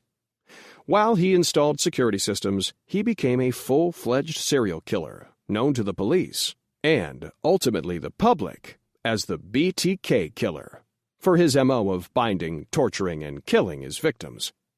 He held several positions at ADT, including installation manager. It was believed that he learned how to carefully defeat home security systems while there, enabling him to break into homes of his victims without being caught. He was fired in 1988. Rader killed from 1974 to 1991, 10 people in all, and then he unaccountably stopped, a strange action for a serial killer. Television writer Tom Towler, who wrote an arresting, high-tension teleplay on the BTK Killer, told us, "I spent time with several of the cops and others in Wichita who were involved. The odd thing about Rader is that he stopped killing, unheard of with a serial killer. He's never given a satisfactory answer as to why he was able to stop, but several people who've spoken with him think that when he got the job as dog catcher, the newfound authority took the place of his urge to kill. Some psychologists do agree with that assessment. He stopped killing because of the job he took as a supervisor of the compliance department at Park City, a 2-employee, multifunctional department that gave him power and a sense of importance. He and his coworker were in charge of animal control, housing problems, zoning, general permit enforcement, and a variety of nuisance cases. And it was said that Rader exulted in his power and was quite strict and arbitrary. Rader was also a religious man. He was a congregant of Christ Lutheran Church in Wichita, which had about 200 members. He had power there, too, having been elected president of the congregation's council. Disappearing Killer. By 2004, the trail of the BTK Killer had gone cold. Then, Rader sent an anonymous letter to the police, claiming responsibility for one of the old murders. What may have precipitated him corresponding with the police, which he had also done while he was killing, was a book about the BTK Killer. Author Robert Beatty was advised by a police officer friend to write the book as a potential way to smoke out Rader. When the book was published, Rader began once again to send notes to the police about his murders. He wanted to make sure he was the big cheese. In one letter to the police, Rader asked whether the police could trace info from floppy disks. They said no, but of course they could. Rader then sent a message on a floppy disk to the police department, and they tracked it to Rader's church, and then Rader himself. To confirm Rader was the BTK Killer, they lied to his daughter, telling her that to clear her father, they needed a sample of his hair. Fooled, she provided it willingly, and when they tested it against DNA samples from crime scenes, it was a match. On February 25, 2005, Rader was arrested near his home at 6220 61st Street in Park City and accused of the BTK killings. At a press conference the next morning, Wichita Police Chief Norman Williams flatly asserted, "The bottom line, BTK is arrested." Rader pled guilty to the BTK murders on June 27, 2005. For the graphic account of his crimes that he gave in court, see Chapter 37. On August 18, 2005, he was sentenced to serve 10 consecutive life sentences, 1 life sentence per victim. This included 9 life sentences, each with the possibility of parole in 15 years, and 1 life sentence with the possibility of parole in 40 years. This means that, in total, Rader would be eligible for parole in 175 years. Lots of people would have loved to see Rader killed, but at the time, Kansas didn't have the death penalty. Chapter 15. Edmund Kemper. Notable quotable. I remember there was actually a sexual thrill. You hear that little pop and pull their heads off and hold their heads up by the hair, whipping their heads off, their bodies sitting there. That'd get me off. Edmund Kemper talking about playing with his sister's dolls when he was a little boy. Everybody likes to experience new feelings, particularly teenagers, simply because they haven't experienced much. They want to feel what it's like to kiss someone they like, to fall in love, to drive a car. At the age of 15, Edmund Emil Kemper killed his grandparents because, he said, he wanted to know what it felt like. During the 1970s, Edmund Kemper prowled Santa Cruz, California, and added some more folks to his kill list, specifically 6 co-eds, his mother and his mother's best friend. And he did unholy and stomach-wrenching things to the bodies. A killer's childhood. Kemper's background was what one sees over and over again in serial and mass murderers' childhoods: chaos and abuse. His parents were cruel in the extreme, physically and verbally. A day didn't go by that one or both of them didn't verbally flay Kemper for his inadequacies or punish him in some way. One example from his childhood serves as a horrific illustration. As a punishment, his mom made Edmund kill his pet chicken, and then his dad made him eat it. Later, Edmund was to say that he cried bitterly about it. As a young boy, Edmund gave hints that the treatment by his parents was creating a deranged personality in him. He had a habit, for example, of taking his sister's dolls, decapitating them, and amputating their legs and arms. After a while, dolls weren't enough. Dogs and cats that lived in Kemper's neighborhood would suffer the same fate as his sister's dolls. Edmund Kemper's size would have allowed him to play nose guard in the National Football League. He was 6'9" and weighed 280 pounds. Nor was this flab.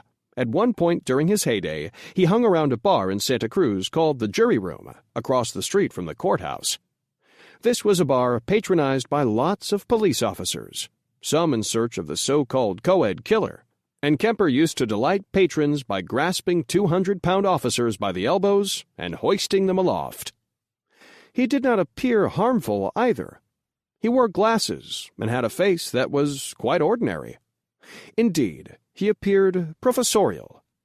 The one physical trait that apparently bothered him was the small size of his penis. Says John Goodwin in his book, Murder, USA, The Ways We Kill Each Other, Kemper was driven by manic sex urges, but saddled with a crippling sense of inferiority. He had a small penis, which on him looked minuscule, and was quite inept as a lover. As well as being physically imposing, except for his penis apparently, Edmund was smart. It was perhaps this cunning that let him walk the streets, despite having killed his grandparents. After those murders, for 5 years, he was in the Atascadero Hospital for mental treatment. When he turned 20, no fewer than 19 doctors there pronounced him sane and released him. Kemper was a good listener, and he likely listened to whomever he could to learn what responses and behavior evidenced a healthy personality.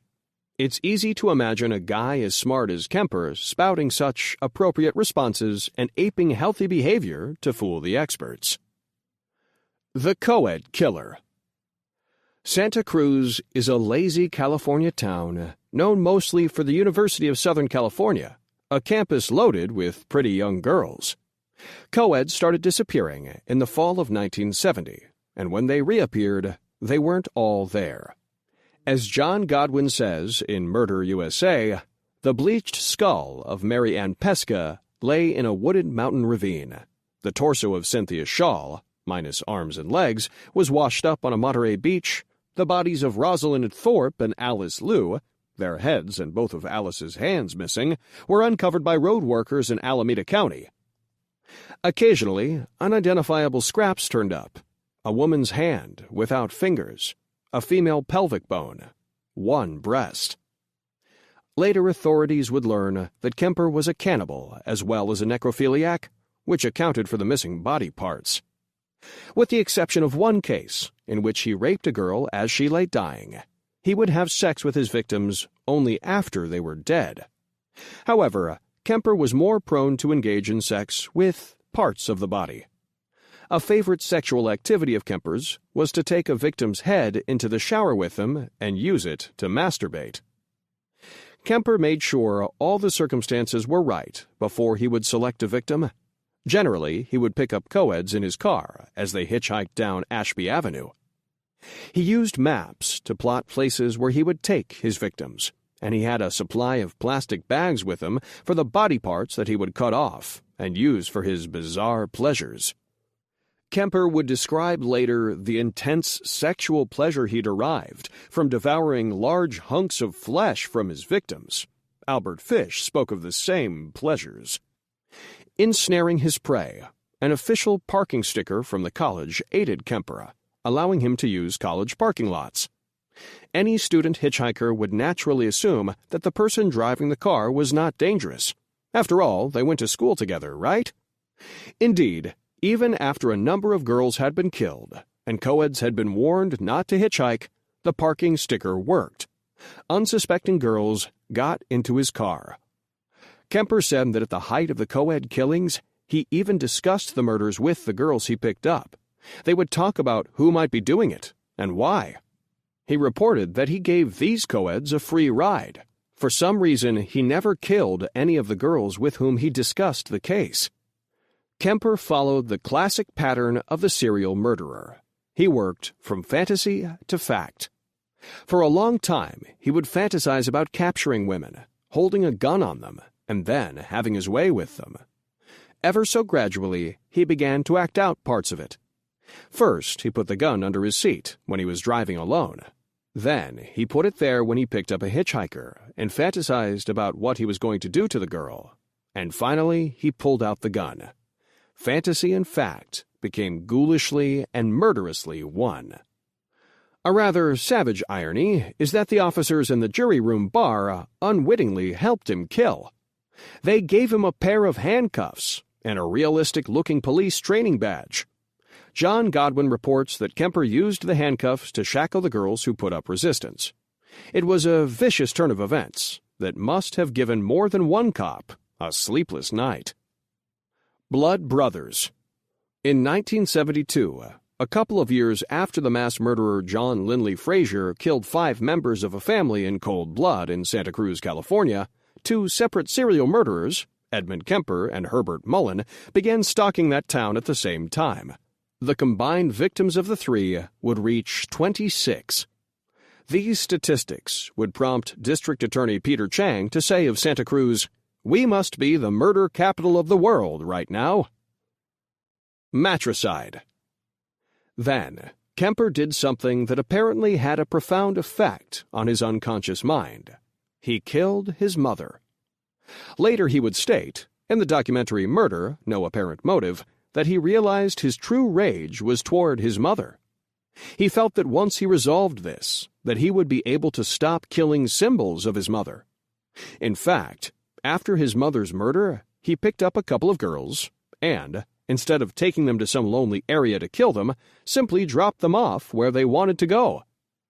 When he described the killing of his mother in the documentary, he wept. He said he had actually loved her, difficult as that was to imagine. He stated that he did not come out from under a rock, nor was he born to mule. He came out of his mother's vagina. Kemper said that the last night of her life, his mother, whom he lived with at 609 Ord Street, was doing her usual emasculation job, diminishing Kemper more and more. Her last words to him before she went to sleep were, "I guess you'll want to stay up all night talking." When she fell asleep, Kemper snuck up, raised a ball-peen hammer high, and brought it down on her skull, breaking it like an eggshell. Then he beat her savagely to make sure she was dead. Kemper cut off her hands and her head with his pocket knife, then cut her larynx out and ground it up in the garbage disposal. Of this act, he said, "Now she won't be able to bitch at me anymore." He stuffed the headless, handless corpse in the clothes closet and then made a call to his mother's best friend, Mrs. Halleck. He explained to Halleck that he was going to have a surprise party for his mother and invited her over. That evening, Halleck came over and Kemper promptly strangled her to death and cut her head off. Some party. Kemper then left the area for Colorado, where he did something profoundly important. He called the police and told them that he was the serial murderer they were looking for, that he had killed his mother and her best friend. He told the police, "Pick me up and put me in jail now, or I will kill more." Kemper's demand was taken seriously, and it wasn't too long before they picked him up and brought him back to Santa Cruz. He was ultimately tried and sentenced to life imprisonment, serving the time in the prison hospital, a kind of mental ward within the prison. Q&A. Question. Kemper was once asked, "What do you think when you see a pretty girl walking down the street?" Answer. He replied, "One side of me says, I'd like to talk to her, date her. The other side of me says, I wonder what her head would look like on a stick." Chapter 16. Richard Ramirez. Notable quotable. "I love to kill people. I love watching them die. I would shoot them in the head and they would wiggle and squirm all over the place, and then just stop. Or cut them with a knife and watch their faces turn real white. I love all that blood. I told one lady to give me all her money. She said no, so I cut her and pulled her eyes out." Richard Ramirez. In 1983, there were 5 serial murderers at large in Los Angeles, but the most terrifying of all was the one the media dubbed the Night Stalker. He was terrifying. His MO was to invade homes in the middle of the night and leave dead bodies and blood all over the place when he left. He was responsible for the deaths of at least 16 people. As is so common with serial killers, the extent of the danger was not known in the beginning. The first victim was a 79-year-old woman in Glassell Park in June 1984. 8 months later, a 6-year-old Montebello girl was abducted from a bus stop, and her sexually abused body was found in Silver Lake on February 25th. The next victim of the Night Stalker was a 9-year-old girl, and for some reason, his pattern differed with this crime. He abducted her from her bedroom, raped her, and dropped her in Elysian Park. On March 17th, the Night Stalker began a horrifying murder spree, entering the condo of 34-year-old Dale Okazaki and Mara Hernandez, shooting Okazaki to death and wounding Hernandez. In Monterey Park, he pulled 30-year-old Xia Lian Yu from her car and shot her multiple times. Yu died the next day, while the Night Stalker was in the middle of abducting and raping a girl from Eagle Rock. But something good for the police came out of this spree of violence. Hernandez, who survived, was able to provide a description of the killer. She described him as having a long, gaunt face, black, stringy hair, and wide-spaced teeth that were brown and rotted out, which ultimately would be traced to the killer's subsisting on candy. The police were still playing their cards close to the vest, not saying whether the murders were related. Things got weirder when the Night Stalker invaded the home of Vincent Zazzara and his wife Maxine on March 27th. Zazzara was pummeled to death and his wife stabbed to death, but the killer also cut out the eyes of the woman and left with them. Next, William Doy of Monterey Park was shot in the head, but his dying action of calling the police saved his wife. Over the summer, the Night Stalker killed 8 more people of varying ages. On August 6th, Christopher Peterson and his wife Virginia were wounded in their Northridge home. And then there were 2 more killings, and the description of the killer matched the description the Petersons had given of their attacker. The police finally announced they were looking for a serial killer who was responsible for a lot of murders. Then, the Night Stalker traveled to San Francisco, and on August 17th broke into the home of Peter and Barbara Pan. Peter was shot and killed, but his wife survived the shooting and provided sketches to police of the Night Stalker. Then, a big break came. In Mission Viejo, on August 22nd, 29-year-old Bill Carnes was shot in the head and his fiancée raped, and the Night Stalker drove away in their car. The car was abandoned and recovered by the police, along with fingerprints. The prints led police to 25-year-old Richard Ramirez, who was from Texas and had compiled a lengthy rap sheet for drug offenses. Police questioned people who knew him and learned that he was an avowed Satanist who was crazed about the music group AC/DC, and one of the band's songs, Night Prowler, had become a sort of anthem for Ramirez. The police spread his picture everywhere, and now the citizenry had a face to go along with the nickname. Foolishly, Ramirez stayed in Los Angeles, where he had committed most of the murders. He wandered into East Los Angeles, where he was identified by Hispanic locals as he tried to steal a car, and was run down and half-beaten to death before police, who had been summoned, saved his life. He was held in jail and charged with 14 counts of murder. Monster Beginnings. A look at his background indicates that Ramirez certainly had the right childhood environment to produce a killer. He was the youngest of 5 children in a Mexican-American family that had immigrated to the United States. His father was a volatile man with a terrible temper. Richard kept to himself, but when he was very young, in just the 8th grade, he started using marijuana and snuffing glue, obviously as anesthetics for living in a household where his father was such an unpredictable and disruptive force. He attended Theodore Roosevelt High School in the Boyle Heights section of Los Angeles, but quit in the 9th grade. His diet at that time, which was to lead to the horrendous condition of his teeth, was junk food. It was a diet so rich in sugar that it rotted his teeth and made his breath foul. He continued to smoke marijuana and chalked up his first arrest for drug possession. He was also stealing and was arrested twice for stealing cars, first in Pasadena in 1981 and then in Los Angeles in 1984. Richard's association with his cousin Mike aided his development into a madman. Mike was a Vietnam vet and a member of the Special Forces who showed Richard pictures of the killing and torture of Vietnamese women. Ultimately, Mike murdered his wife while the 12-year-old Ramirez watched, an event that had a profoundly negative effect on Ramirez. Notable quotable: "I gave up love and happiness a long time ago. Richard Ramirez." Afterward. Ramirez's trial, which started on July 22, 1988, took a full year. Finally, on September 30, 1989, he was found guilty of 13 counts of murder and 30 assorted felonies. On November 7, 1989, he was sentenced to death. Ramirez didn't care. He said in court, "You maggots make me sick. You don't understand me. I am beyond good and evil. I will be avenged. Lucifer dwells in us all." Right now, Ramirez is in San Quentin, waiting to be executed. Chapter 17. Robert Hansen. Notable fact: some investigators think Hansen played a kind of hunt-and-kill game with his victims, releasing them in the wilderness and then hunting them down with a bow and arrow or gun.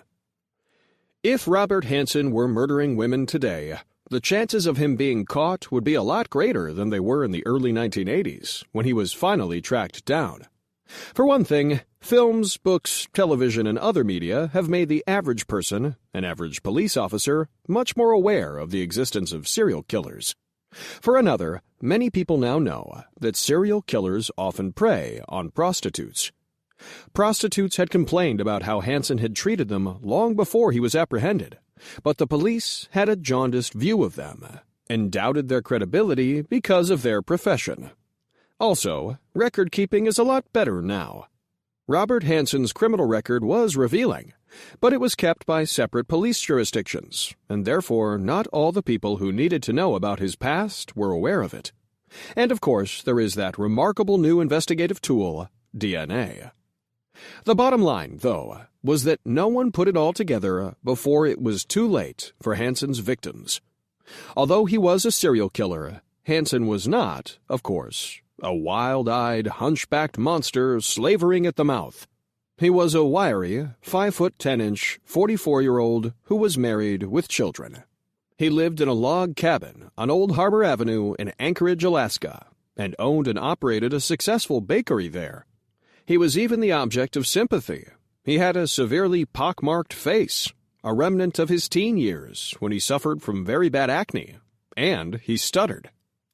But he was extremely dangerous. In the end, he admitted to having raped and killed 17 women, mostly dancers and prostitutes who worked the strip joints in Anchorage on 4th Street. But state troopers who investigated the case believe Hansen's death toll to be a lot more. Glenn Floth, one of the state investigators, believes that Hansen killed 4 or 5 women a year from the early 1970s until police tracked him down in 1984. Fire starter. Hansen was raised in the tiny town of Pocahontas, Iowa. His first recorded offense against the law was in 1960, when at the age of 21, he and a friend set fire to the Pocahontas school bus garage, burning it to the ground and destroying 3 of the 7 school buses. He would have gotten away with it, but his accomplice friend was seized with a surge of guilt over the act and confessed, implicating Hansen. For this, he was sentenced to 3 years in the Iowa Men's Reformatory with recommended psychiatric treatment. Hansen spoke in a forthright way with the psychiatrists about his compulsion to set fires, until one day in court he got a rude awakening. Prosecutors were using the information Hansen had given the doctors against him.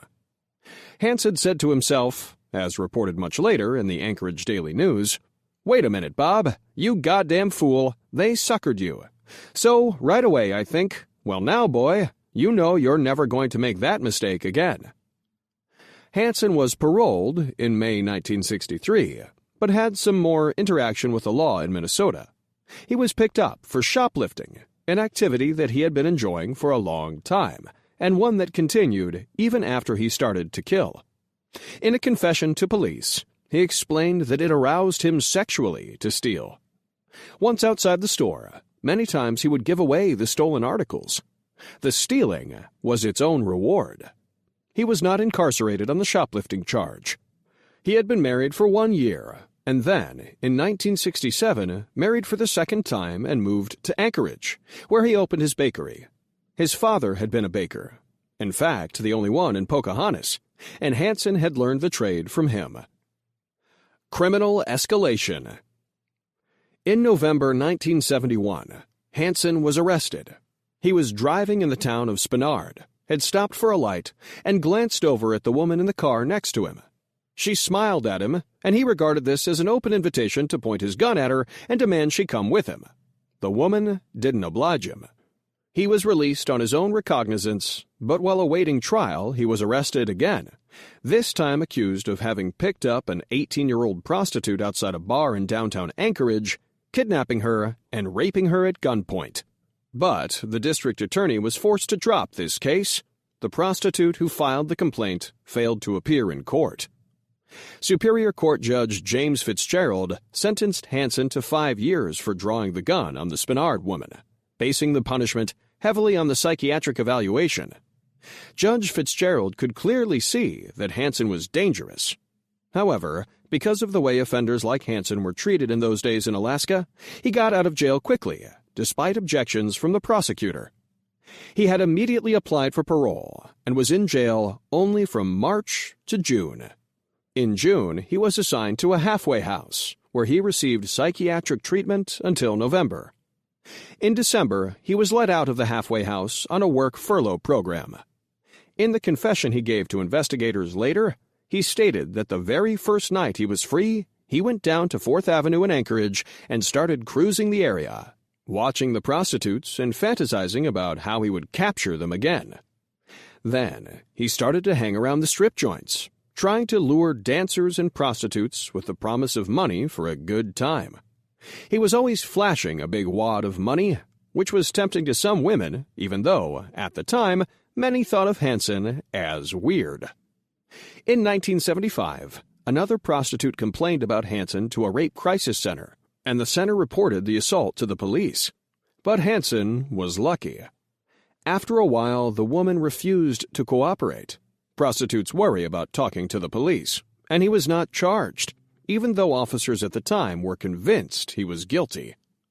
Hansen, however, claimed that it was merely a dispute about money.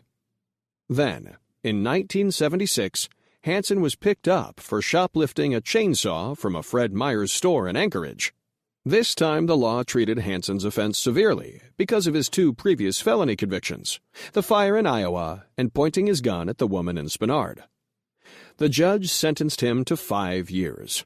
The sentence may have been harder if the judge had known of the 2 rape charges that had been filed against Hansen but thrown out. Hansen appealed to the Alaska Supreme Court, arguing that his sentence was excessive.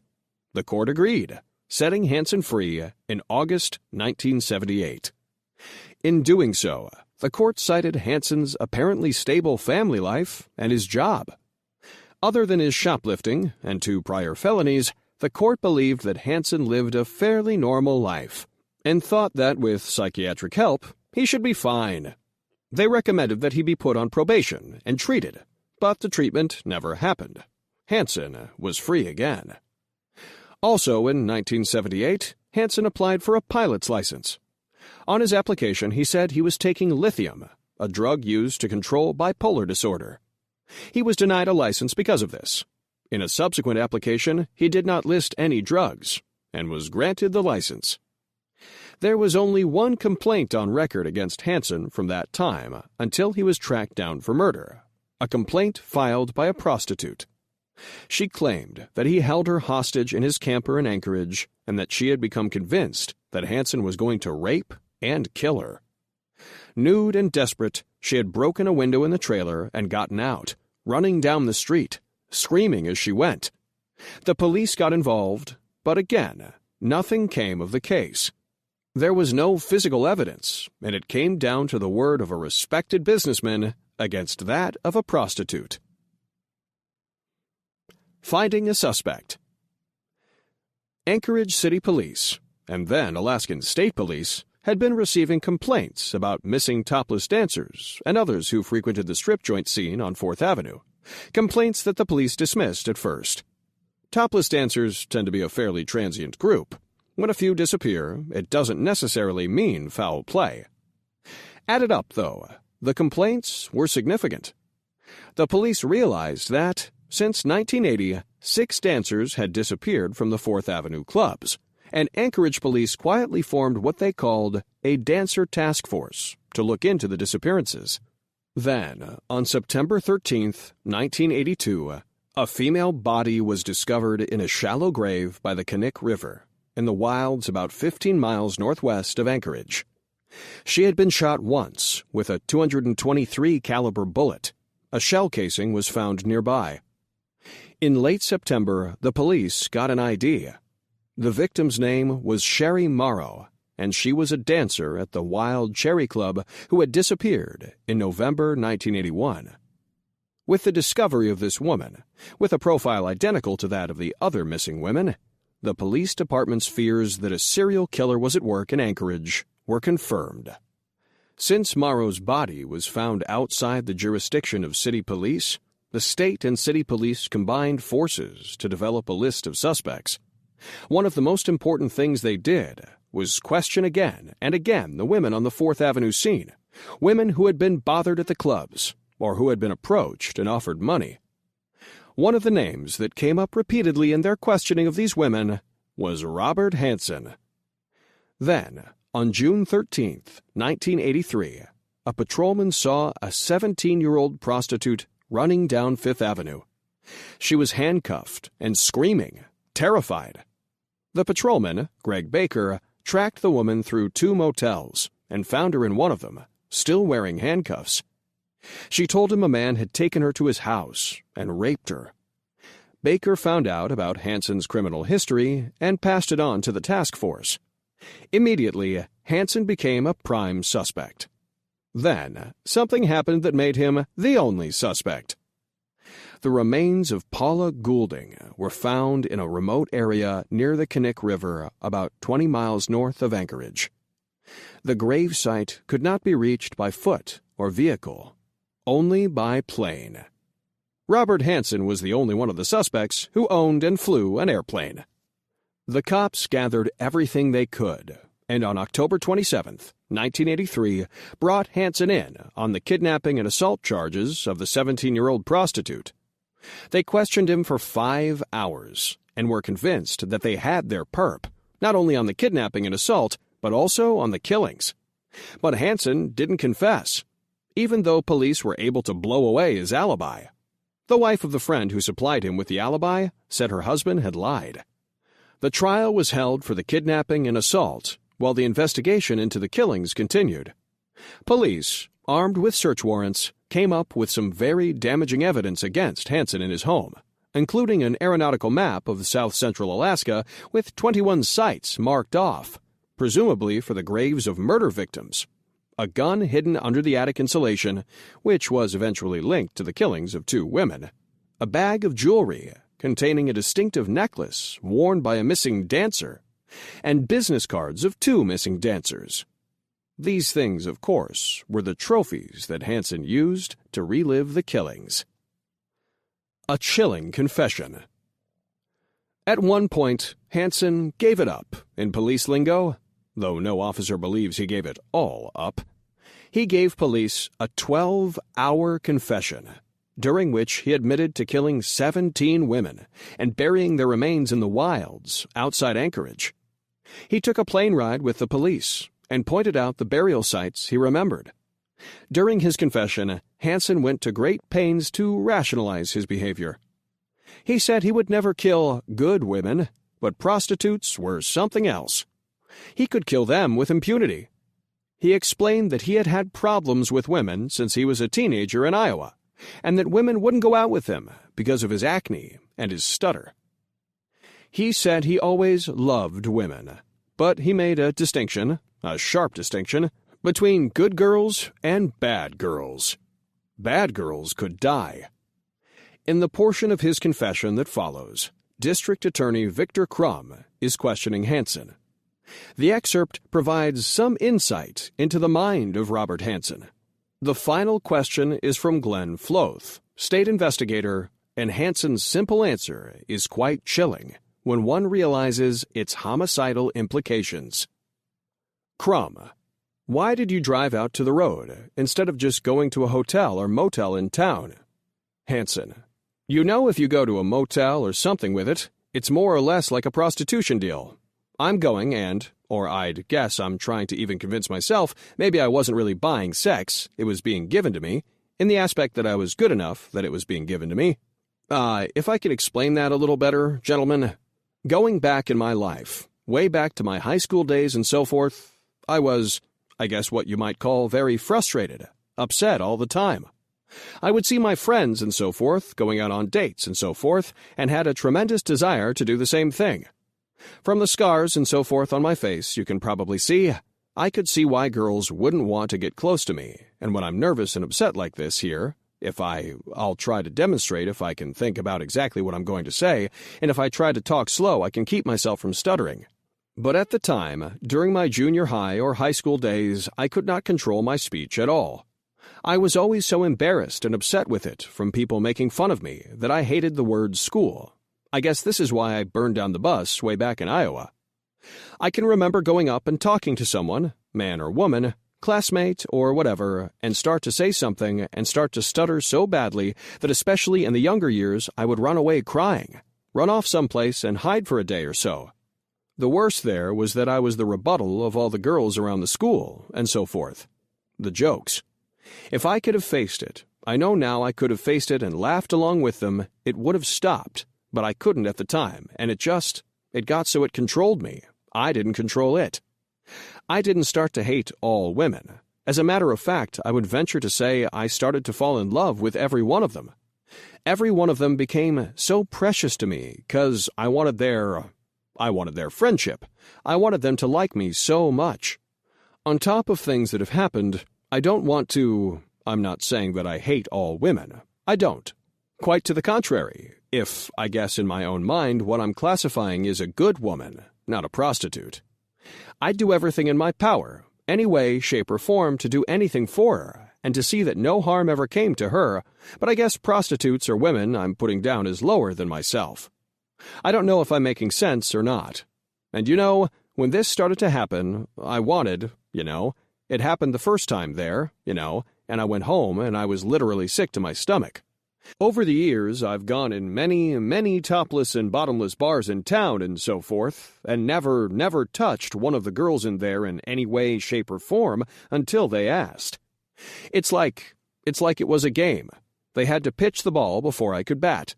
They had to approach me first, saying about I get off at a certain time, we could go out and have a good time, or something like this here.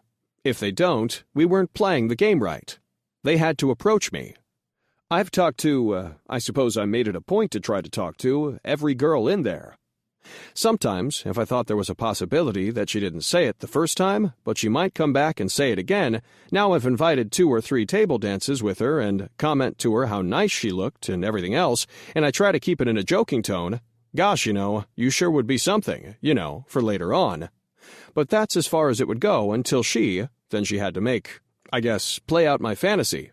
She had to come out and say we could do it, but it's going to cost you some money. Then she was no longer, I guess what you might call a decent girl.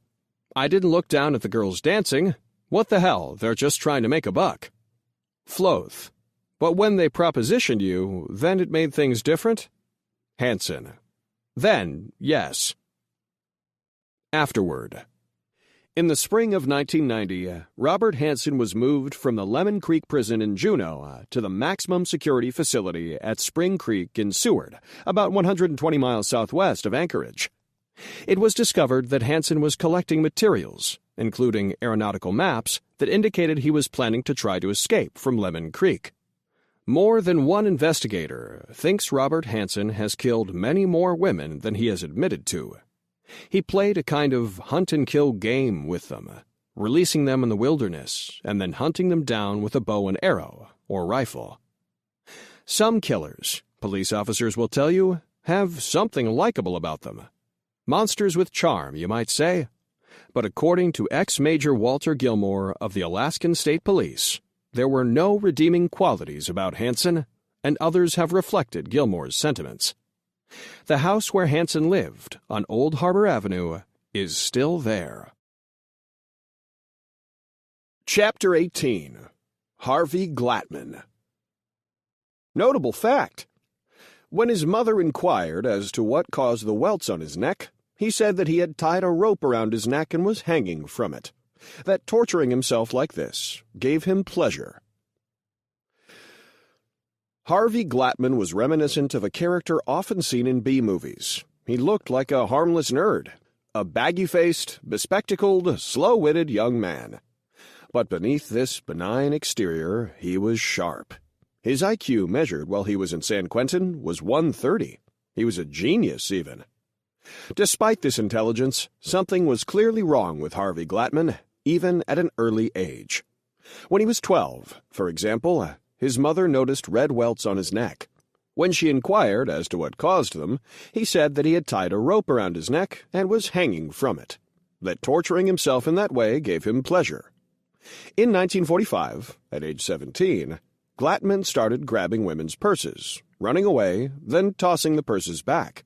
He was more interested in scaring women than he was in robbing them. This predilection escalated further that same year when he was in Boulder, Colorado. He pulled a toy gun on a young girl and ordered her to disrobe. She screamed and ran away, but the girl was later able to pick him out of a lineup, and he was arrested. Glattman didn't hang around for the trial. He fled to the East Coast. There he was caught in a robbery, and the authorities learned that he was a fugitive wanted in Boulder. He was sentenced to 5 years in Sing Sing Correctional Facility. In 1951, Glattman was released from the prison, and he headed for the West Coast, settling in Los Angeles. He became a repairman in the burgeoning television repair business, and he had a hobby: photography. By all appearances, Glattman appeared to have assumed his place in the community. He had a job with responsibilities, a place to stay, and a hobby. Nothing, of course, was further from the truth. Glattman was getting ready to kill. The inspiration for VICAP. Pierce Brooks was a Los Angeles detective who founded the Violent Criminal Apprehension Program, VICAP, a program that eventually computerized files on solved and unsolved violent crimes so that investigators anywhere could study them for similarities. The inspiration for the program was Harvey Glattman. Brooks had had a terrible time trying to check similarities among Glattman's murders, and he convinced his superiors to create it for future use. Pretty women. Glattman developed some methods for capturing women that seem like scenes from the movies, not real life. It doesn't seem like they could actually happen, but they did, with horrifying results. For instance, in 1957, under the alias Johnny Glynn, Glattman made a television repair service call to the home of Judy Dull. Dull was a very pretty, recently married 19-year-old. When Glattman learned that she was a model, he told her he was a part-time photographer and asked whether she would be interested in a job.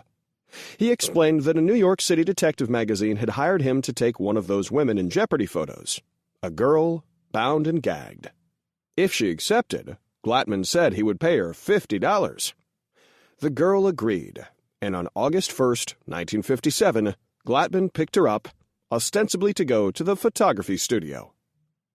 Once in the car, Glattman pulled a gun on Dull and said that she was to obey him or he would kill her. He took her to his apartment, where he forced her to strip and took photos of her. Then he raped her and told her to get dressed. He tied her up, put a gag in her mouth, and took more photos of her. The photos Glattman took are not overtly obscene. Dull's dress is pulled up above her knees, and of course, she's bound and gagged. Then he forced her into his car and drove about 125 miles out into the desert, near the town of Indio. He took some flash photos and then used a rope to strangle her. He buried her in a shallow grave, but the wind ultimately blew the sand off her, and her skeleton was eventually discovered. Glattman enlarged the photos of the terrified woman and mounted them on his wall. First sex. Harvey Glattman was a virgin until he was 29 years old when he raped his first victim. The Lonely Hearts Club Killer. The second ploy involved Glattman becoming a member of a Lonely Hearts Club, the potential predator that women were always warned about when they joined one of these clubs. It's like the equivalent of online dating today. There, using the alias George Williams, Glattman met a woman named Shirley Bridgeford. He told her he was a plumber. They hit it off and made a date, and he told her to be sure to dress for the occasion. He was going to take her to an exclusive dance club. Once he got her in his car, he sped out toward the Borrego, now Anza Borrego Desert State Park near San Diego, 55 miles away. Out there in the darkness, with only the stars above, he raped her repeatedly. Afterward, he tied her up and shoved a gag in her mouth and took photos of the crying woman. Like the photos of Dull, the photos of Bridgeford were more suggestive than obscene. Then, Glattman raped her again and strangled her to death. He left her body out in the open to decompose and be eaten by animals. Glattman picked his next victim from the personal ads of the Los Angeles Times. It was an ad placed by the model Ruth Rita Mercado, who was looking for work. Glattman went over to her apartment, raped her a number of times, and then forced her to get into his car. He drove out to the desert and photographed her bound body, dressed only in a slip. But Glattman had a problem with Mercado. He liked her so much that he didn't want to kill her. He debated with himself all day, and then, as reported in J. Robert Nash's Blood Letters and Bad Men, he decided that to protect himself, he had to kill her. "She was the one I really liked," he said later. "I didn't want to kill her. I used the same rope, the same way." At least one potential victim saw right through Glattman, a French model named Joanne Arena. She agreed to pose for Glattman, but only if there was a male chaperone with them. Glattman backed out. Said Arena, as reported in Blood Letters and Bad Men, "I'm not so dumb. You know, I think he wanted to kill me. I knew it even then." Arena was part of a string of bad luck for Glattman, while his next potential victim, Lorraine Vigil, did not sense his homicidal intent. She was plucky, and it was his undoing. Glattman told Vigil, as he had told other victims, that he was going to photograph her in his studio. Instead, once she was in his car, he swung onto the Santa Ana freeway. When Vigil became alarmed, Glattman pulled his gun. He stopped the car on the shoulder of the road and started to tie Vigil's hands. "I knew he was going to kill me," she told police later. "I tried to plead, but I knew pleading wouldn't do any good." So, she took matters into her own hands. She lunged for and grabbed the gun. A shot went off, hitting her in the thigh, but she got the gun, leveled it at him, and told him not to move.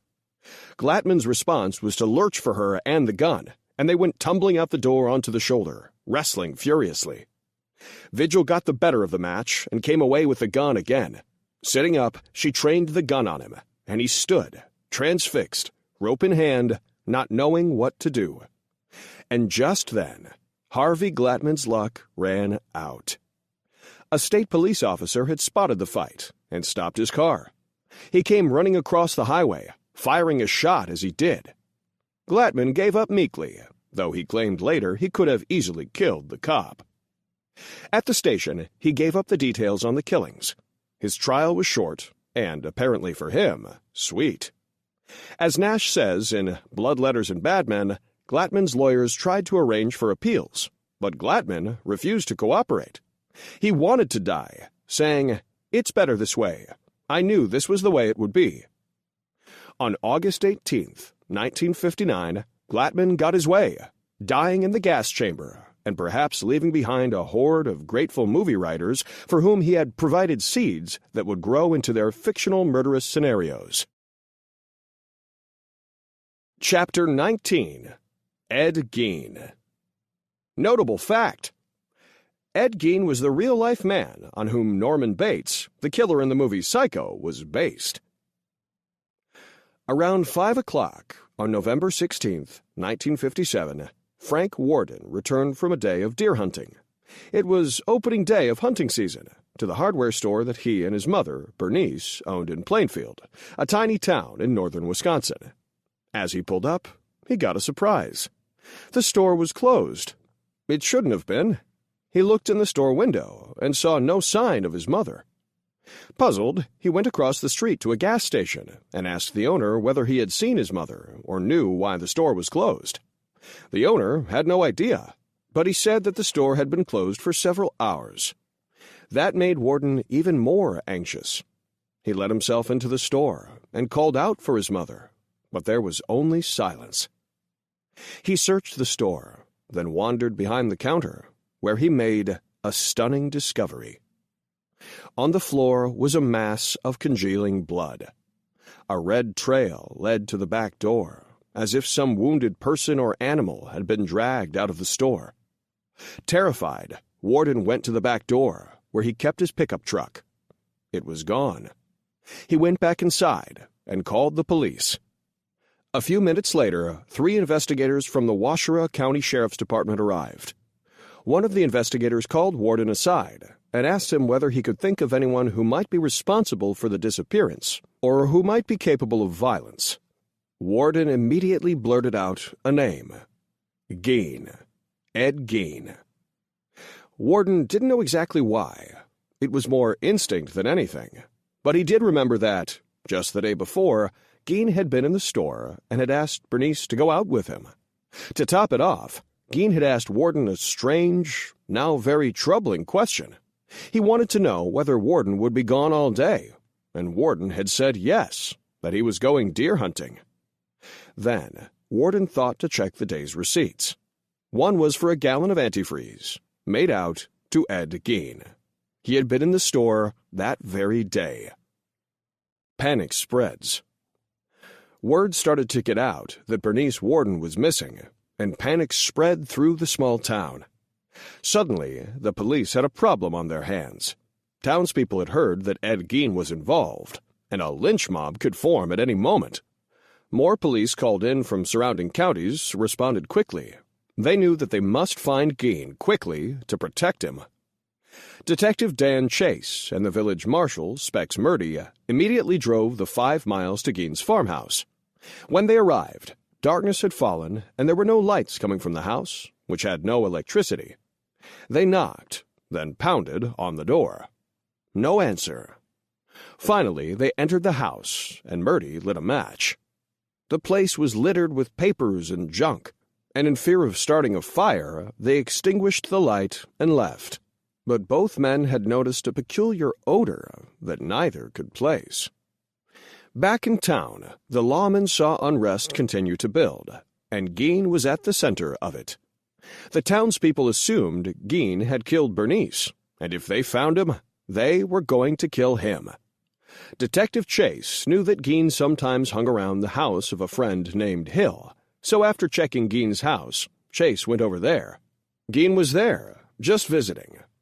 The cops quickly arrested him and put him in their car, instructing him to lie down across the back seat so townsfolk couldn't see him. With Gein in custody, a second foray to his house was made, this time by Captain Schoporster and Sheriff Selly. This time, the men recognized the all-suffusing smell: decomposing flesh. Using flames to light their way, they went through the house and noticed several bowls, but not ordinary bowls. These bowls were made of human skulls, severed just below the eyebrows. It was, the men sensed, the tip of the iceberg. More officers were summoned to bring better lighting. The cops were right. The skull bowls were the least of Gein's treasures. They were merely a warm-up to the discoveries in the stomach-wrenching chamber of horror. On the walls, the cops found death masks made of real flesh from real people. There was a lamp made of human skin, a belt made of women's nipples, human vests with the breasts still attached. To top it all off, the police found a fresh human heart in the saucepan. It was all too much, and the men regularly ran outside into the November night to gulp down air and try to retain what was in their stomachs. It was horrific. What more could there be? Then, someone yelled from a back shed. There was a body, but no one could be sure whether it was Bernice Worden because it had no head. It was hanging by the feet from a ceiling beam, the body cut from genitals to chest, and it had been disemboweled and washed. The breasts were intact. The body had been prepared, just like a dead deer. Police confirmed that the body was that of Bernice Worden a little later on in the search. They found her head under a mattress on one of the beds. The mind-boggling finds did not stop with Bernice Worden. Geen had made chair seats with leg bones and dried fat. On his bedposts were human skulls, preserved with salt. In a shoebox were 9 vulvas. Suddenly, the sleepy little town of Plainfield, where doors were never locked and neighbors trusted neighbors, became illuminated in a worldwide spotlight that generated fear and anger. But for his part, Geen seemed unimpressed by it all, and he hardly seemed like a monster. He was a short, slight, watery-eyed man who looked like he could harm no one. He was given a quick hearing and sent to Central State Hospital at Waupun, Wisconsin, to determine whether the doctors there could discover what manner of creature could have done such things.